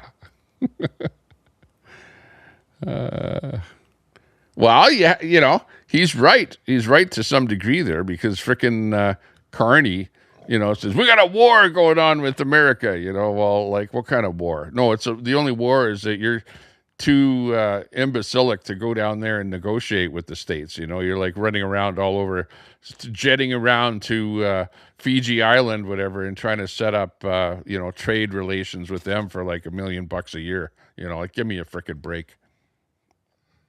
I don't know. There has to be more to it than that, honestly, I think. And I think that China does factor in harder than what a lot of people want to admit. We haven't even talked about China. Holy. Yeah, I think they're a big influence. And I do think that personal greed is really factoring pretty heavily too. Like, he really is invested in these places where he's got us spending money. Now, did he invest in some of the great places that, you know, the future sort of needs? Like, we're going to need likely nuclear reactors. And so who makes them? Well, you don't want to go to some new company that's just freshly making them. You want to go to the company that's been making them for a long time and knows what they're doing. It's not that Westinghouse, you know, they were in the game a long time before they got bought up. Now they're a property of, you know, Brookfield or what have you, or there's that relationship. But there's still only a certain number of companies to turn to for this high-end stuff. They just managed to get themselves in there. I mean, heat pumps. Oh, heat pump. What do you know about heat pumps? I got a heat pump. We know that the train is a subsidiary of Brookfield. We know that. Right. And in the end, you got to buy your thingy from someone. And if everybody who makes them is Brookfield, well, then you end up buying a Brookfield heat pump, I guess. But yep. I just want my house cold in the winter, summertime, and warm in the wintertime. So, yeah. Well, Mark Carney is heading to New York to get investments for Canada, apparently. This is his latest thing. Read Brookfield. Now read this slowly. His wife lives and works for firms in the U.S. of A. His kids live and study in the U.S. of A. 91% of his portfolio is in the U.S. of A. And his home is in the U.S. of A. Like, come on. This is getting to the point where it's ridiculous. But yet, it is. Let's see. Brookfield moved its headquarters to the U.S. of A. Yeah, what else did they do there? It just goes on and on and on. CPP is heavily invested in the US of A, yet he tells Canadians we can't depend on America. Do you see the contradiction to this whole thing? It's like ridiculous. He's got it worked out, though. He'll be just fine, no matter how it turns out.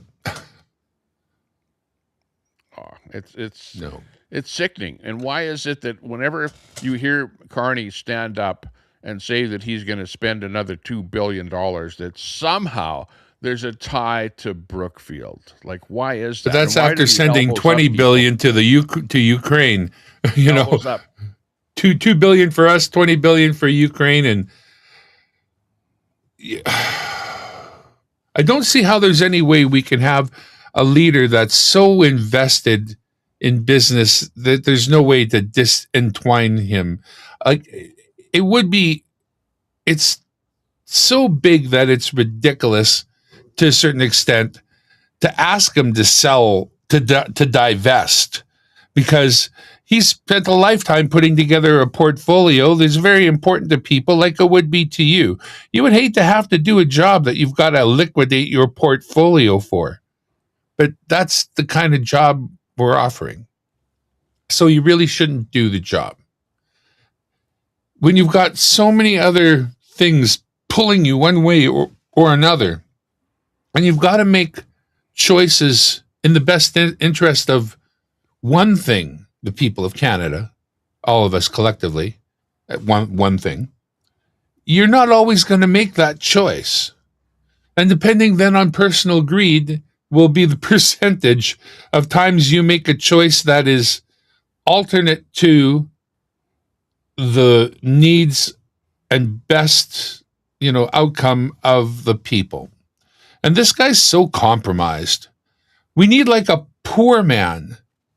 We need...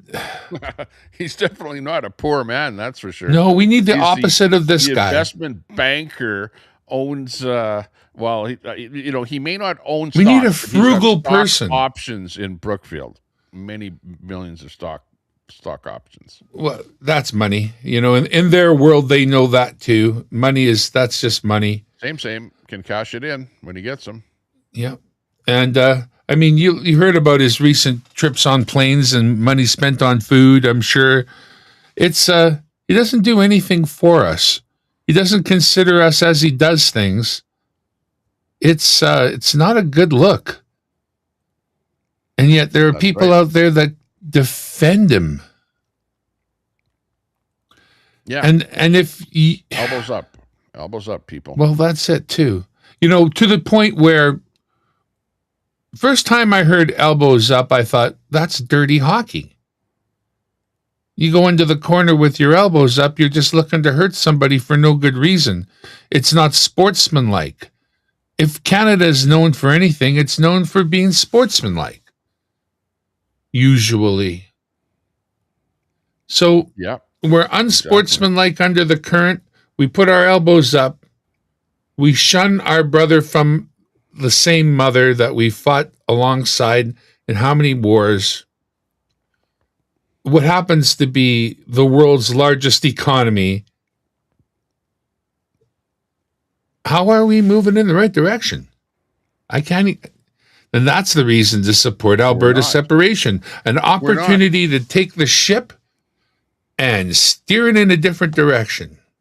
Carney is just spending billions and billions, over $100 billion since he was elected.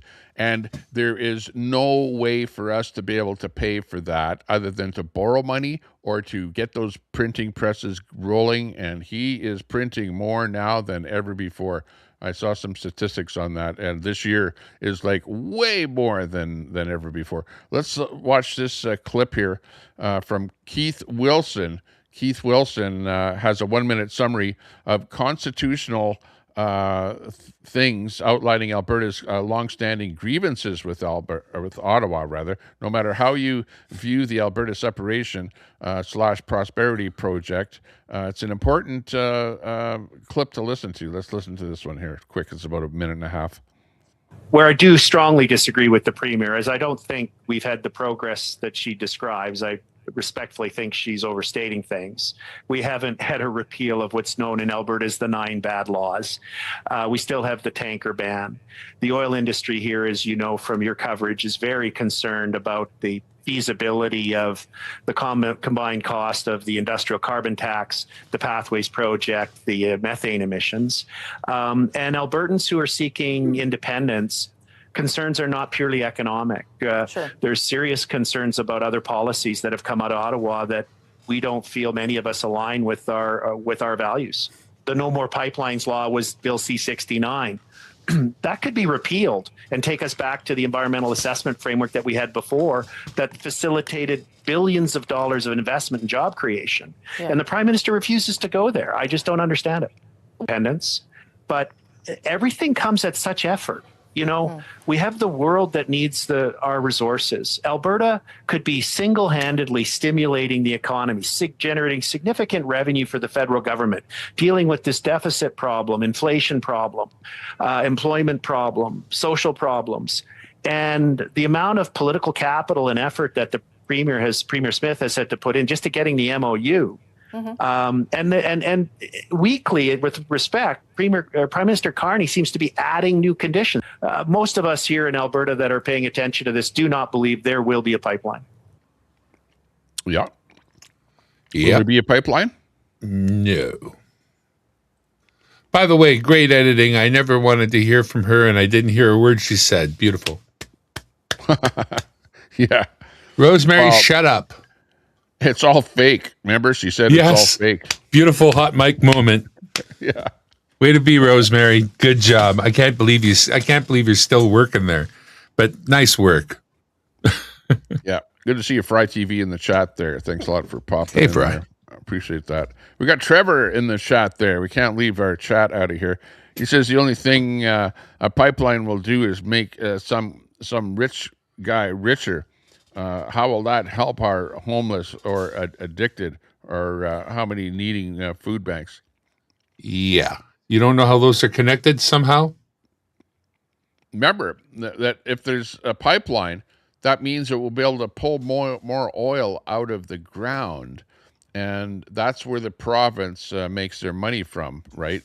Whenever there's more oil coming out of the ground, a cut of it goes to the provincial government, and the provincial government has more money to be able to spend on homelessness, on helping the homeless people, on food banks, on housing, on hospitals, on schools, on all of that stuff. So, the pipeline is good for the province, believe me. It's surprising that you don't know that. Exactly. Oh, Trevor, back again. And all that oil will be sold overseas. Well, yeah, but the cash from the oil will be kept back at home here to be able to spend on... Why do you think Alberta has so much money to send to Ottawa? 40 billion gets sent Where'd to it come Ottawa from? and distributed to other provinces.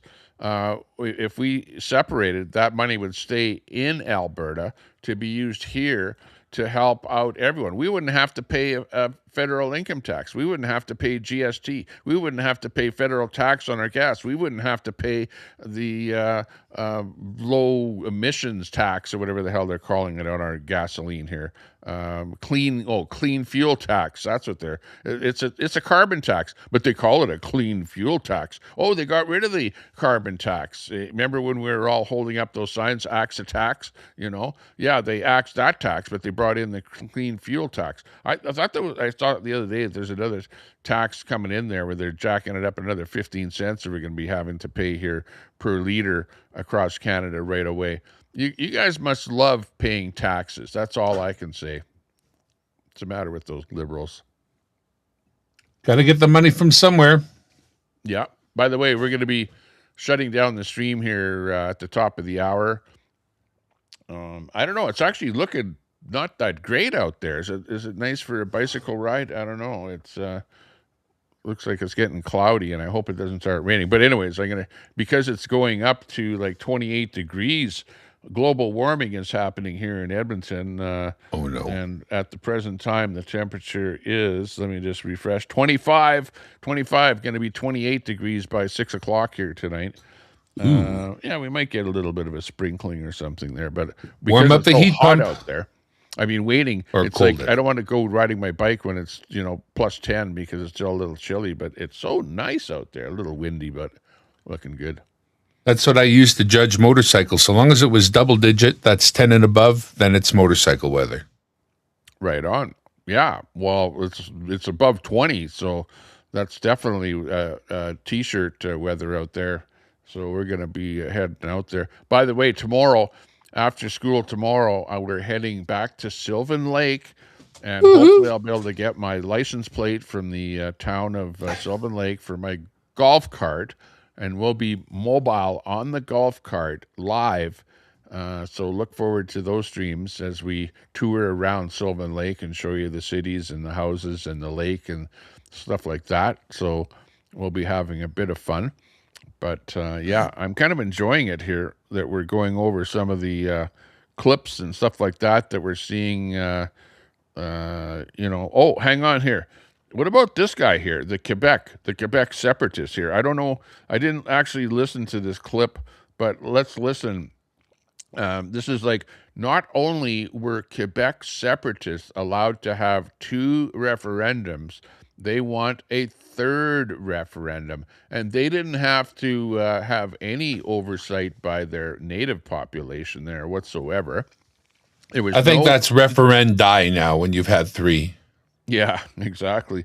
Well, they seem to have no trouble having referendums in Quebec. Meanwhile, but hang on, maybe they don't offer cash to Canada, so Canada's like, yeah, we don't really care if you go, you know. Never But gets Alberta, called into question whether they're gonna, whoa. you know, whether it's going to be accepted or not. Never gets called into question. Whether they're going to be stopped somehow or not, never gets called into question because they're special. They're Quebecers. Yeah. I've not seen anyone federally or provincially suggest Quebecers must first get approval from courts or First Nations or to do so. We taxpayers fund the Bloc Québécois as they, basically rip us off. Let's listen to this clip here and get ready to cringe a little bit. Oh, man, you can't make this shit up. Oh, man, this is getting bad. I think my colleague, the leader of the opposition, should be ready to talk about the independence of Quebec. And this comes as no surprise to anyone. The Bloc Québécois does want an independent Quebec. We will succeed one day. Everyone who works with us here in Ottawa, they know that we are independentists, that we want independence. And they know that eventually Quebec will become a country. Thank you. 30 years ago, Quebecers came within a hair's breadth of creating their own country. Now the Yes camp is back in action. So to all Quebecers who were already part of it, let's roll up our sleeves and start again. To all Quebecers who, like me, were too young or not even born yet, or who changed their minds, or who are living in another country, now it's our turn. But it'll have to be done democratically. And the federal government is preventing that with its Clarity Act. So my question to the government, will they commit to respecting the will of Quebecers? I think my colleague, the leader of the opposition, should be ready to talk about the independence of Quebec. And this comes as no surprise to anyone. The Bloc Québécois does want an independent Quebec. We will succeed one day.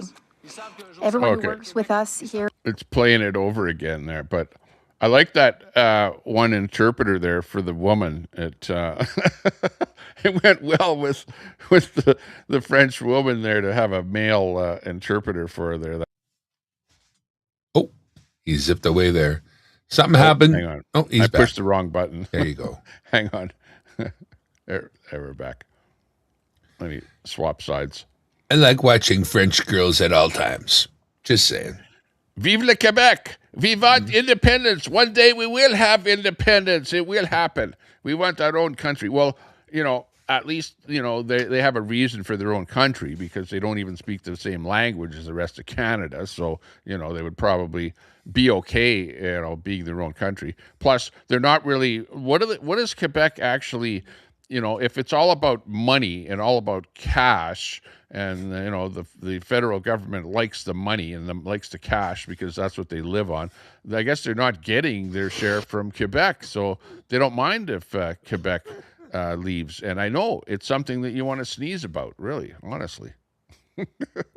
Well, what if Quebec and us leave? What does that leave? What does that leave as what is Canada at that point? Well, and you've got Saskatchewan. They have the Prosperity Project in Saskatchewan, so they're talking about it too. That's a small voter base, so it's and you got a lot of conservative people in Saskatchewan. Yeah. They would love to come along with Alberta if Alberta becomes independent. That's what I think too. And if you were to portion out the Greater Vancouver area, all of British Columbia pretty much as well. Yeah. Well, you've got the northern part of BC is, oil and gas, and just like Alberta, they got a conservative part of British Columbia. So, yeah, you could definitely split BC in half, take Alberta, take Saskatchewan, piece us all together. Manitoba, unfortunately, they appear to be a little too NDP-ish communist at the moment, so maybe give them a bit of time. I don't know. It's hard to know what to do with Manitoba. What do they bring? I mean, we got farmland. Yes, I know that. How is it for resource wise? I don't know of any particular resource that is prevalent in Manitoba. Yeah, well, maybe they're not really harvesting any resources. They're Bears. just like Quebec, leaving it in the ground, and we don't really hear too much about it. I don't know. Being their government leadings over the years, maybe they're just doing that. I don't know. Hard to say. I just Saskatchewan wonder is in pretty a new group of provinces, whatever we call it, what they would. I mean, Saskatchewan, potash, uranium, oil, oil, forestry, a couple other things, beef. British Columbia, forestry, mining. Quite a bit of British Columbia is also farming. So I can see how we go together as a group. I just wonder what we're going to do with Manitoba. Yeah. Well, actually, if now that you mention that, I'm thinking about it. What if Alberta, it becomes the new Canada, and we're the new entity that everybody else wants to become part of? Then we have Saskatchewan joining up with Alberta. We have BC joining up with Alberta. We might have Manitoba joining up with Alberta. And then the rest of Canada just goes, hey, Alberta, we love you so much that we're just going to come over and become part of the new country of Alberta. And we're just the same old Canada all over again with all of the provinces joining back up to Alberta. Oh, my God. We'd be stupid to let them in. Yeah. No, we would just be importing problems from another country. And we know what happens when you import problems from another country. Well, we'd be going, are you liberal or conservative? Oh, you're liberal? Okay. No, not going to happen. Now, here's the deal. You're welcome to come, but we don't give the vote to anybody who immigrates. So you can come, you just don't get the vote. Yeah. Not going to happen. Not happening. Oh, what's here? Trevor says, if voting made a difference, they would never let us do it. Yeah, that's true. That is true. Look at Calgary and Edmonton right now. Perfect example. Wow. Of what? Of badness, of stuff that's going wrong with this world. And the problem with Edmonton and Calgary is that they're run by left-leaning politicians. So that's why they vote left. That's why you see most of your NDP staunch territory is in Edmonton and Calgary. That's they most of the conservatives are out in rural Alberta. Places like Sylvan Lake and Rocky Mountain House and Camrose and farmer districts. The farmers in Alberta are the conservative redneck staunch people that are voting for independence. That's where all that support is coming from. We're loving it. Trevor says we should vote harder. Yeah. How about work harder too? That would be a good thing. I'm getting old. I don't want to work hard anymore. I want to hardly work. Yeah. Are you working harder or hardly working? Pretty much hardly working. Trying to keep it to a minimum when I can. Yeah, exactly. Okay, that being said, the show's over. Thanks a lot, Darren, for being part of the show. We do appreciate you being here. Been a pleasure. And, have a good one. We're going to roll the last little outro audio here, and we'll say 7-3. Take care. Stay out of trouble. And if you can't stay out of trouble, well, at least keep the greasy side down and the shiny side up. I'm 10-8-10-10 on the side, brother. Right on. Take care. Woohoo! That's our good friend Darren Dimebag Darrell, who's into coins and stuff like that. Drop your link, Darren, in the chat on your way out before the stream's over. And we will be looking forward to seeing you again some point in time in the future when we do a live. We appreciate your company and your thoughts on celebration of independence. See you all later. Take care. We're out of here for the day. Albertans stand tall, cutting loose from the strife. Rocky Mountains watching as we claim our own land. Freedom for our families with a rifle in hand. Alberta freedom, let the anthems roll. We're building our nation.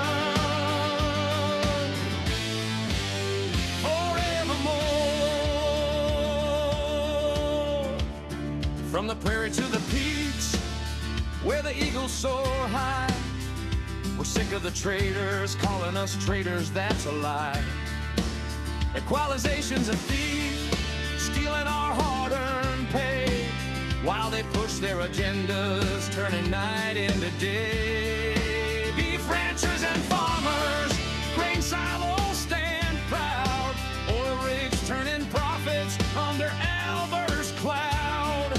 No more begging for ports, landlocked but strong we stand. We'll negotiate our future with the world in our hand. Alberta freedom, ringing loud and true. Sovereignty calling, independence coming through. No more woke liberalism, stealing our way of life. Albertans stand tall, cutting loose from the strife. Rocky Mountains watching as we claim our own land. Freedom for our families with a rifle in hand. And don't forget, wherever you're watching, hit that subscribe button. We appreciate an odd little subscription once in a while, and hit the thumbs up. Thank you very, very much. They say it's illegal, but self-determination's all right. Like Ukraine from the Soviets, we'll fight through the night. No more sending our wealth to fund their endless schemes. Our pensions rising, fulfilling our dreams. Tired of the liberals, their rules and their games. Albertans awakening, calling out our name.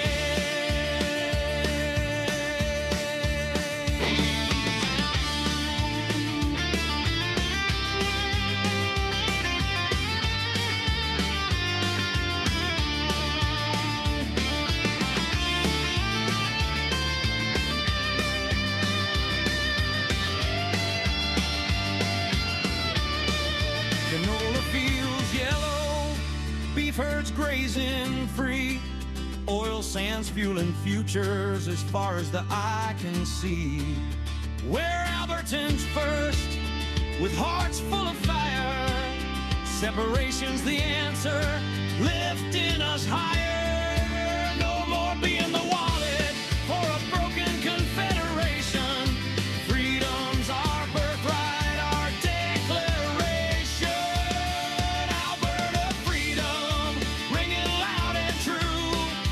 Sovereignty calling, independence coming through.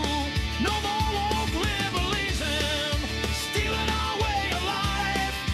Albertans stand tall, cut loose from the strife. Rocky Mountains watching as we claim our own land. Freedom for our families with a rifle in hand. Alberta freedom, let the anthems roll. We're building our nation forevermore. Alberta freedom, yeah, forevermore. Oh, yeah, forevermore. Alberta freedom. Come on, we got to do it. Alberta independence. Thanks a lot, everyone. See you again soon.